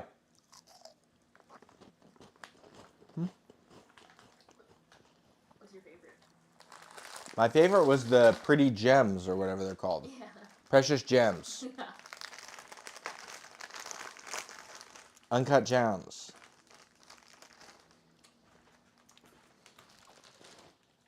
I like those ones because they were like a meringue. They were like a little meringue. But all these are super fun.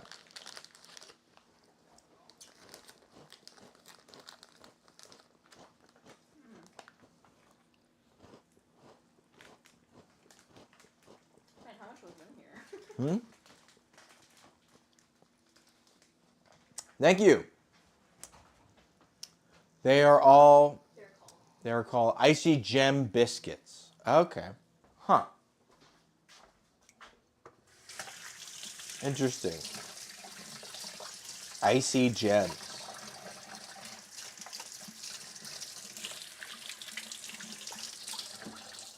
Very cool. Awesome. That was a lot of fun.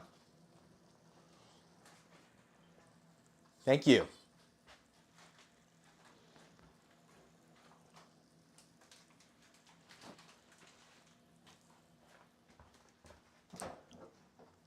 We'll continue to pick over these and yeah. I'll bring some of the other ones to my friends and stuff and we'll all no? No. Okay, producer says no. She wants to eat all of them on her own. Friends don't get to try.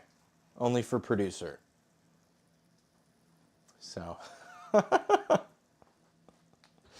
all right, great. Yeah, yeah.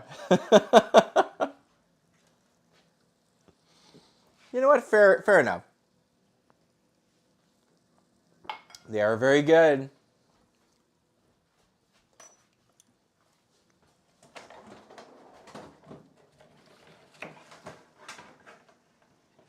What the fuck? I just got this can. I haven't even opened this up and it's like indented. What the hell?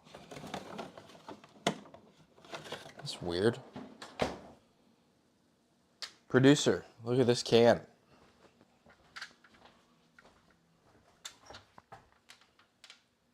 Oh, that's scary.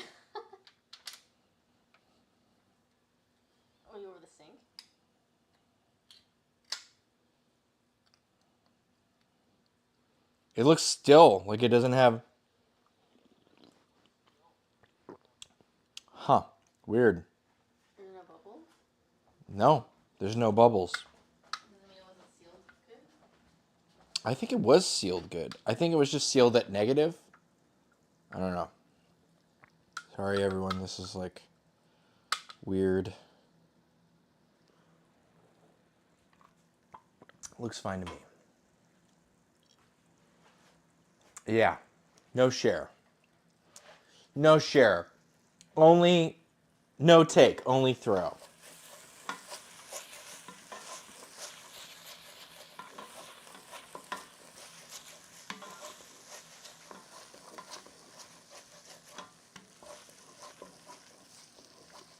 Oh, I remember. We wanted to add some sun-dried tomatoes to this.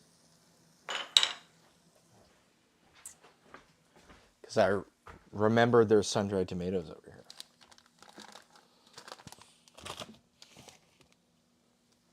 Where the hell did they go? We've got them in here.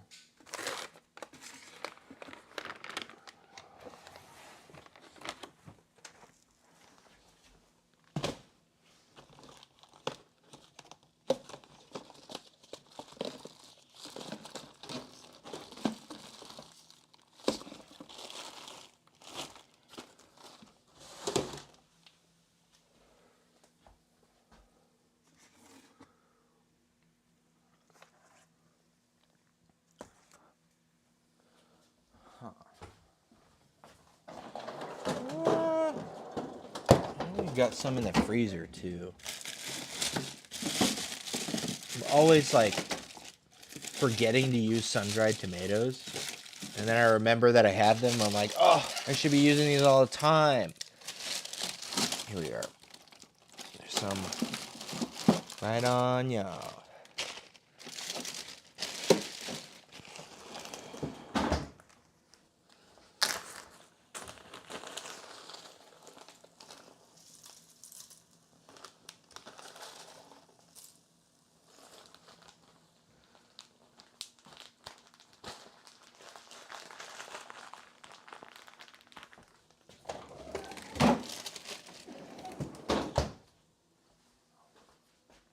All right, I wanted to add more Madeira.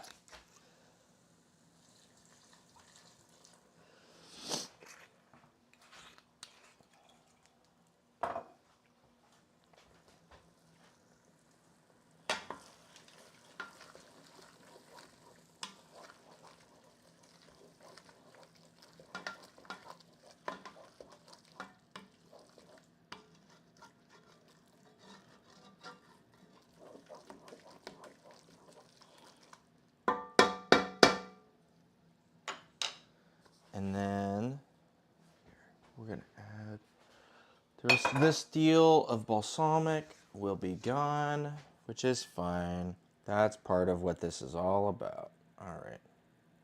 Great. So that's that. This is like a thick ichor, which to bludgeon your enemies with.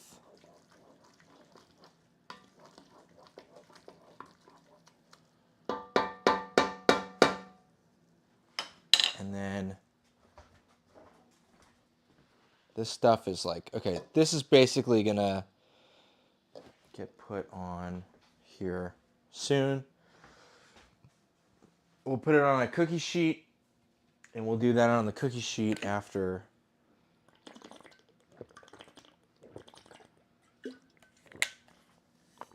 All right, so there's that. I should be making the salad. I think the salad would be a good thing to do right now.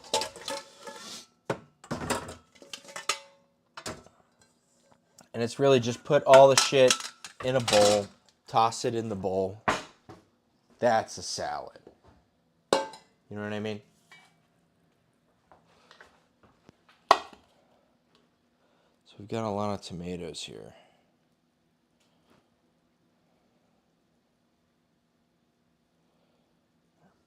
You know what? I might toss them in a colander. that way I can rinse them out, because there are quite a few of them.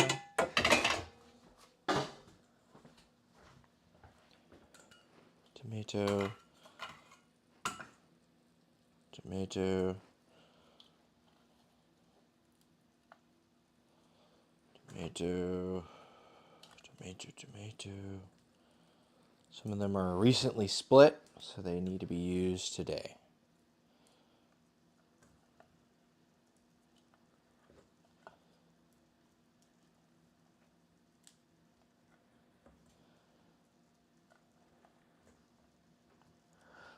And this will be kind of a caprese adjacent. It's not quite a caprese. I forgot to ask, what are you making today? So we're making quiche. And we're also making like a fresh kind of caprese salad. I'm gonna make some zoodles with this zucchini here. And I've got this really thick sauce that I think will go over the zoodles. And then we're also making some focaccia.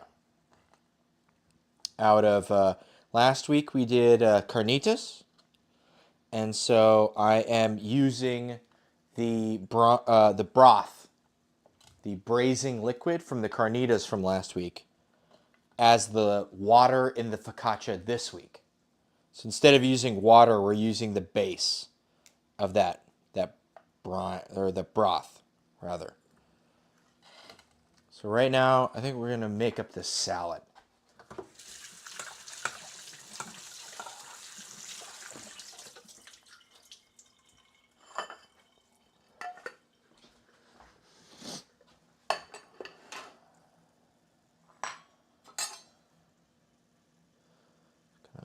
Gonna kind of quarter some of these tomatoes.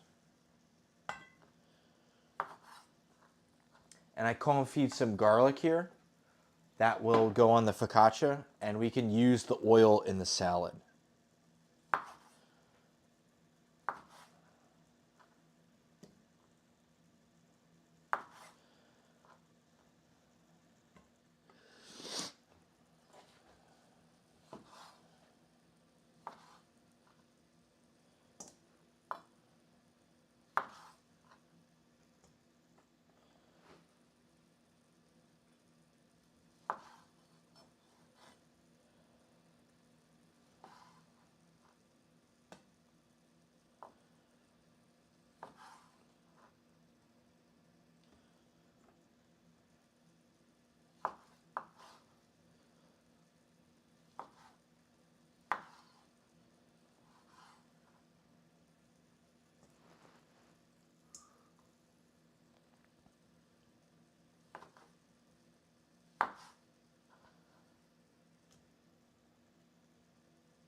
This guy's got a bit of a bad spot. We'll just pull that off. That's fine.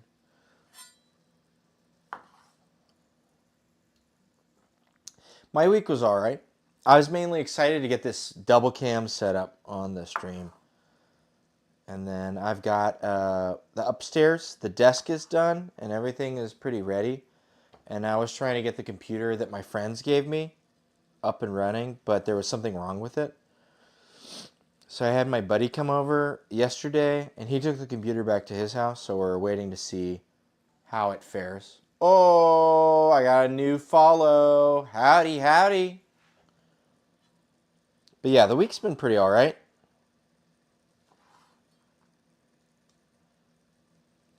Just going to put some more time tomorrow. Yeah, the layout. Yeah, you like it? Awesome. There's some more stuff we want to do, but this is a major improvement. So I'm hoping people enjoy.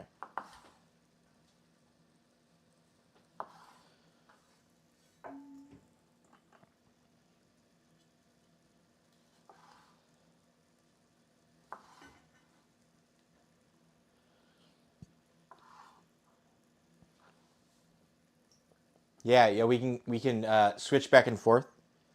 Which one is the main cam? So producer just switched it. I got a howdy. I'm doing all right. We're just dealing with some of the abundance. Yeah, the flip. Yeah. So once we get I got a stream deck, and we can hook these up to the stream deck. And once we can do that, I can just do that from over here with some buttons and stuff. But yeah.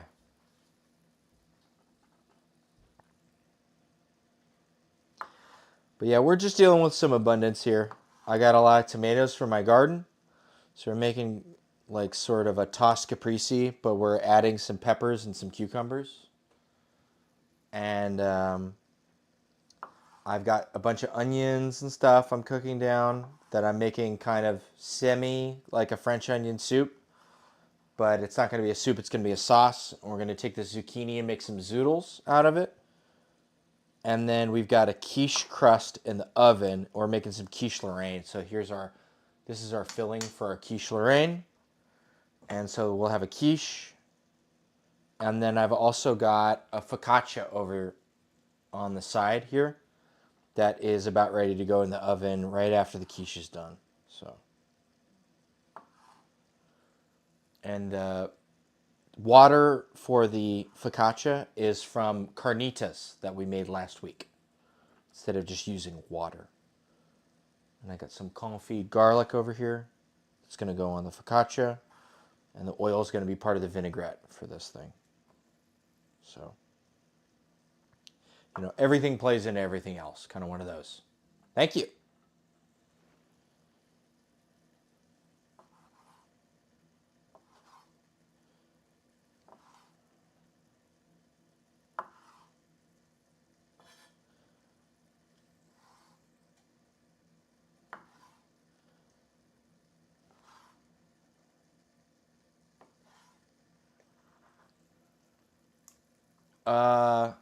The oil of the confit garlic. Yeah. The oil is going to be for the salad. And the garlic's going to go on the focaccia. Yeah, so this olive oil here is like very garlicky olive oil, and it'll be really good in the salad, right?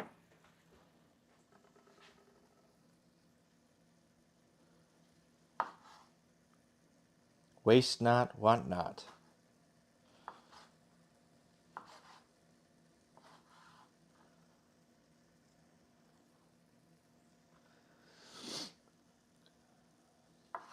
When I'm making like kind of an ensemble of food, I like a lot of the things to play with each other really well. You either want them to play with each other aggressively well or like clash aggressively hard, right?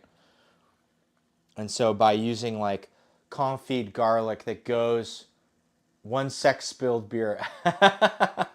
I feel you. I feel you. That's me. I spill beer from time to time.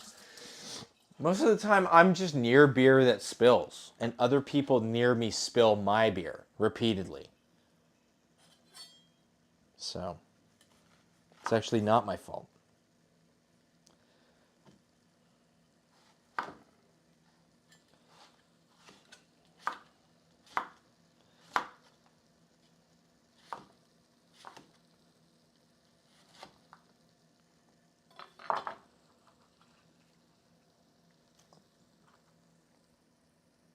All right. Hell yeah. Yeah, so if you're new here, I basically do Dungeons and Dragons. We host every Friday, and so every Thursday I make a dinner party's worth of food and test out recipes and stuff like that. I don't ever DM, so I host instead. And so we make a lot of, I've got a big garden in the backyard. I got a smoker back there. And so we do a lot of smoking and growing of food. Last week I did a stream where I took a bunch of apples and I peeled and pressed them for cider. So I've got a bunch of cider out in the garage. Although I've got also a bunch of fresh apple juice that I'm going to do as cider tomorrow. And I'm going to have everyone compare the two and see which one they like more. And if they like the one more, that's you do 16 shifts Monday, Saturday, and do catering on Sunday. So it's rare I have time to Twitch. Oh, okay. I get you.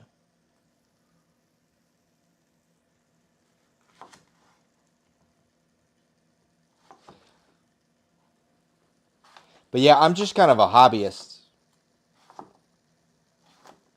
We're trying to work our way through some stuff, though.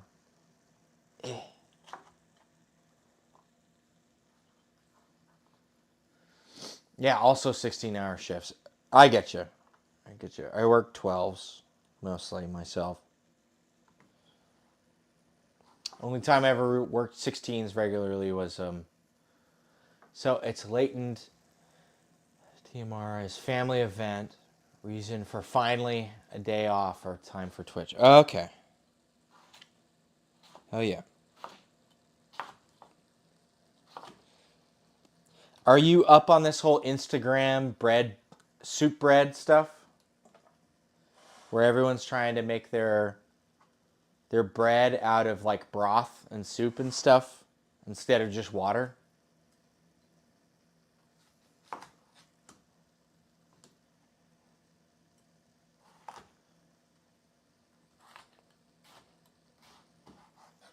No? Yeah. Everyone's like trying to put tomato soup in their focaccia and stuff like that. Does sound like it would work though. Yeah. I just like I saw it on Instagram and I had a bunch of extra braising liquid from when I made carnitas last week. So that's what the focaccia is this week.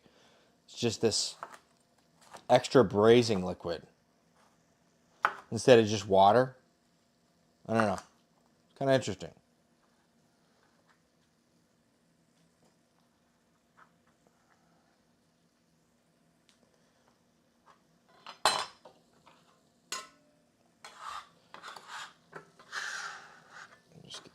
Just get the goo in there. Get it all in there.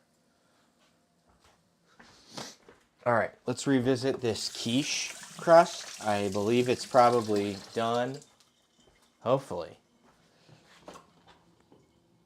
It looks pretty good, although it did puff up a bit even though I docked it, which is kind of disappointing. But the patch job looks like it held, so that's something.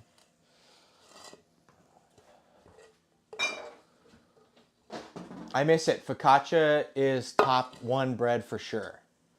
Sounds yum. Former restaurant had fresh delivery. Normal oil time focaccia.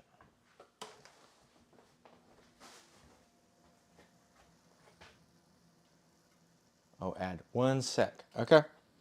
All good. We're going to pull out our crust here.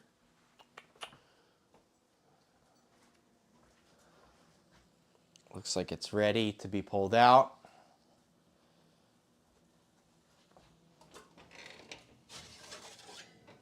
All right.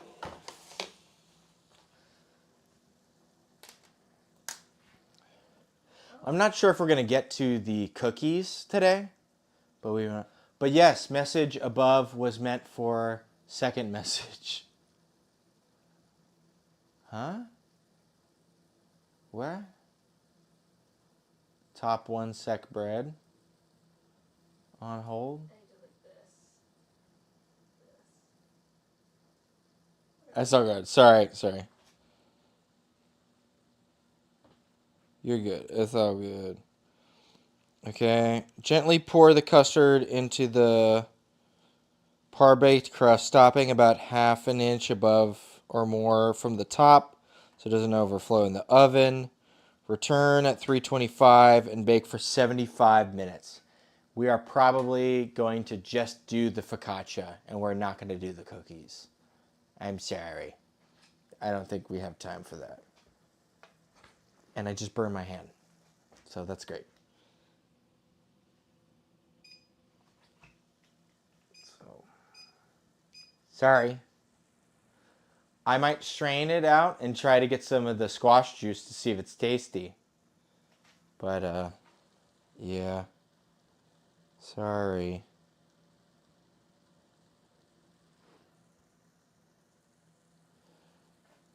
Alright, we just need to... I'm just gonna open this up. Bring the temp down.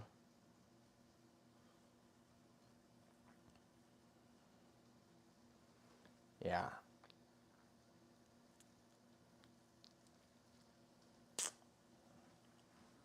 Thanks for distracting me, producer. What the fuck? I was thinking also, like, you use olive oil for focaccia traditionally. You could blend the oil with whatever herb. Yeah, that's a good point. Like parsley focaccia. Yeah. That's a good idea. I think that's where we kind of can we can vibe and we can get a lot of, interesting, Tony Hawk multipliers. Let's see, what is the heat now? Okay, whatever. All right, we're gonna add our quiche lorraine filling. So, Do you want to scoot this pot what back? what do you want me to do? Oh, do you want to scoot this pot back a little bit? Okay. Where do you want the pot to go? Just like, Sorry, I just burned myself. Here, where do you want it? You want this pot to go this way? yeah. Okay. That way you have more, you can push that a little further in. Okay. So Sure. it doesn't fall off the stove. It's fine. I think mainly you're just distracting. Sorry. I'm trying to deal with the chat and all the stuff and look at you at the same time, and it does get distracting. Okay. So we're gonna try to get all the stuff in because we hate not all the stuff getting in, but then it's gonna overflow and we're gonna get sad and mad. And that's gonna be the quiche, everybody. That's the quiche. Everybody's sad and mad. The quiche. Okay. It should work. I don't see why parsley focaccia wouldn't work.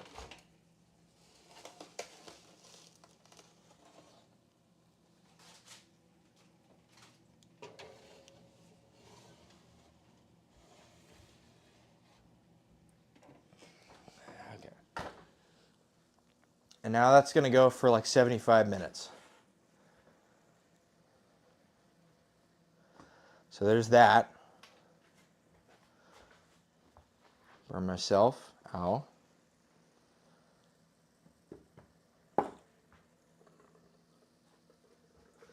What's left in the bowl called the student's pay, directly translated from Danish? I don't get what you mean. Like anything left over is called like Oh. student's pay. Oh, what's left in the bowl is called the student's bowl. Student's pay. That's Oh, okay. Interesting.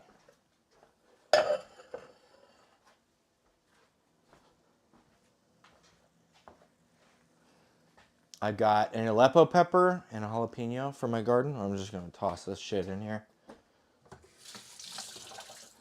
And we're going to do up some... We've also got a bunch of basil here, which we're going to use. And then I've got some high moisture mozzarella, and we'll probably use some of that as well. Great.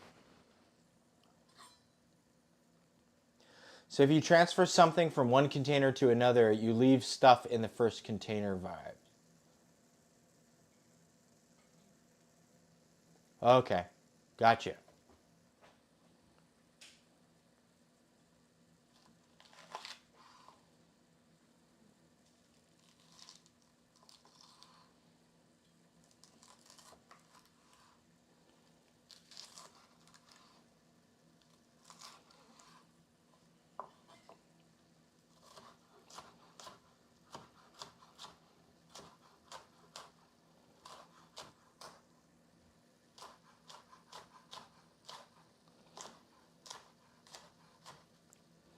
So the harissa is not very, or the Aleppo rather, is not very hot.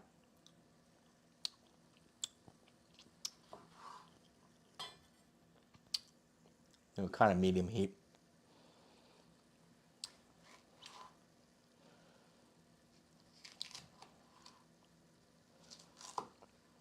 Although I think it's a little hotter than I did anticipate, so we'll only use half of this jalapeno. Other half, maybe we could put it on the focaccia. How about that?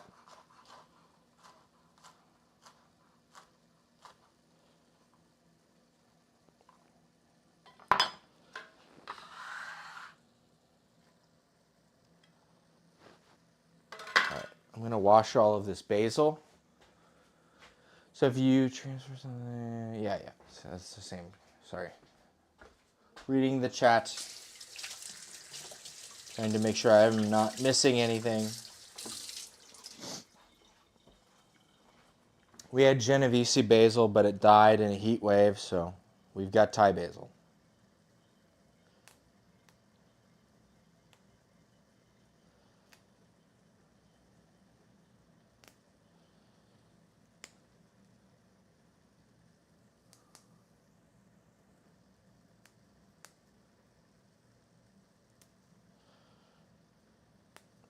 These aren't quite like going to seed, so I think they work all right.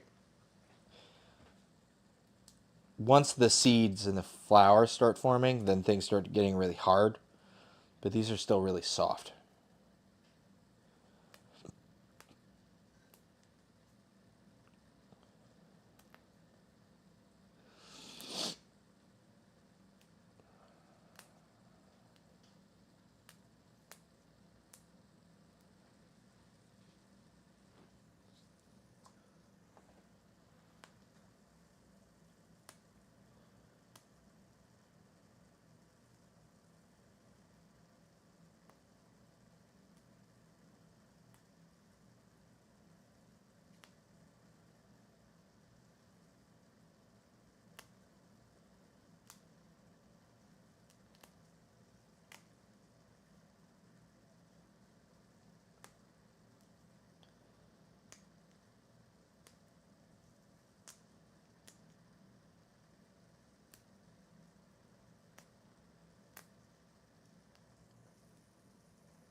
All right. We're going to take the other half of this guy. Just a little bit of extra oregano on this. Just going to pull it off.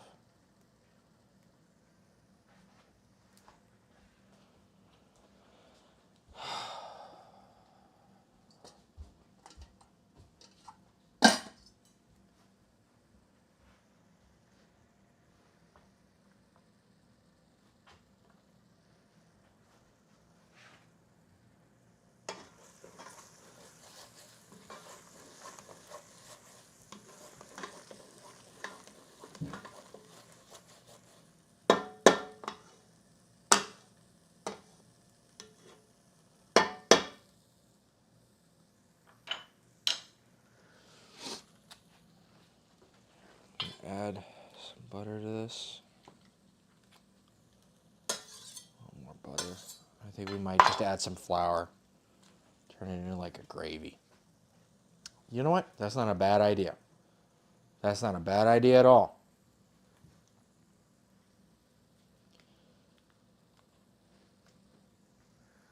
I'm gonna add some salt, some black pepper.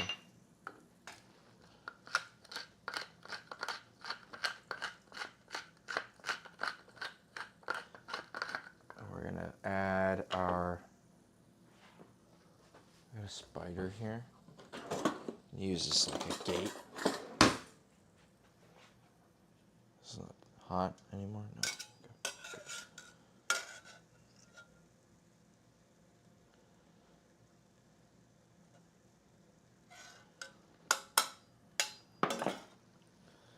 And then we're gonna add, we got another deal of balsamic vinegar. Where the hell did that go? Here it is.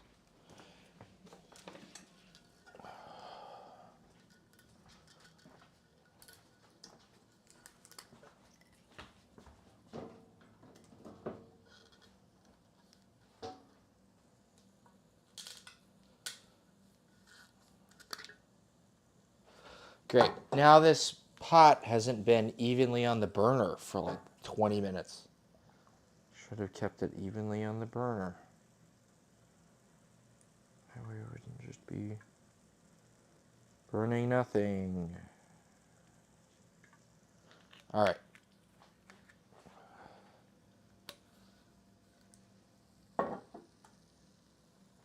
Okay. I'm going to add, I got this stuff, but I was also thinking about adding some feta to it as well, and doing like half and half feta and mozzarella. I think that would be good.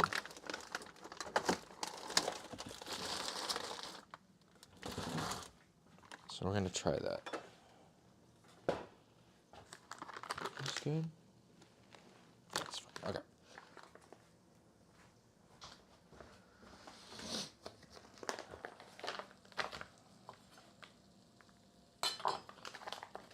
This is perforated, so I should just grab one, leave the other.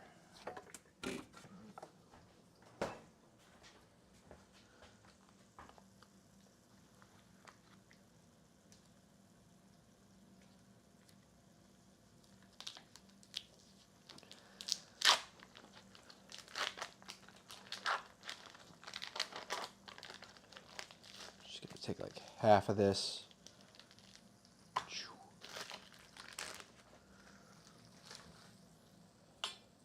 I'm just gonna.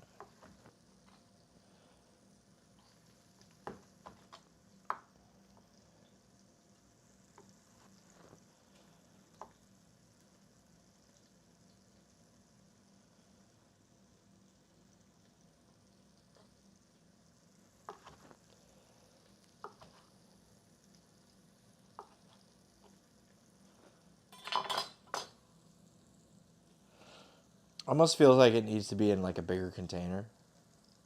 Like definitely, it needs to be in a bigger container. Here. Sorry, I started the night with a bunch of onions. It's just fucking up my sinuses. Everything's just like, yeah. Okay, let's get a bigger container.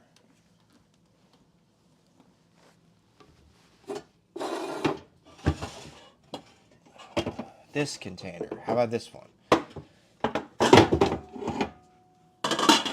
It's a pot.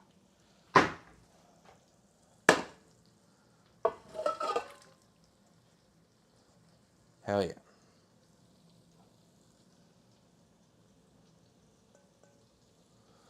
Okay, that's never gonna be a thing. So that's fine. And then just gonna add, just use this to dock a piece of dough. It doesn't really matter. I'm just gonna add these big pieces. Just gonna crumble them in.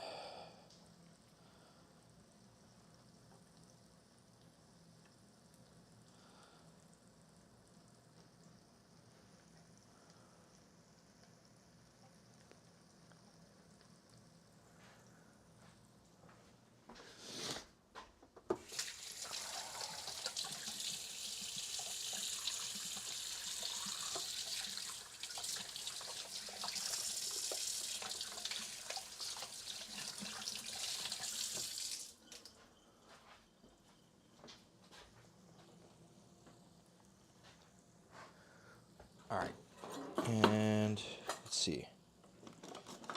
Salad tosser, dealier.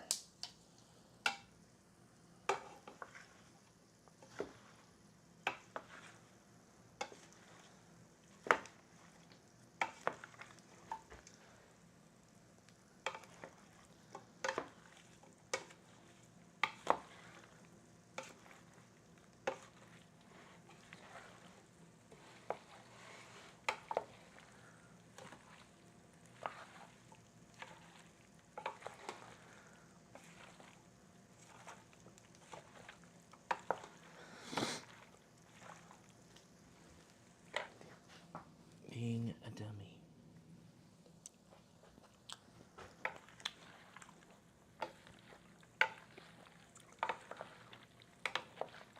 Tastes pretty good.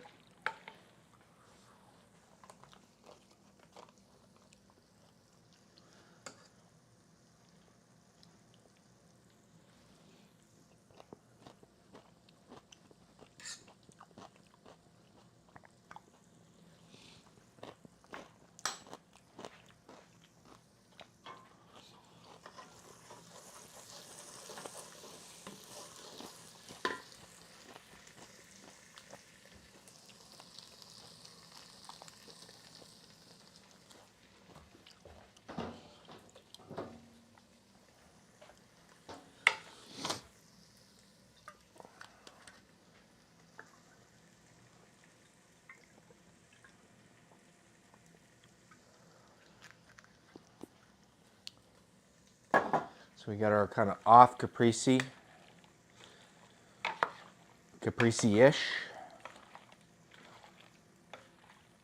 Adding some cucumbers, because we got a lot of cucumbers right now. Adding some peppers, because we got a lot of peppers right now. You know, use what you got.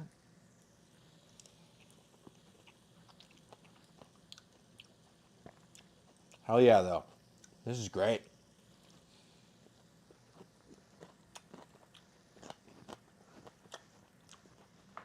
Fuck yeah.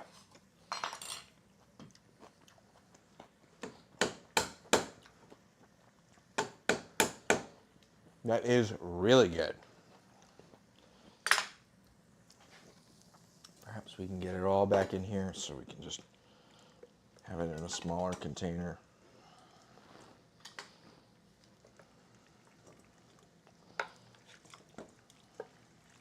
Now that we've tossed it.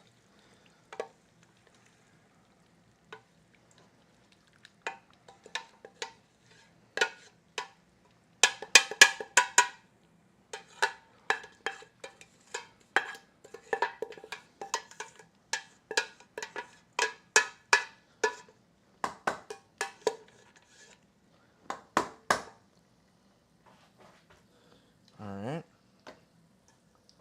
So there's that salad. Pretty fucking easy. Especially when you got really good produce.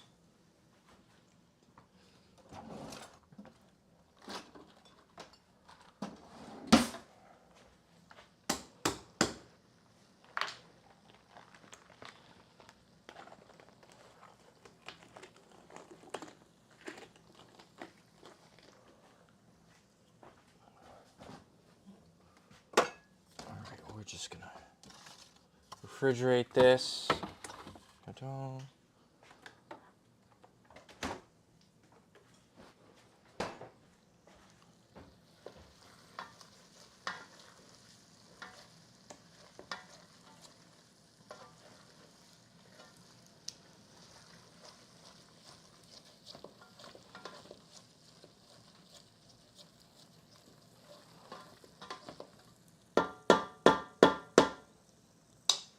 I'm going to add a little bit of our AP flour.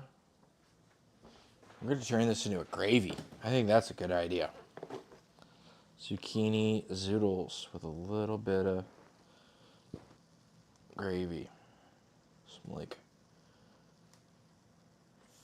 French onion gravy-y sort of stuff.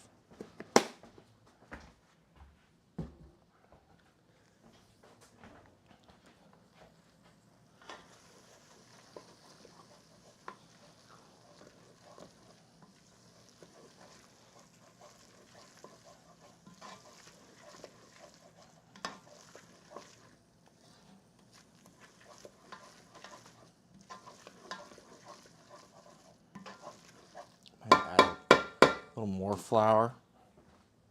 Making a roux. So it's still French. We're still French. Everybody. God damn it.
I'm gonna grab one of these guys. I think it's a little more airtight than the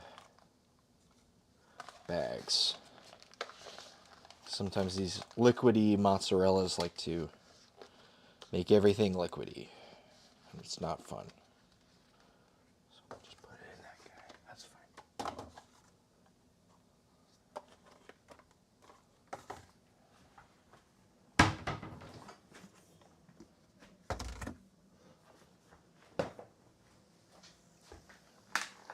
Grab this, put it back from whence I found it.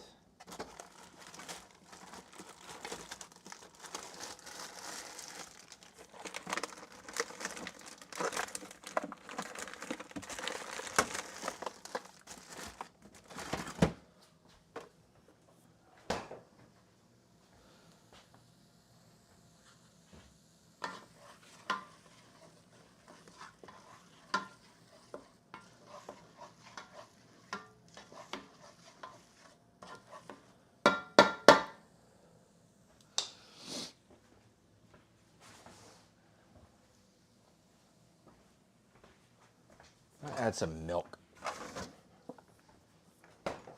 Thicken this out, or thin it out rather.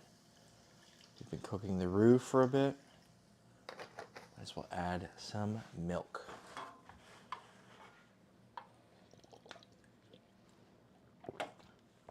Let's look at our quiche, which has not overflown. Hell yeah.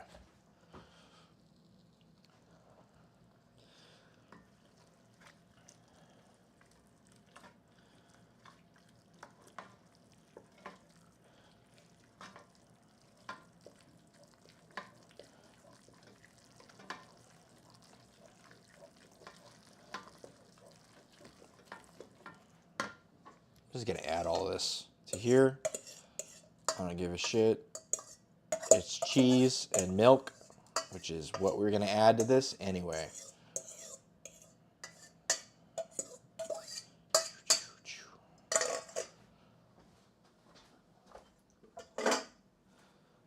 We're gonna add a little more milk.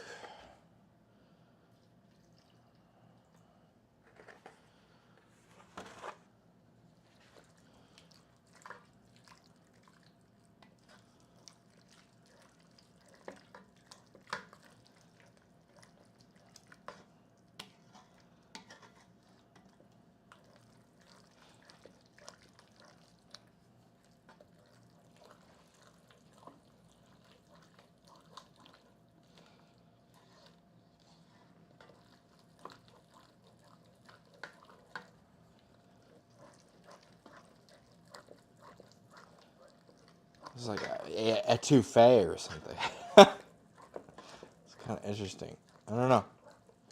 Looks really fucking good.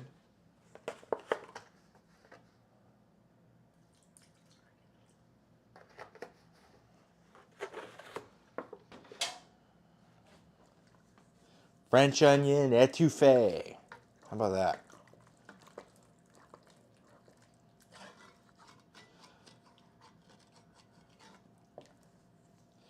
If you would have asked me at the beginning of stream if I would be making a roux, I would have told you emphatically no. But here we are. Making a roux. I think we've added enough milk to this. I think we'll just add water from here on out.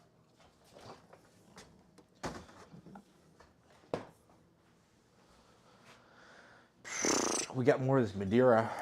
We could add some of that too.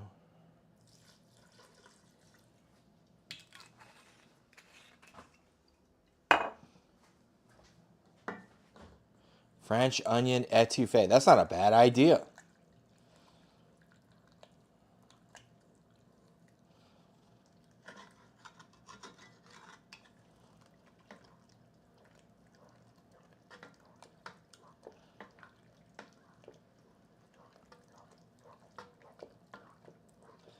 We'll wait for this wine to cook out a bit. I'll give it another taste here. I bet it tastes amazing. I bet it tastes fucking dynamite. I've been cooking something in this pot for the last 4.5 hours. And just cooking shit down into it. And this is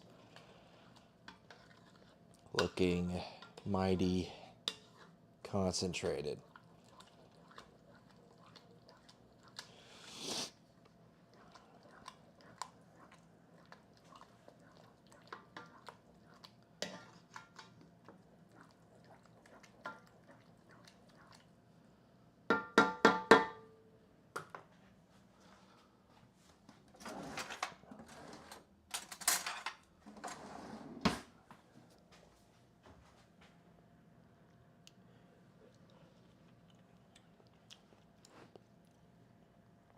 Whoa.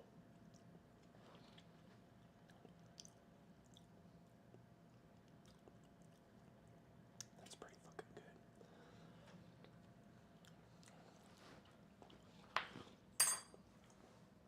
Although I think it's still a little too thick.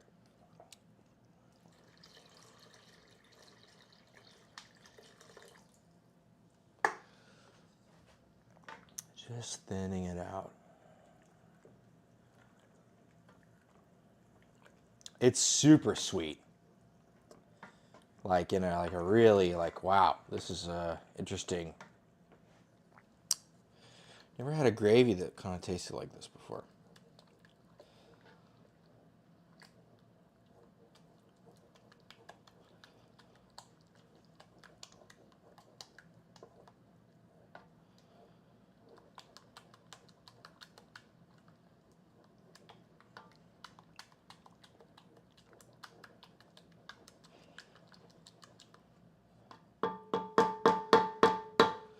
All right, so there's that. I think that's probably most of what that's going to end up being. We've got our focaccia over here. We should probably shove in a sheet tray. If we don't have shit to do with this half, we should probably get a sheet tray in here.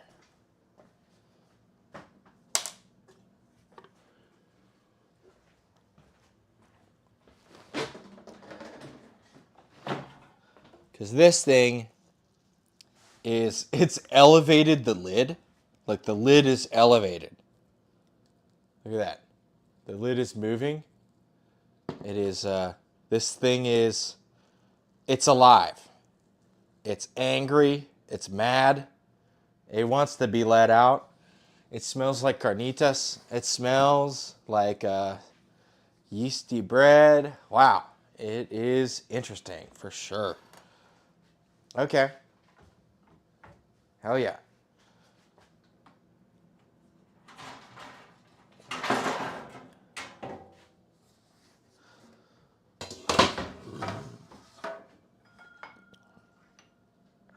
Doesn't want to be left in the cage anymore. All right.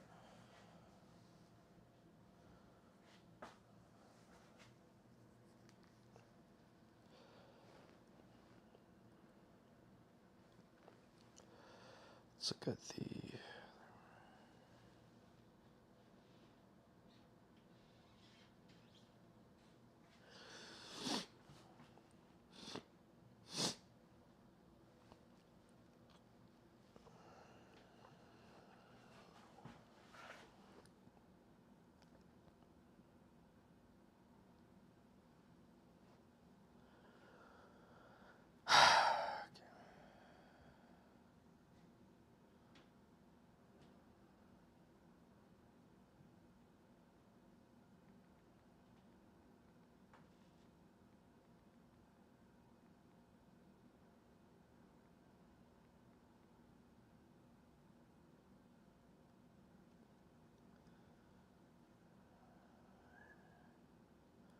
focaccia.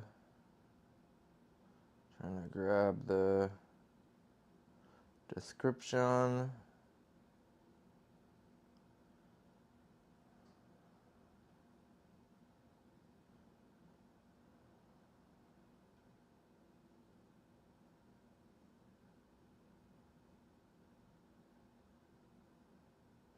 Okay, great.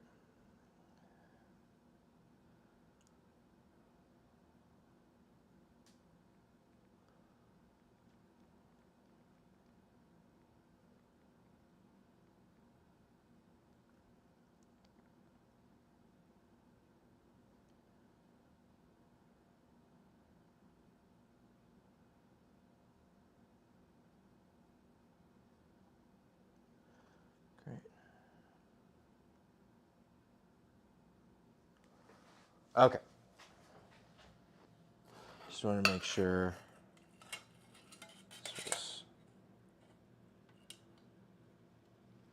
I'm going to use the rest of this garlic olive oil.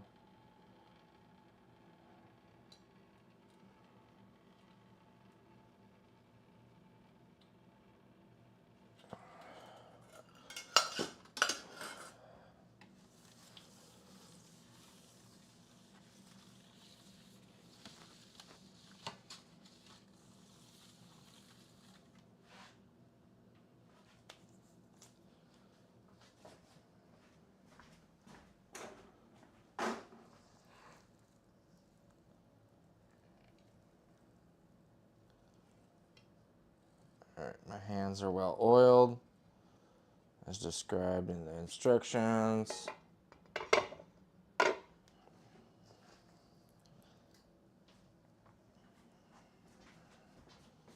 This stuff is really bubbly and excited.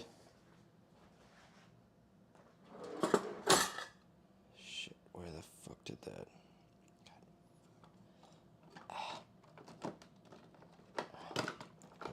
I'll just wash all of this stuff. That's fine. Whatever.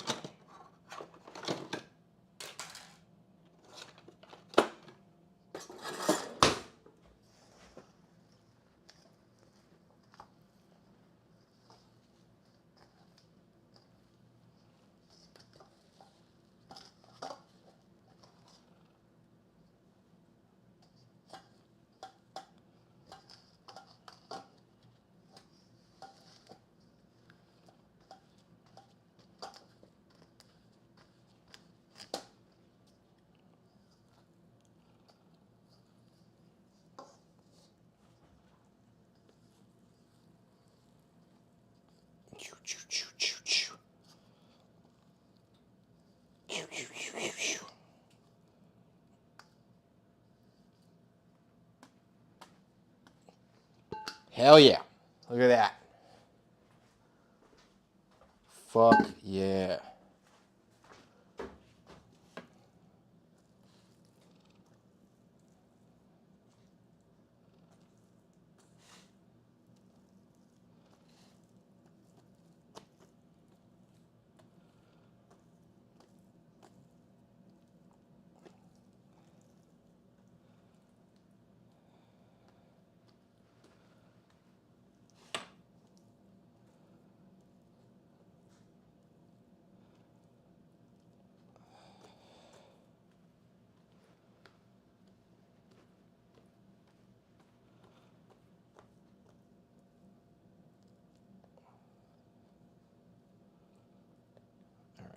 Doesn't quite reach those corners.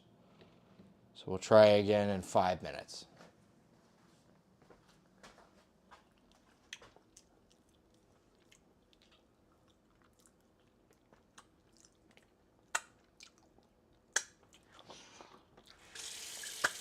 Wow.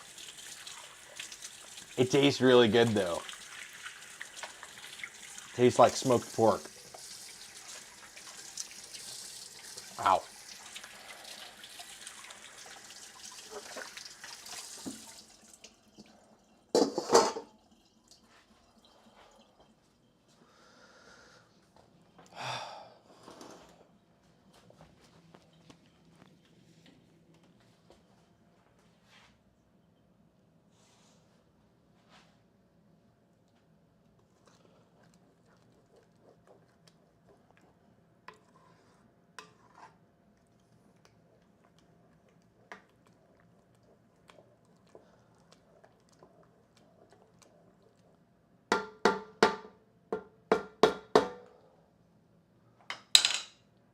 we'll just leave this over here for now.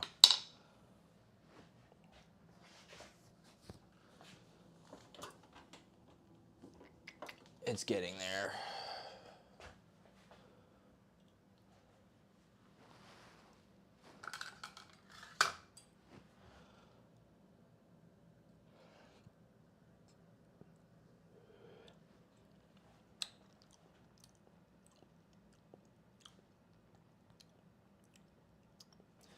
It just tastes like the sweetest, most like oniony. This is like a celebration of onion. This is like if Onion was a guy and he could give me a big old hug.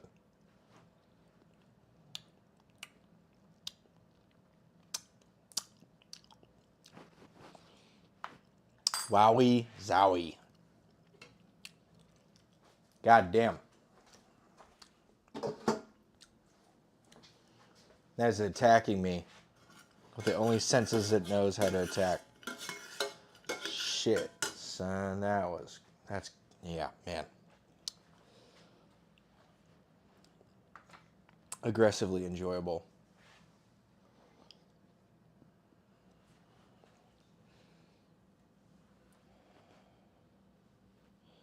All right, we're gonna take the rest of these herbs. They're gonna come off onto here. And they're gonna go into the focaccia. So we got some thyme, oregano, rosemary. We've got half a jalapeno. We've got our confit garlic. I think that should be wonderful.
Okay, we got our herb mixture. We got a little bit of extra jalapeno. We got our confit garlic. I think this is going to be really good focaccia. I think this is going to be a stellar focaccia, if anything. Just wanted to get to like these fucking corners. Just go to the corner, dude. Whatever.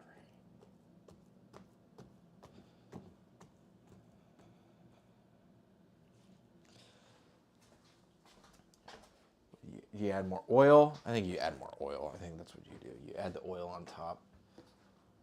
I'm a fucking idiot. I'm an idjit. What's up, guys? It's me, Idjit. Idjit Bruce here. I gotta fix the pour spout thing. I accidentally broke it. Give it the olive oil treatment on top.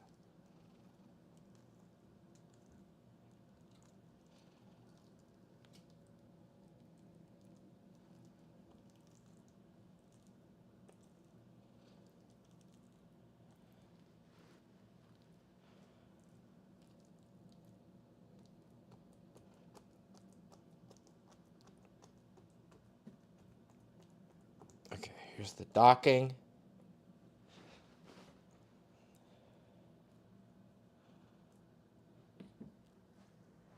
Let's just add our stuff.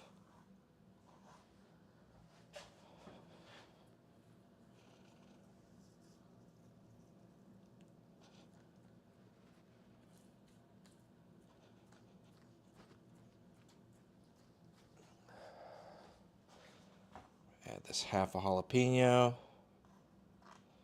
Just kind of willy-nilly. But half the shit on top of this is gonna burn. And I'm gonna be sad and mad.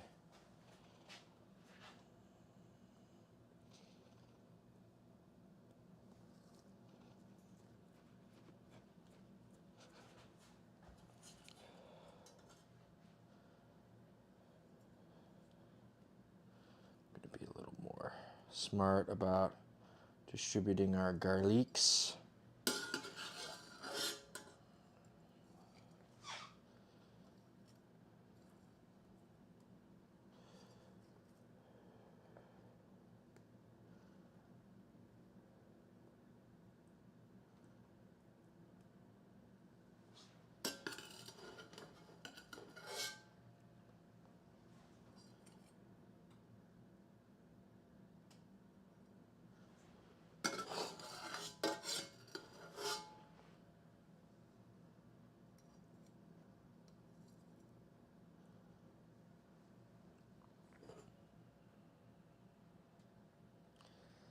All right.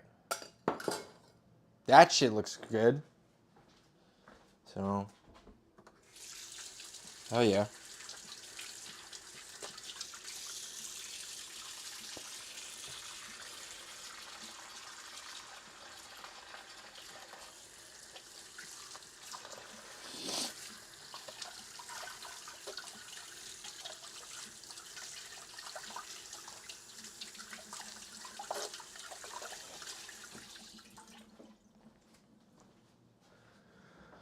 All right.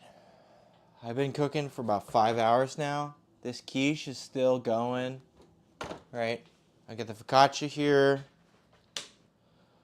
Got this etouffee. We got a salad. I think all I got left to really do is make a good cocktail. I think we might juice that squash like we said we would for cookies, but we'll make the cookies tomorrow. And we can use the squash juice for a cocktail. And then I think all I got to do is spiralize some of the things. I've really got to go to the bathroom, so I think I'm going to take a break here. Yeah. So I'll be back in about 10 or 15 minutes. Anyways, thank you much. Go.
Hey guys, what's up? Sorry.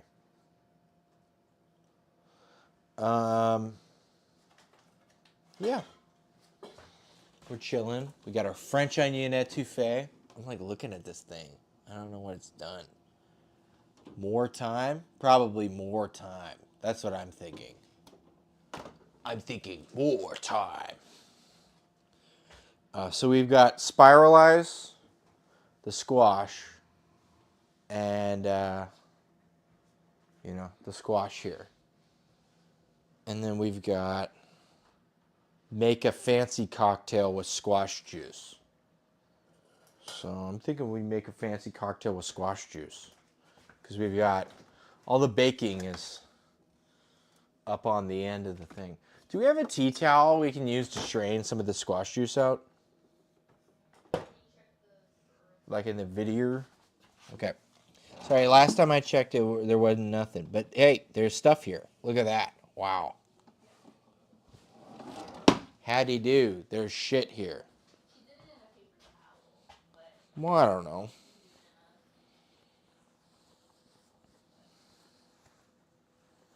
This is good. This will be fine.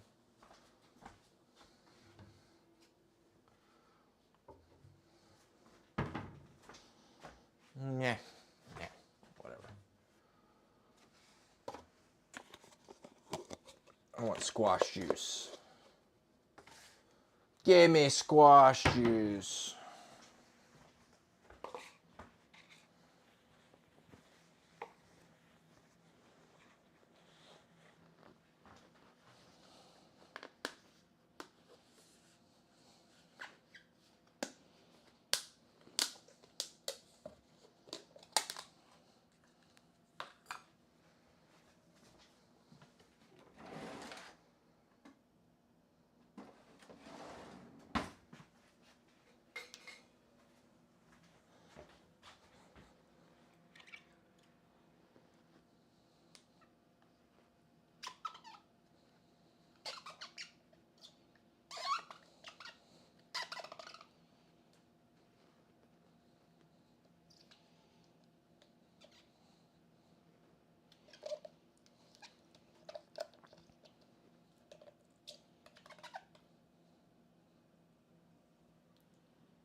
Okay, well, that's not all the squash, but it's a lot of the squash. This isn't exactly the most bestest shape for this, but we'll try and do our best with what we've got.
Oh. There's squash on the other end of that. Oh.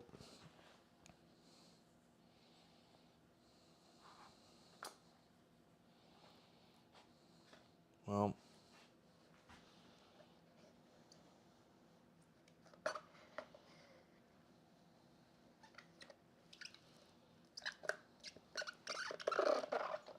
You just take this and you put it on your spatula and you take the rest of it. You go like this. You fuck it up because you're trying to not make a mess, but you end up making more of a mess. That's always the best part. Okay. That part can go back in. Yon, get back in there.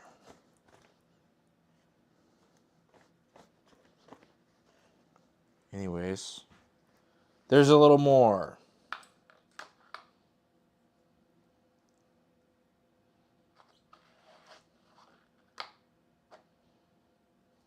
For squashing.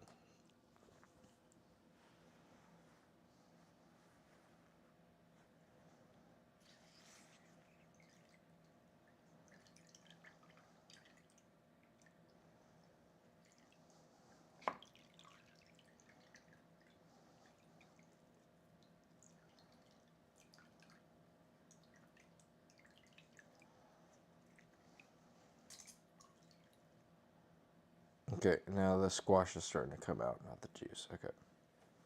See, we're learning.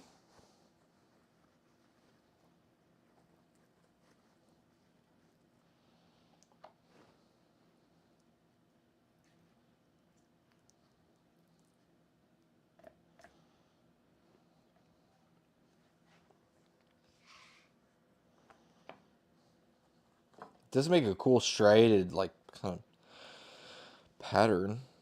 That looks pretty cool.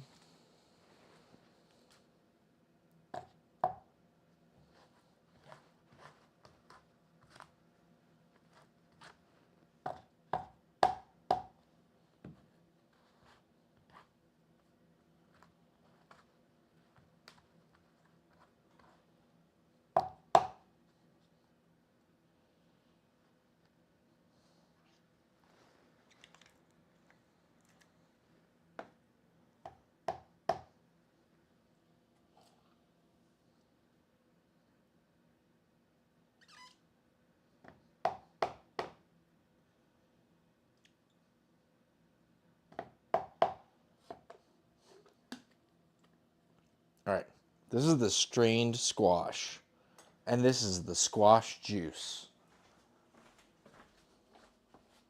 So that's something. This will make better cookies.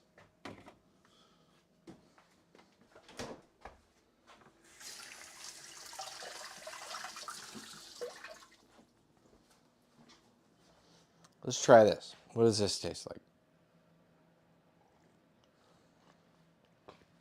And it almost tastes like it's got like salinity. It's like coconut water. Producer, would you like to try this? It's like if squash had coconut water.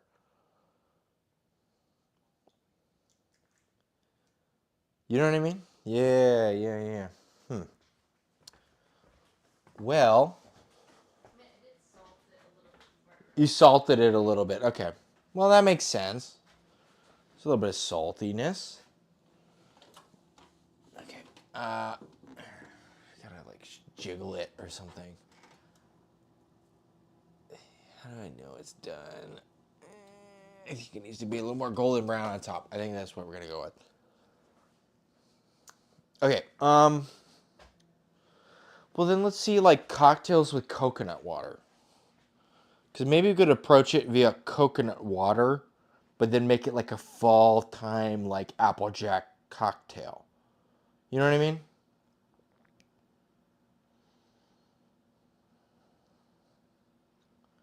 Exploratory. A lot of exploratory stuff this stream. Cocktails with coconut water. We don't have a lot. Bacardi coconut cocktail. Water.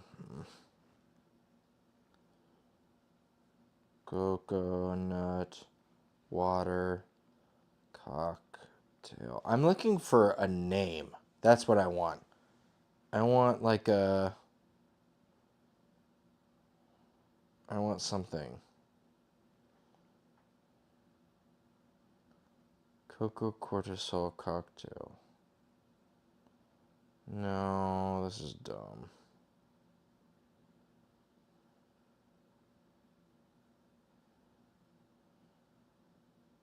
This is dumb.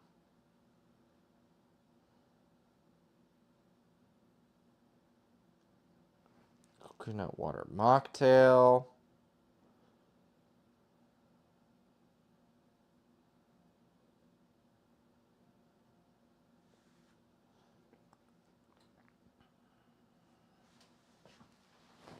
I want a name. Carabeno cocktail. Coca Loco. These are all things that are trying to get me to click on a bunch of shit. It's annoying.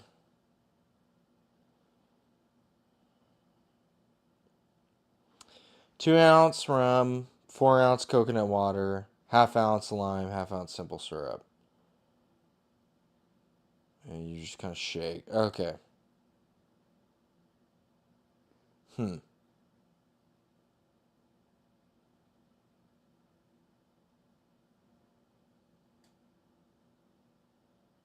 That looks really light on the acid. I would say that's probably an AI thing. And it probably has way too much coconut water in it. I don't believe that cocktail to be real. Let's try something. Let's make something. And let's try it out. So we've got this. We've got our, let's bring all the players from tonight, right? We've got the Madeira.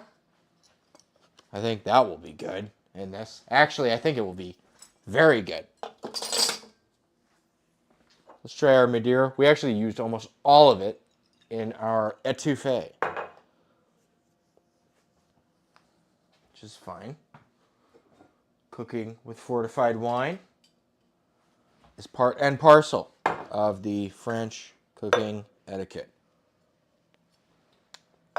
How can you call yourself a French cook if you're not cooking with, fortified wine? You gotta. Okay, we got our cinnamon syrup here.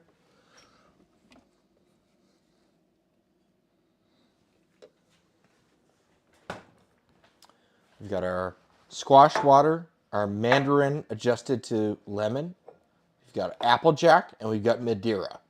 I think this, and there's the Bittermans, because we cannot find our Angostura for whatever fucking reason. It has eluded us all night. So let's see if we can make an interesting cocktail for the fall. I still cannot see it in here for the life of me. That's really frustrating. Is that lined up back there? Nope. Angostura bitters. I've been looking for them all stream. Okay, well, I think we're going to try, but we're going to do equal parts. It's got a yellow cap and a white kind of label. It says Angostura on it. It's from Trinidad, I believe, in the Jamaicas. All right, let's try one of these, and then I think we might have another shot after this, but we'll try one. Yeah, I don't know where it went. Up and left. Definitely had Angostura. Didn't go anywhere. Or did it?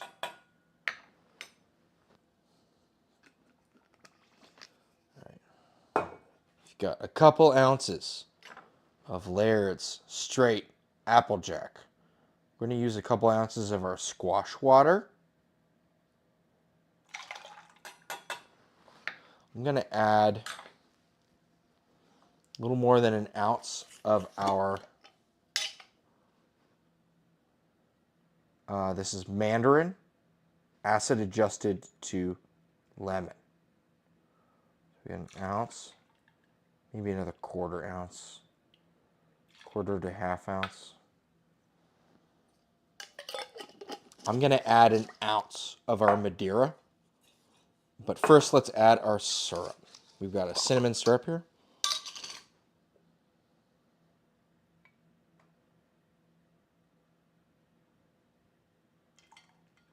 Adding like kind of half an ounce, 3/4 an ounce. And then we're going to add our ounce of Madeira. Fortified wine. Kind of nutty and sweet.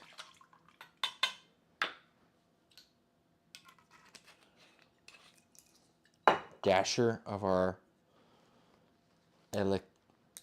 Elemacule bitters. Kind of cola-y.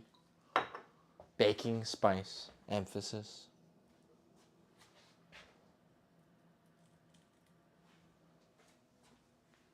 Salt.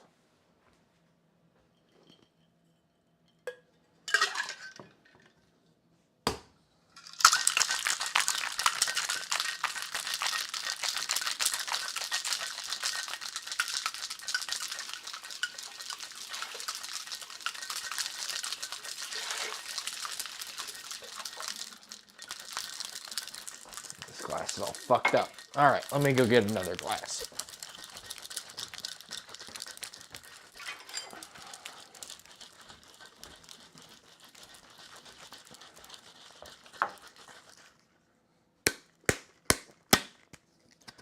I don't have any ice anymore. We could. Well, that's fine. We'll do the ice block for the next one. Let us try. That's what we need. Is to try.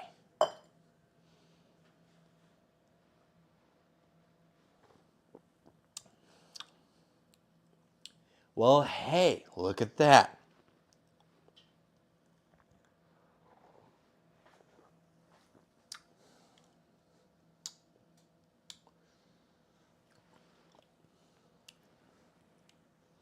I really like that.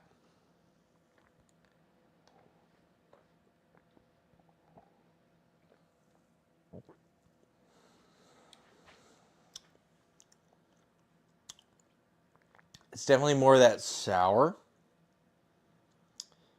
But I don't know, you get the fall. It feels very fall without like shoving it in your face. It feels like the leaves are falling off the trees, but of their own accord. Like they're not trying to go, hey, look at me, I'm falling off the tree. You know what I mean? Like it's like a...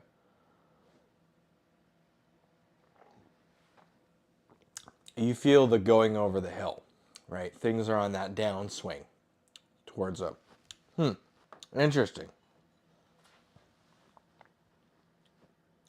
I like that quite a bit.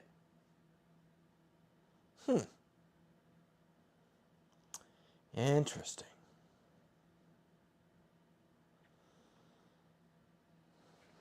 Well, squash water. Not a bad. What am I drinking? I just made a cocktail.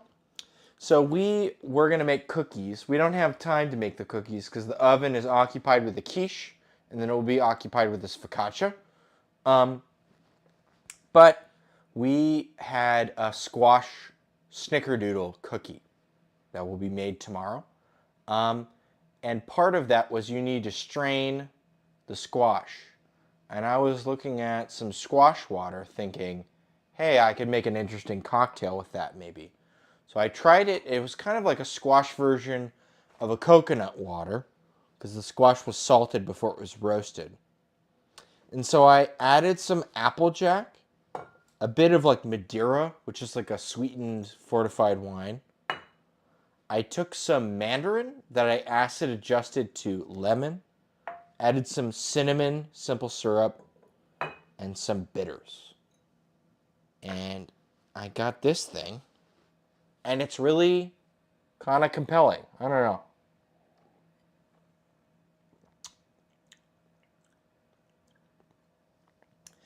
It's like lightly full. You know what I mean? It feels like it's the end of summer. That's science shit you got going on with liquor. Well, that's kind of some of the stuff we do here. Where like I'll infuse liquor with tea. I'll infuse liquor with different herbs. We grow a lot of stuff.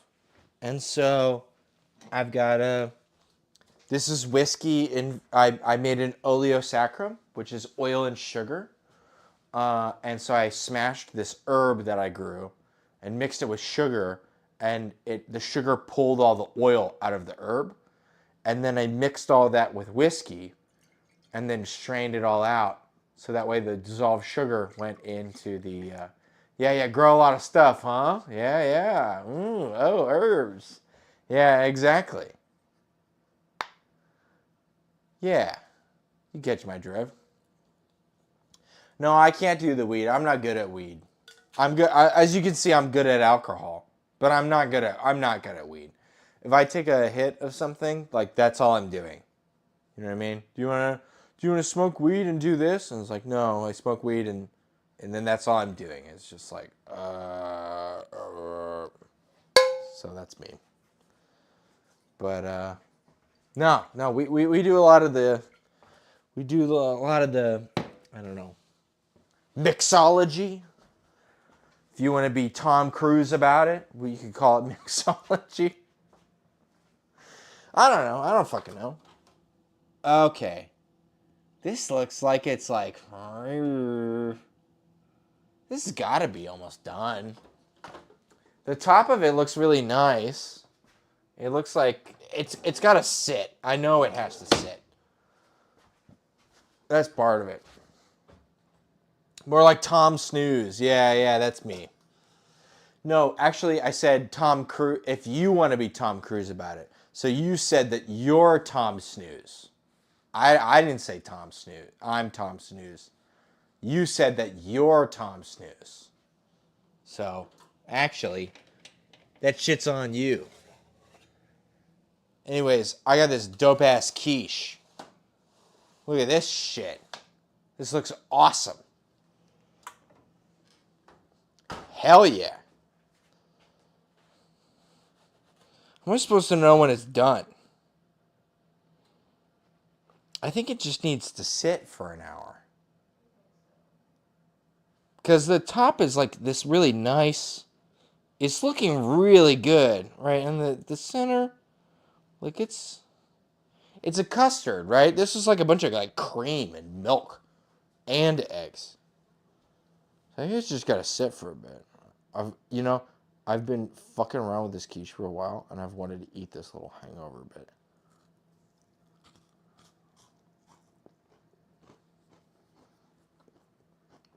No, I gotta bake this focaccia. And then we need to improve this cocktail. We were gonna make cookies, but it's already past midnight, so probably not gonna get to cookies. Way ahead of you. Yeah, you already made the cookies? Yeah, I bet you did. Okay. What temp do we want the focaccia at? What temp for the focaccia? What kind of cookies do you make?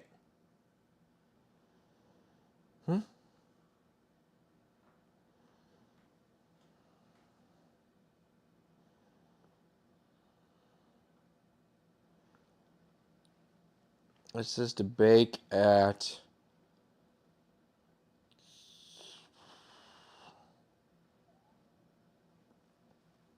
4:30. Preheat after 30 minutes. Remove tea towel. Drizzle some more olive oil. Place for 25 minutes. What the fuck? Okay. Preheat to 4:30. What a weird fucking temperature. 4:30? bake. 450. Let's go with that instead of 430. But macadamia nut is on my mind. Dude, I make really great macadamia nut cookies. You want to know why? You got to ask if you want to know.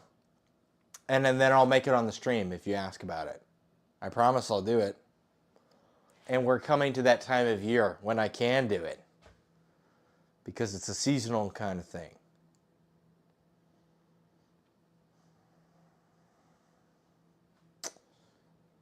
Damn. I guess we won't do this here.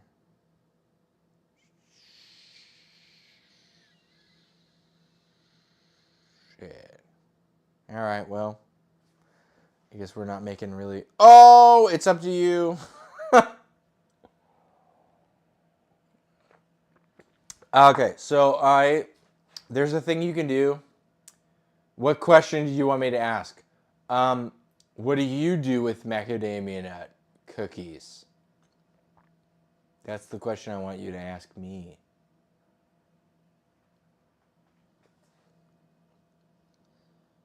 As we preheat to bake for about half an hour for this focaccia. I guess it is all kind of baking right now. Whatever.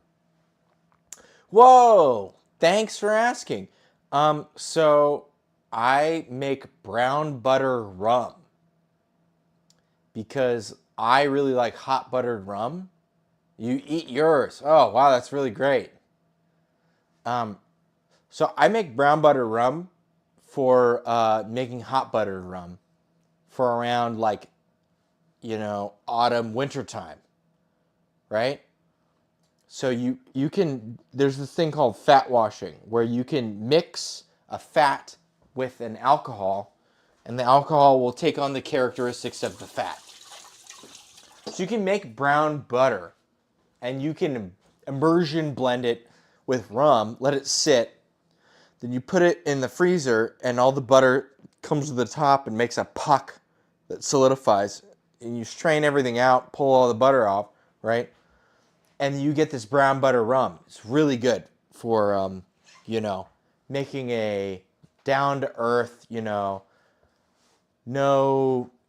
it's like a really nice, simple, brown, like hot buttered rum, right? Sometimes people, they make hot buttered rum and they use like a weird, dumb batter and they're like, you're supposed to make it with ice cream and all this shit. It's like, doesn't make any fucking sense, right? So I like the simple, like fat wash brown butter rum and then you do it with some boiling water with like a cinnamon stick, a star anise, and some sugar. And that's it. And it makes a really great, why not just add rum to the cookie batter, in the cookie batter? Well, like, this is a drink that I make on the side. I make brown butter rum. But the thing is, when you make brown butter rum, you make rum brown butter, right? And so I always have all this extra rum brown butter. And I make white chocolate macadamia nut cookies with rum butter. And they are amazing. They're just simply like exotically amazing. So, yeah, you just go with it. Yeah. Just go with it. No. I'm just saying. You must like Bananas Foster. I actually don't really care for bananas. But Bananas Foster sounds like the best version of bananas that there are. For sure. I like plantains. I've just had too many slimy bananas. I really hate a slimy banana. And lots of times bananas are just kind of slimy. And then sometimes you blend them in with like a milkshake, or like, not a milkshake, sorry. Like a smoothie. Smoothies always have bananas in it. It just always makes me feel like the smoothie is slimy. Everything, it just makes me, the taste makes me feel the slimy. And I don't really like it. But yeah, I swear you said milk shit. Okay, great. Milkshake. But not milkshake. smoothie. Anyways, yeah, I don't know. I bet Bananas Foster is good. We went to New Orleans last year, or in May, and we didn't get any Bananas Foster. It was on the bingo card, but we did not get any of it because we were so busy with everything else. I might be imagining things. You basically fry up bananas with butter, brown sugar, rum, and dump ice cream over it. Yeah, and you flambe it. Yeah. I know how to make Bananas Foster. I never made it before, but honestly, I would take Bananas Foster over a banana split for sure. In terms of like my weird hang-ups with banana. I don't know. It's in this rum or this squash drink is kind of interesting. I feel like the squash is permeating like the middle of the. Have you made rum balls? What are rum balls? Please inform me. Oh, our tape job has failed.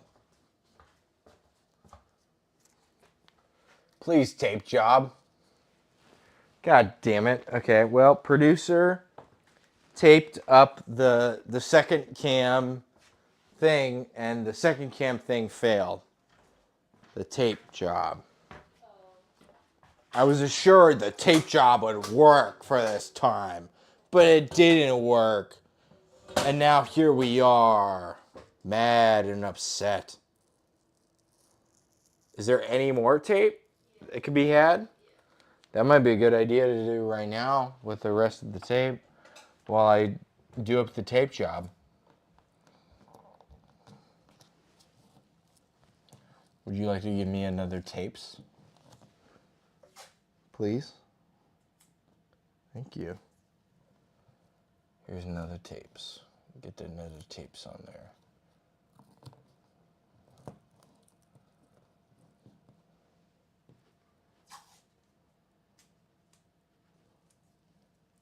It feels like we need more tapes.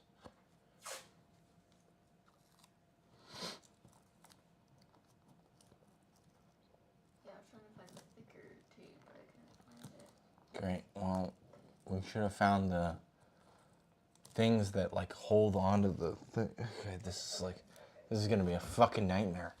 This is why I wanted to put the things on that like hold the Ethernet cables. You know what I mean? Did they all disappear? Did I eat them all?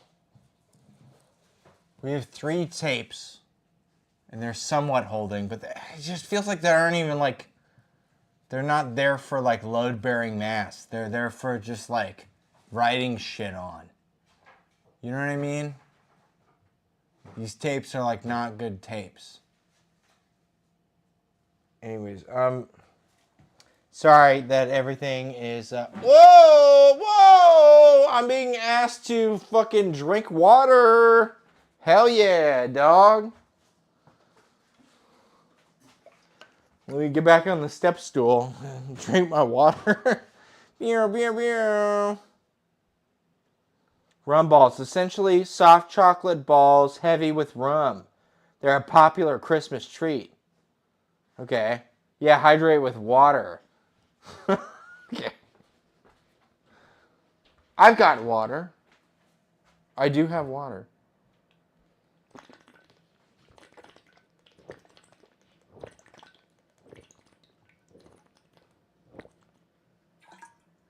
There we go. I drank most of it. Exactly what we had in mind. Hell yeah.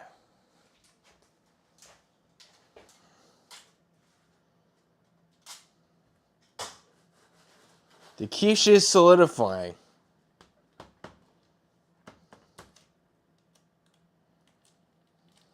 It's becoming what we all dreamed of.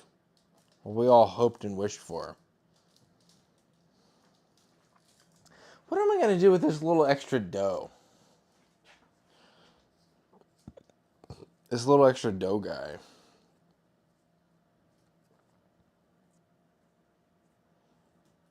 What do you do with an extra dough?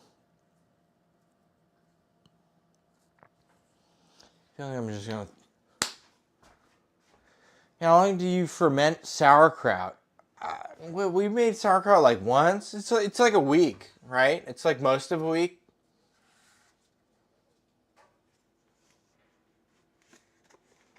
FYI, when is sopiapas? Sopiapaias. God, I'm so shit at Spanish. I'm sorry. Every time I read it for the first time. Sopapilla. But it's like sopaipilla. Sopaipilla. Please, when are the sopaipillas? Well, we can make them. I just, like, right now, I literally have a massive garden, and I'm trying to cook through what we have right now. Is that a Mexican dish? It's a Chilean dish, actually. But I'm just looking at, like, I got big ass squashes like this that show up like every 5 days, every 3 days. And I'm like, I gotta eat these or they're gonna kill me. And so that's where I'm at with a lot of stuff, where it's just like, I gotta eat the stuff that shows up. And that's why we're like making the things we're making today. Like I used up a bunch of tomatoes for a salad and a bunch of peppers and like different dishes and stuff. So by BS they're on the list for sure. And we will do them, I promise. It's just one of those things where like the garden waits for no one, right? Farmers know it better than anyone, right? Time waits for no one. And plants, they operate on time. Pichanga. I'm not familiar with pichanga. Let me look it up.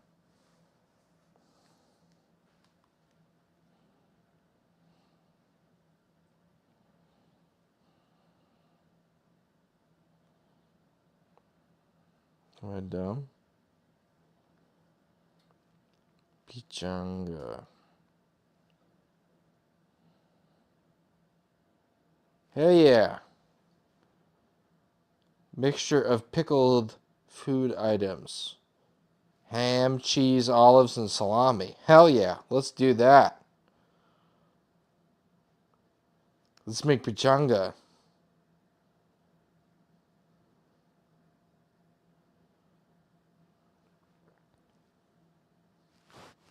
Keep them coming. I'd like to make pichanga. That sounds cool.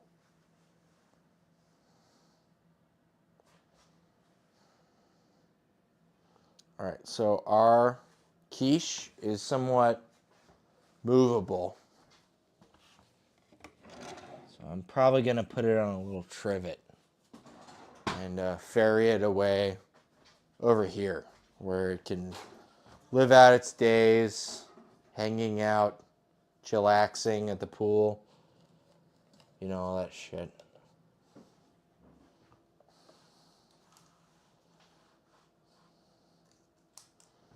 After this goes in, we're probably going to bust out the spiralizer and start spiralizing some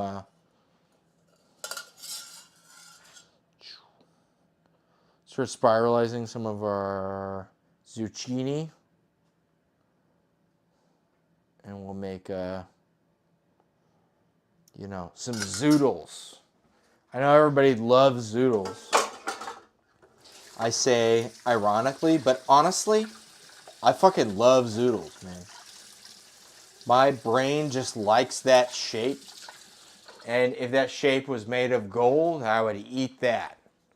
If the shape was made of lead, I would eat that. That's just kind of what it is. So.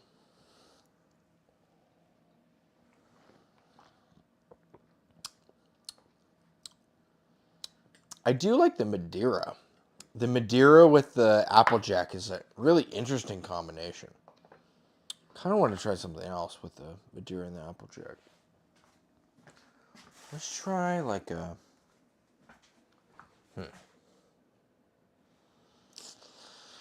Dude, this focaccia is about to explode over the top of this thing. Yeah. Shit, it's been 450 for how long? God damn. Bad at paying attention. Too many things. This world will make me ADHD. I'm not ADHD, I promise. The world has made me that way.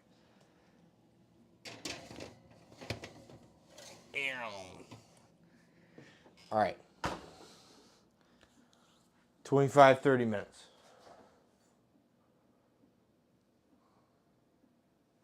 All right. We've got our etouffee, which honestly tastes like a dream. It tastes amazing. It's just like onion etouffee. I honestly don't have any complaints. Other than like it should be more meat forward, but like I think onion etouffee. I don't know what, I've never heard of like any sort of vegan or vegetarian person making an onion etouffee, but this is like basically vegetarian. Except for the fact that like we had a little bit of pork fat in the bottom of this at the beginning of it, and we added some butter. You could easily add olive oil and you could make this. That's like wildly satisfying for something that is like borderline vegan. Damn. Hell yeah. I didn't even realize that. Well, what you gonna do?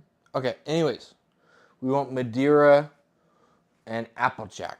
What else do we want? We want something to play well with these folks. I've got a little bit of this chung. That's a syrup that I wanted to try. And I wanted to replace...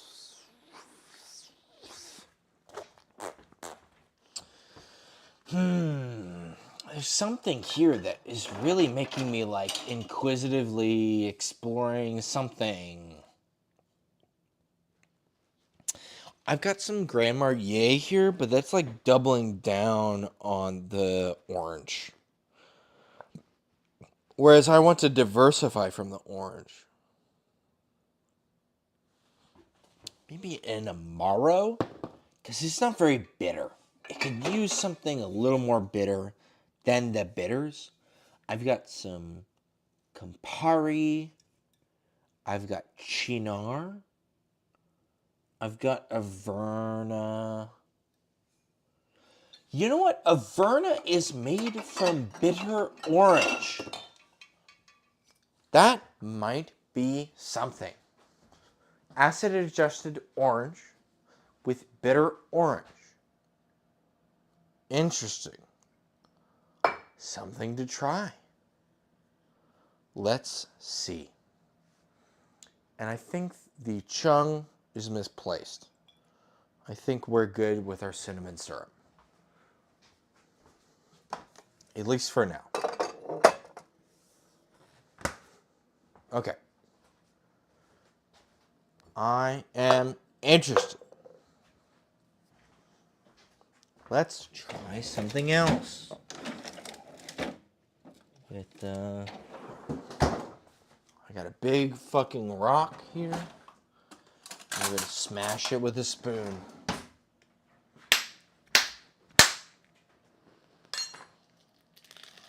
Alright.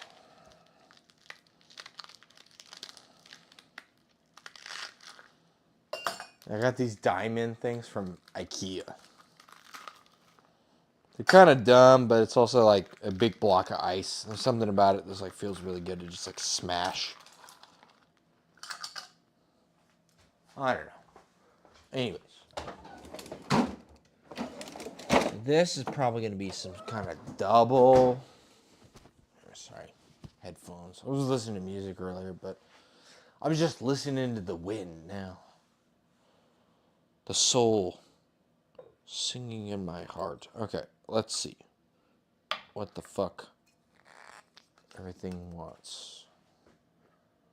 Okay, Applejack. Wonderful. This is a really good base. I think Applejack is honestly incredibly underrated. Let's see, mini drinks using Applejack as a base. Okay. And I think we should use, we've got our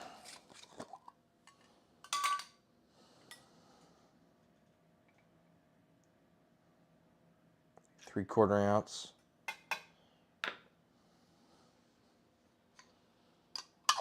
Cinnamon syrup.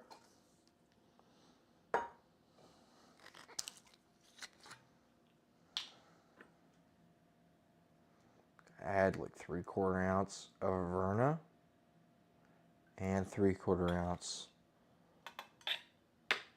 of our Madeira. Really wish we had Ango or Angostura. It is MIA, missing in action. We have no Angostura. Where, like, normally I prefer these tiki bitters over it because these are more cola forward, which works for tiki drinks more. Whereas, like, those ones are more baking spice oriented, which works actually better for these kind of drinks, where it's like, it kind of tiki it, or kind of, you know, give me some of them baking spices, right? Okay, and then we're gonna add our kind of ounce and change. Ounce and change. You got enough for one more drink, probably solid drink after this. Okay, and then we're gonna add a little bit of salt. Let's see how we feel about this. Because there's something about this Madeira, Applejack, Mandarin thing. Really like grabbing.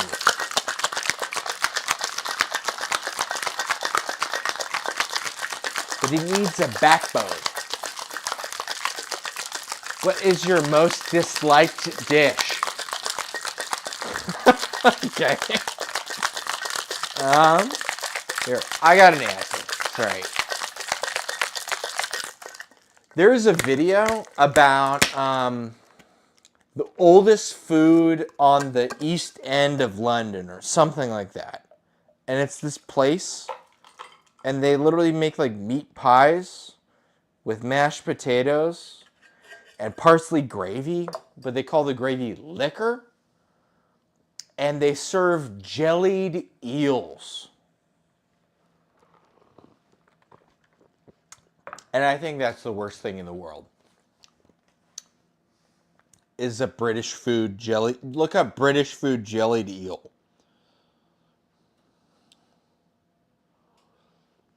What is it? What the fuck is that? Jellied eel. Yeah, the oldest fast food restaurant in London's East End. If you watch that video, that is the shittiest food I can think of.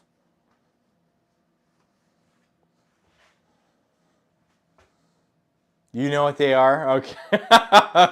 Okay. No, I'm not from London. Thank God. Fuck that.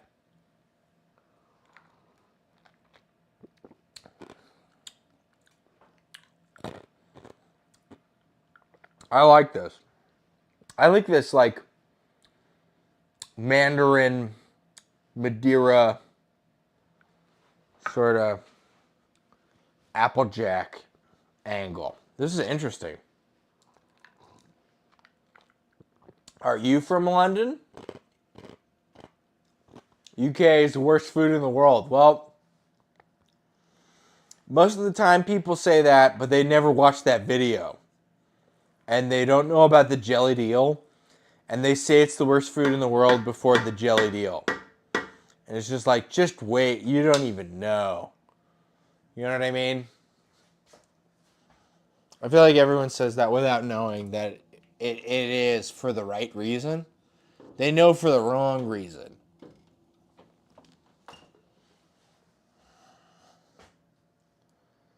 Yeah. It's not very good. Let's be honest. It's not good. Okay. Well,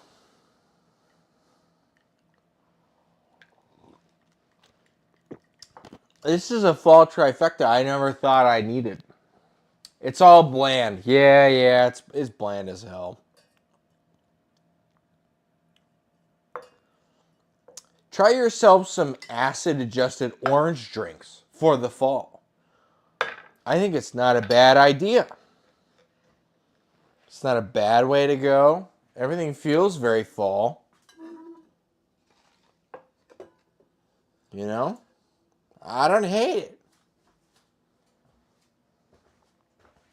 it. Applejack is wonderful, too. I will let everyone in the world know that Applejack is wonderful. Please, buy yourself some Laird's straight Applejack. Bottled in bond. It's a good deal. And it tastes great. It will not lead you astray. Well, at least in the way, you think it might. I don't know. It'll lead you astray in all the other ways. You're going to be led astray anyway.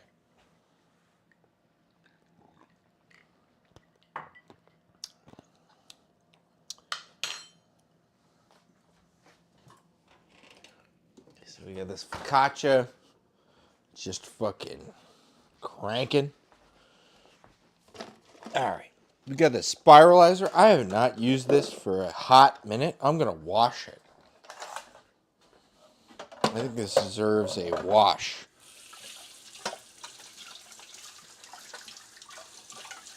I don't think I've used this in over a year.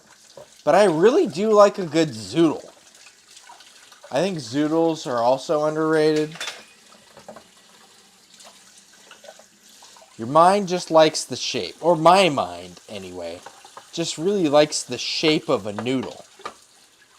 And it really fixates on this fucking shape. It's a long, skinny shape. Really like that. I don't know. Just like it. I don't know why. Couldn't tell you.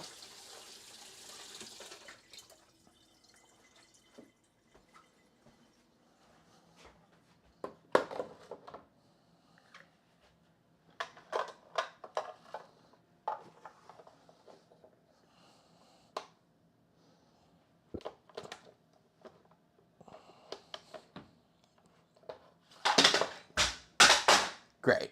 Wonderful. I think the suction on this is pretty fucked up. If I were to guess, pretty sure it's supposed to go like this, or one of them is supposed to go like this. There we go. Okay, well, we'll see how long that holds for. I'm not really betting very long. I'm gonna give this a quick rinse. It's got some flour on it and stuff. Well, you know what? Let's go halfway. Yeah. I have done one of these all the way, and there's a video of it somewhere, and I'm sure you'll see the video eventually. But maybe not today.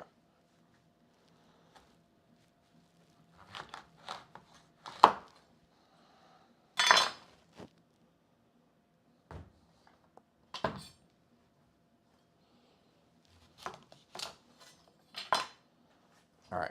Which size do we want? Almost, like, I would say 95% of the time I do spaghetti. But this is like a thicker guy. Maybe we want like maybe we want the fettuccine one instead of the spaghetti one. How about that? You literally just fucking ram this shit in, and you.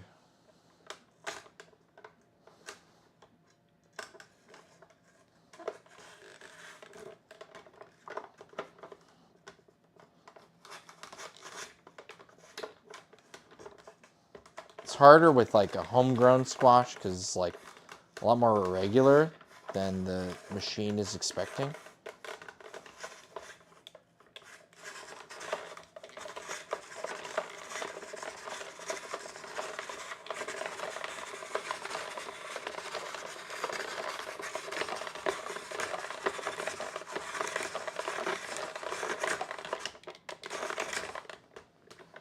Come on.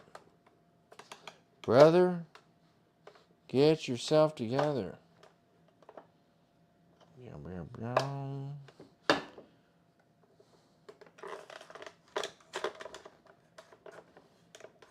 Yeah, I think it's just like kind of unevenly trying to attack the thing. Yeah.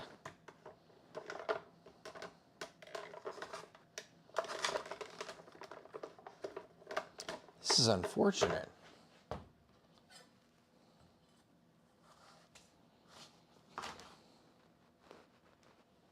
Come on. Fran? Do what you were born to do. Spread butter. Come on.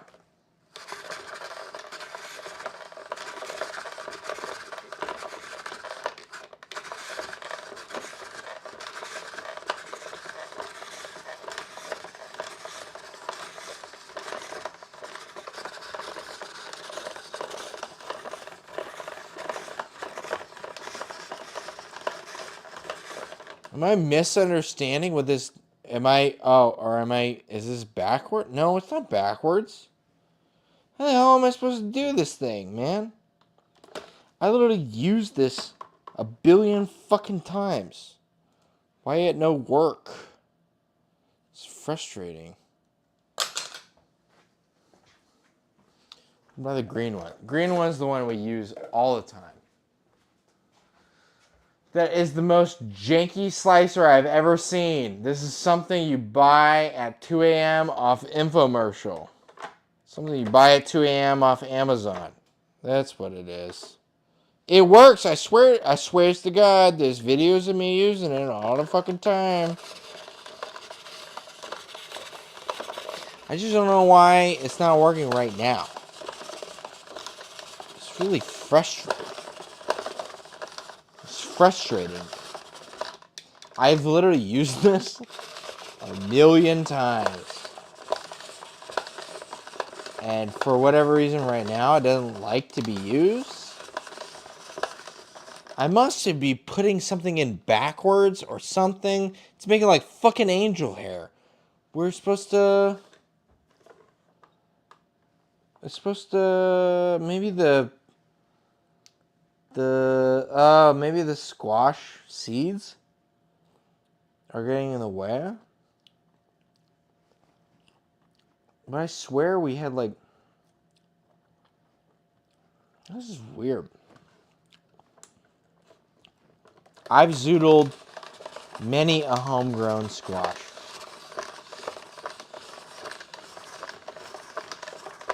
It's like just lost its it's lost its edge. I don't even fucking know, man. Why? Why no work no more? Like this is not a zoodle. This is no zoodle. It's like the part right before the zoodles start coming out. I like zoodle, and this machine convinced me that I like the zoodle. And now it's like giving up on me.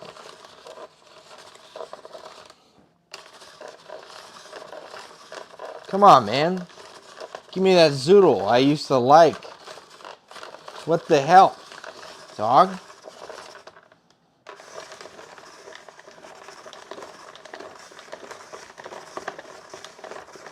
This is like really sad. What the fuck? It's almost like the thing you bought still sucks even later, even though you bought the same thing. Am I missing something, producer? Producer. I'm trying to use the spiralizer. Is the skin woody? Kind of. That would be my guess. Although I'm surprised it's still. Like, I did that giant fucking thing. There's like literally a video of me using like a baby-sized zucchini and spiralizing the shit out of it. I don't know why this isn't working. I feel like am I doing it backwards? Am I doing it back? Did I rotate it backwards? Am I rotating backwards? Let's try from the other end. Great. And it immediately fails and falls. Okay. Fucking stupid. Shit's dumb. I swear to, you know, all the gods and Elephant Man and all this shit. It does work. See, look. Zoodles. I don't know why he doesn't like the other side. But the zoodles are coming out. Look at that. I'm not pushing it in. The bracket is wobbling back and forth. Okay, well, I'm pushing it as hard as I can. I wonder why it is wobbling back and forth.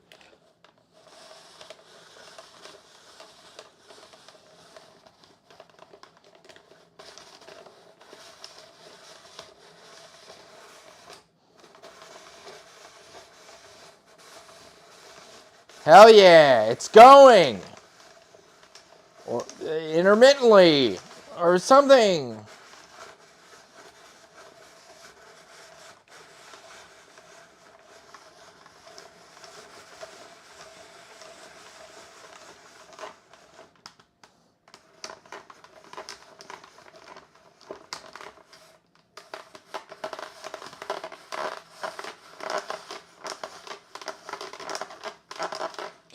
Being so loud.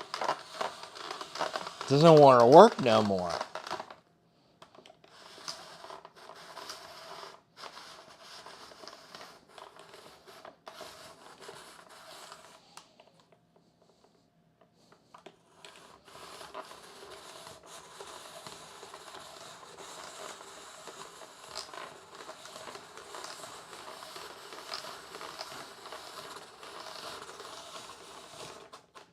It's nervous. Yeah, that's definitely what it is.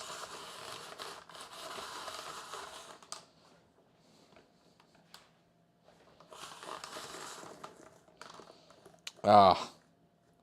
You strip this end. The funny part is when you're done, too. It's got this, like, limp dick that hangs out at the end of it. And you just, like, fucking... Yeah, you just get that shit in there. Huh. So I wonder why the other side was bad.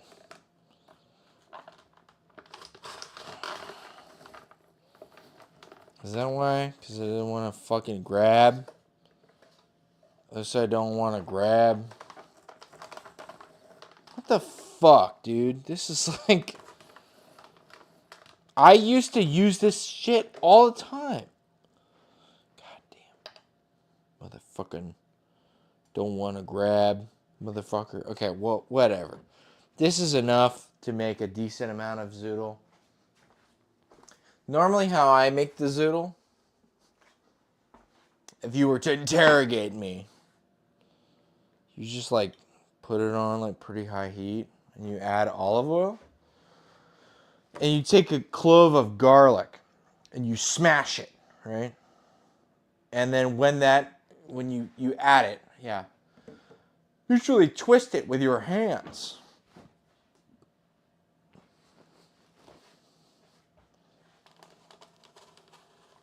Whoa. I should just not use the thing at all. I should just fucking twist in my hands.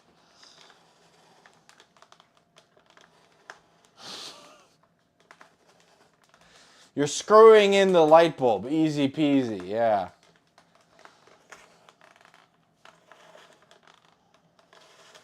Just carpal tunnel at the end of the road. Smashed through the grater or crushed. Yeah. Well, I don't know. I need a piece of garlic, and I'm going to crush it, and then I'm going to throw it in the fucking goblet of fire, Harry. And when that's done going, that's how you know the pan is hot enough. And then you add all your zoodles, and you just stir fry it until it's done being stir fried, and that's the zoodles.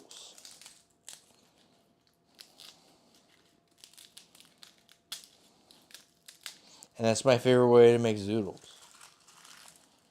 I probably made zoodles 50 times, billion times, at least a dozen times.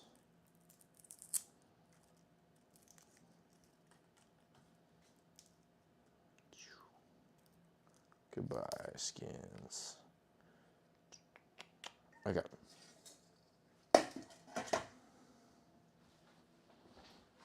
So what you do, you take this thing, bah! Smash the shit out of it. Throw it on there. When it turns color, it's ready to add the zoodles. Like how Grandma did it. Whatever drinks you made tonight are hitting, they must be good. Yeah. Great. They're always hitting. I don't know. I think I just haven't been getting good sleep.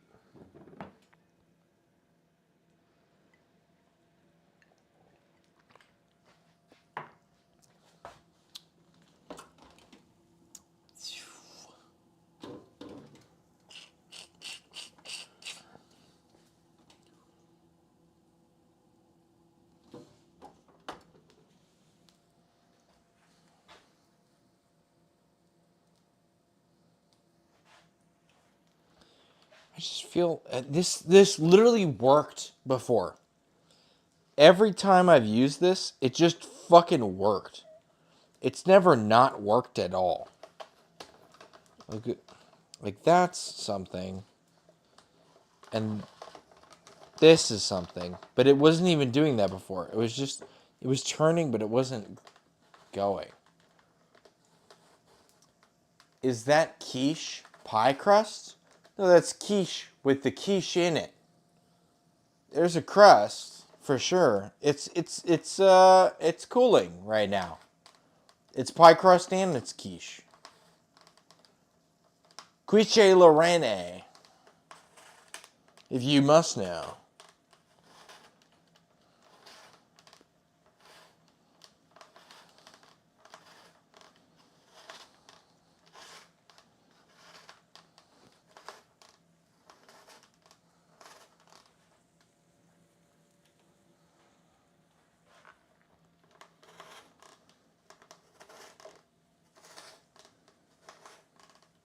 Where's the quiche? It's in it. It's right here, dude.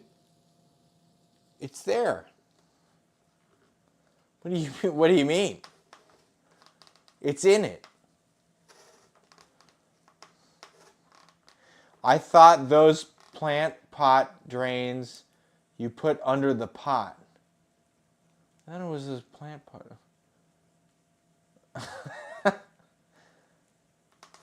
No, it's a quiche. Am I dumb or are you dumb?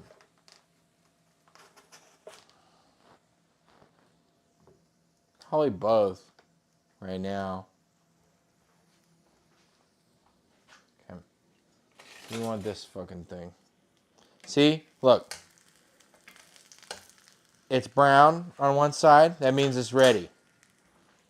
And you just add a whole heap of this shit. Just fucking throw it in there. This is actually probably too much. I'm going to take away a little bit. Because the thing is, we want it hot. But we want to make sure it doesn't render water. I am dumb. I know that. Me too. So we want the pan at a really hot temperature so that way the squash doesn't render water. Because if you're not careful, it will just piss a bunch of water into your pan and you'll never be able to like steam fry these things, right? Because there's so much water in them. So we get them to where that garlic is burning on one side so we know it's hot enough and we just stir fry the shit out of it, right? On like the max heat, whatever your max heat is. This is my favorite way to have a zoodle. I swear.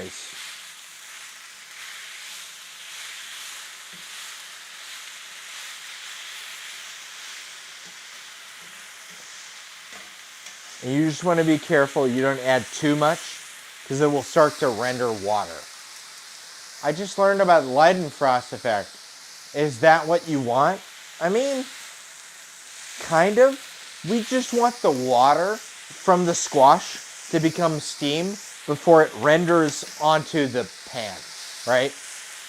We want steam more than we want water, right? And so hot surface. It's not exactly the Leidenfrost effect. That's a kind of a different thing, right? You can see there's like bubbles and stuff and things, but there's no like rendered water, right?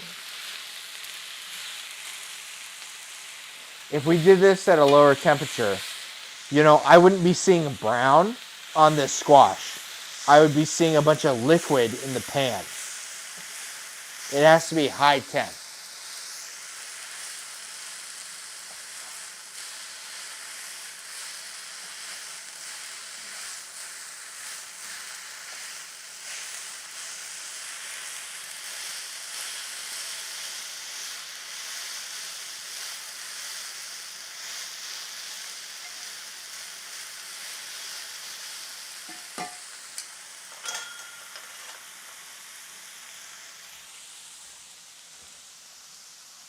And the Leidenfrost effect is what you want. Sounds like that. I was trying to stop fucking up stainless steel pans.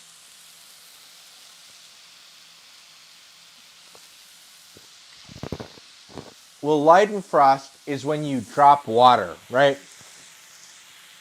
If I had a pipette of water and I dispersed it on this, I don't think it would bounce around the way you're talking about. I'm familiar with the Leidenfrost effect. I think we just want the water to sublimate, right? We just want it to go from in solution in the squash to like just completely, evaporated. Right? Let me get here. Let's illustrate the example, right? Let's see. Are we hot enough for the Leidenfrost effect? No. See? It's not bouncing around. It's just evaporating very quickly, right? Great. Woo! It's been a while since we had that. All right. But it's not Leidenfrost, right? I didn't want water. Yeah. Now look what I did. Yeah. No, we're just sauteing the squash, right? But see how quickly it evaporated? But it wasn't Leidenfrost. Otherwise, it would be bubbling around, right? You need to get really hot to get that effect to work. It literally it bounces around on a sphere of steam. Like that's not what we have going on here, right? We're just stir frying something with a lot of water in it. And we would prefer that there's not a bunch of water, sitting in the pan. So we just constantly stir it as all the contact points that we're exposing, give off steam. And that's it. You know what I mean? Anyway. Here's the fucking alarm again.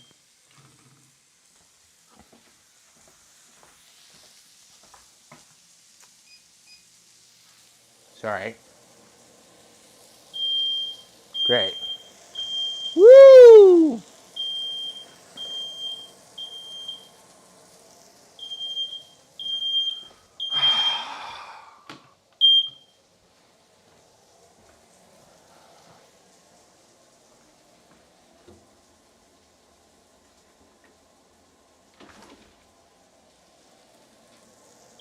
Yeah, yep.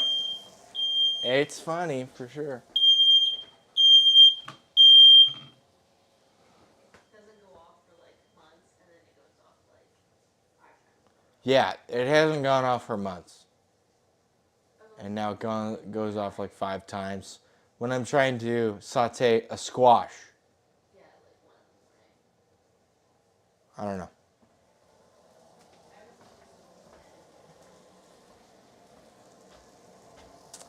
Yeah. Well, here I am, big dummy.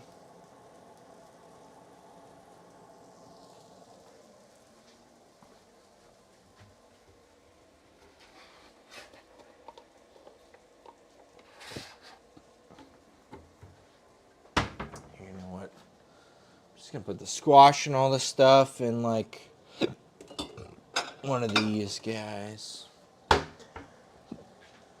And we'll just put it. All that's good and edible. This is all good squash.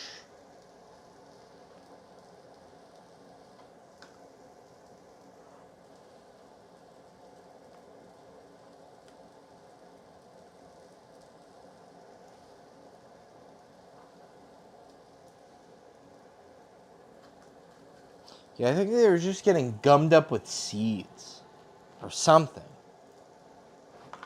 But I swear, I've done this on like way hardier squash in the past. I don't know. It's been a hot minute since I've used it though, so maybe I'm missing something. Mayhaps.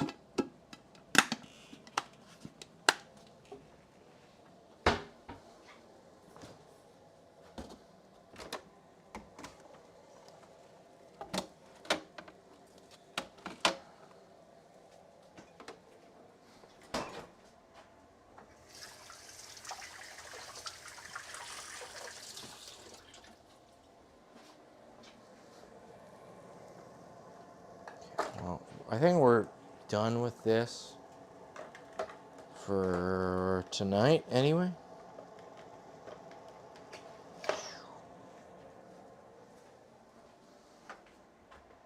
Just another dish for the dish gods. And this is almost certainly done. I'll call this done. Sure. Why not?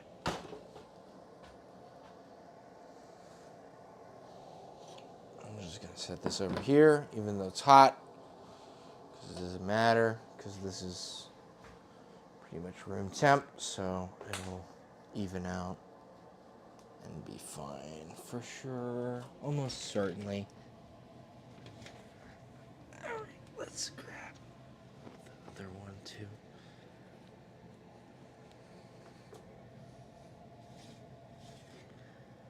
Okay. Focaccia.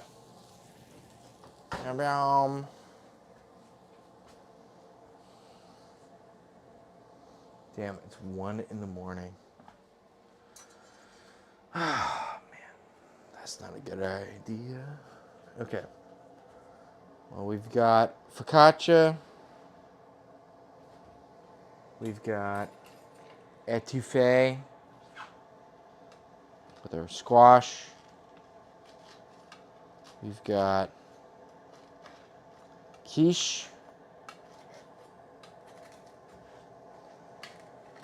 Let's see if we can plate up some of this.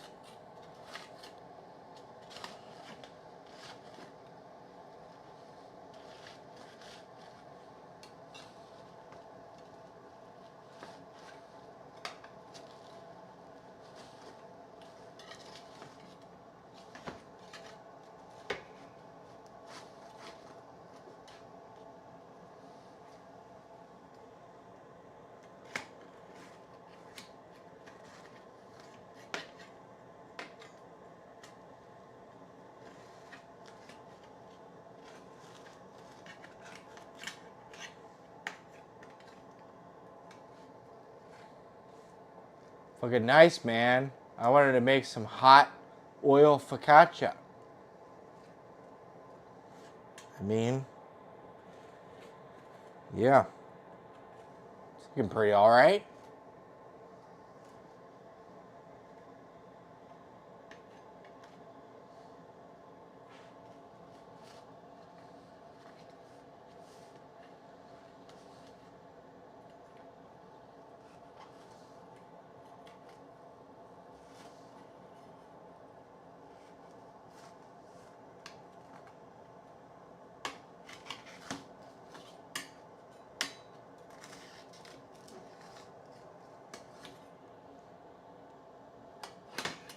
Alright, so we've got that.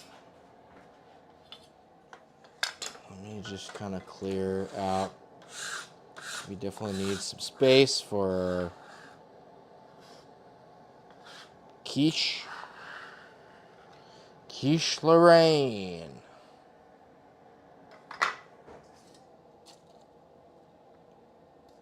Which we've got right here. Let's see if we can pull it out.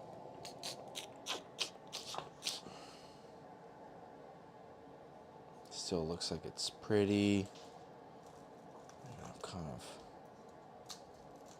light.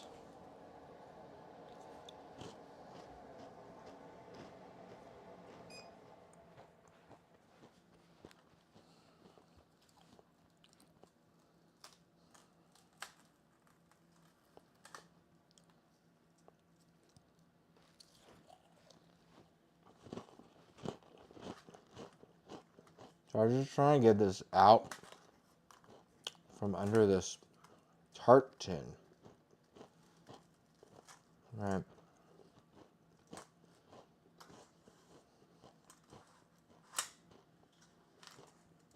There we go.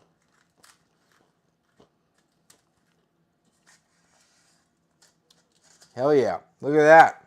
That looks pretty good.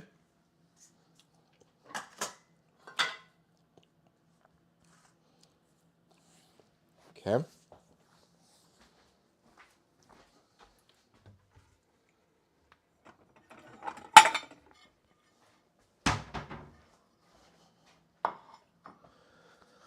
Risking it being not super good by cutting it a little early, but it is 1 in the morning. And what else? We've got our salad here, which is wonderful. Ta-da. Kind of an adjacent to caprese.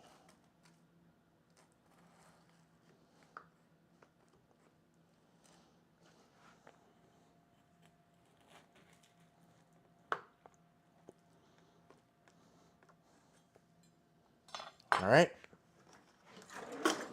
Grab. Let's see. We get this thing. Let's see if it works. It does look a little liquidy, but we gotta go to bed at some point for sure.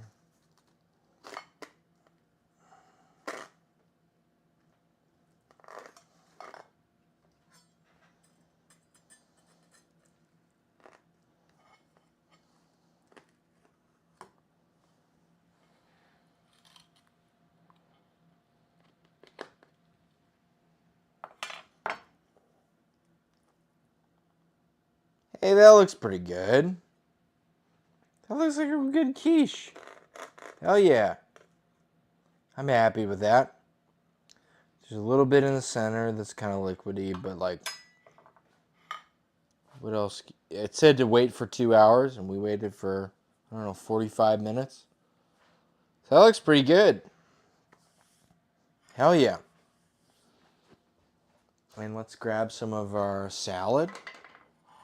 We've got a salad here. Very vegetable forward. Kind of caprese, but with some added stuff, just depending on what's available, right? some caprese-ish.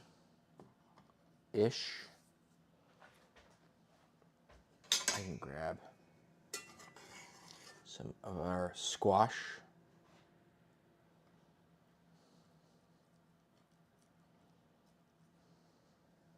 Zoodles. They're not bad. We'll add some of our etouffee. I guess it's an etouffee. I just know it tastes really fucking good.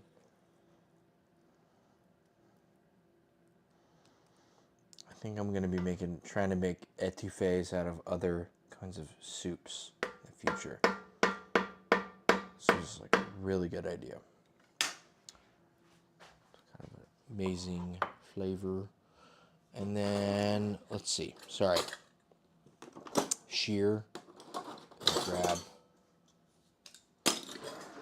Just to snip off the corner of this focaccia we made.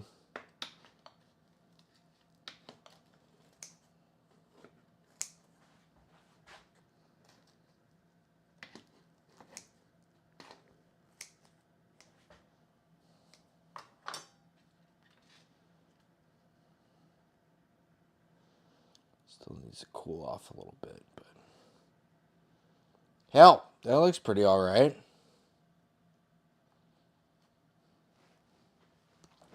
Good to me. I'm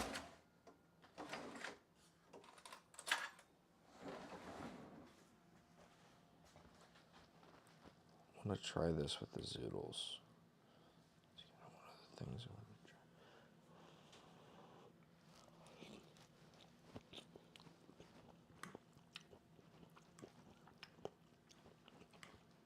try. Hell yeah.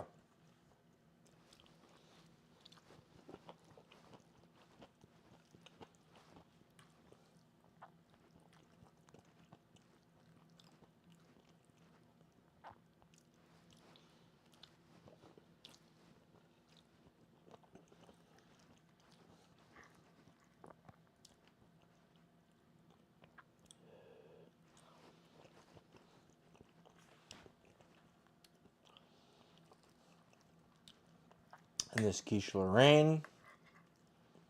Wonderful and light.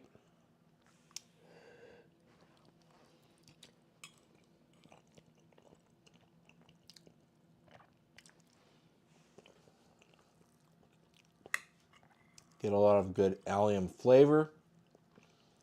Some nice spice.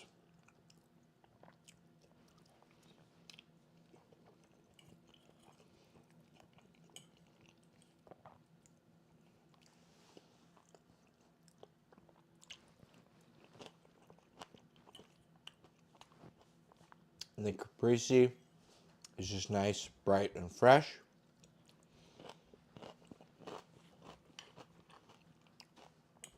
Rounding it off with our pork brine or pork broth. Excuse me. Focaccia. Let's try that.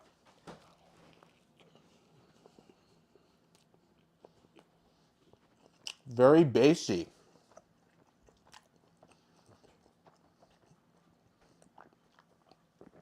Hell yeah. Add a soup to your focaccia. This wasn't sourdough focaccia. I added some discard, but I did use some instant yeast. And instead of using water, I used a bunch of braising liquid from last week when we made carnitas. So this tastes like apples and braised pork. It really does. This is like super good. Hell yeah. What a good idea. It's also smoky from the smoker.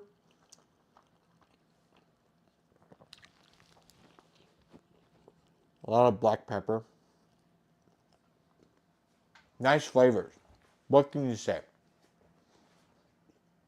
Anyways, I think that is about all we got. Yeah, add some bone broth to making bread. Yeah. You should definitely do that. I think it will emphasize, it'll give more gravity to your bread. I think it's a good idea. All right, I hope everyone found what they were looking for. We've gone a bit late, so have a good one. Catch you later. All right, bye.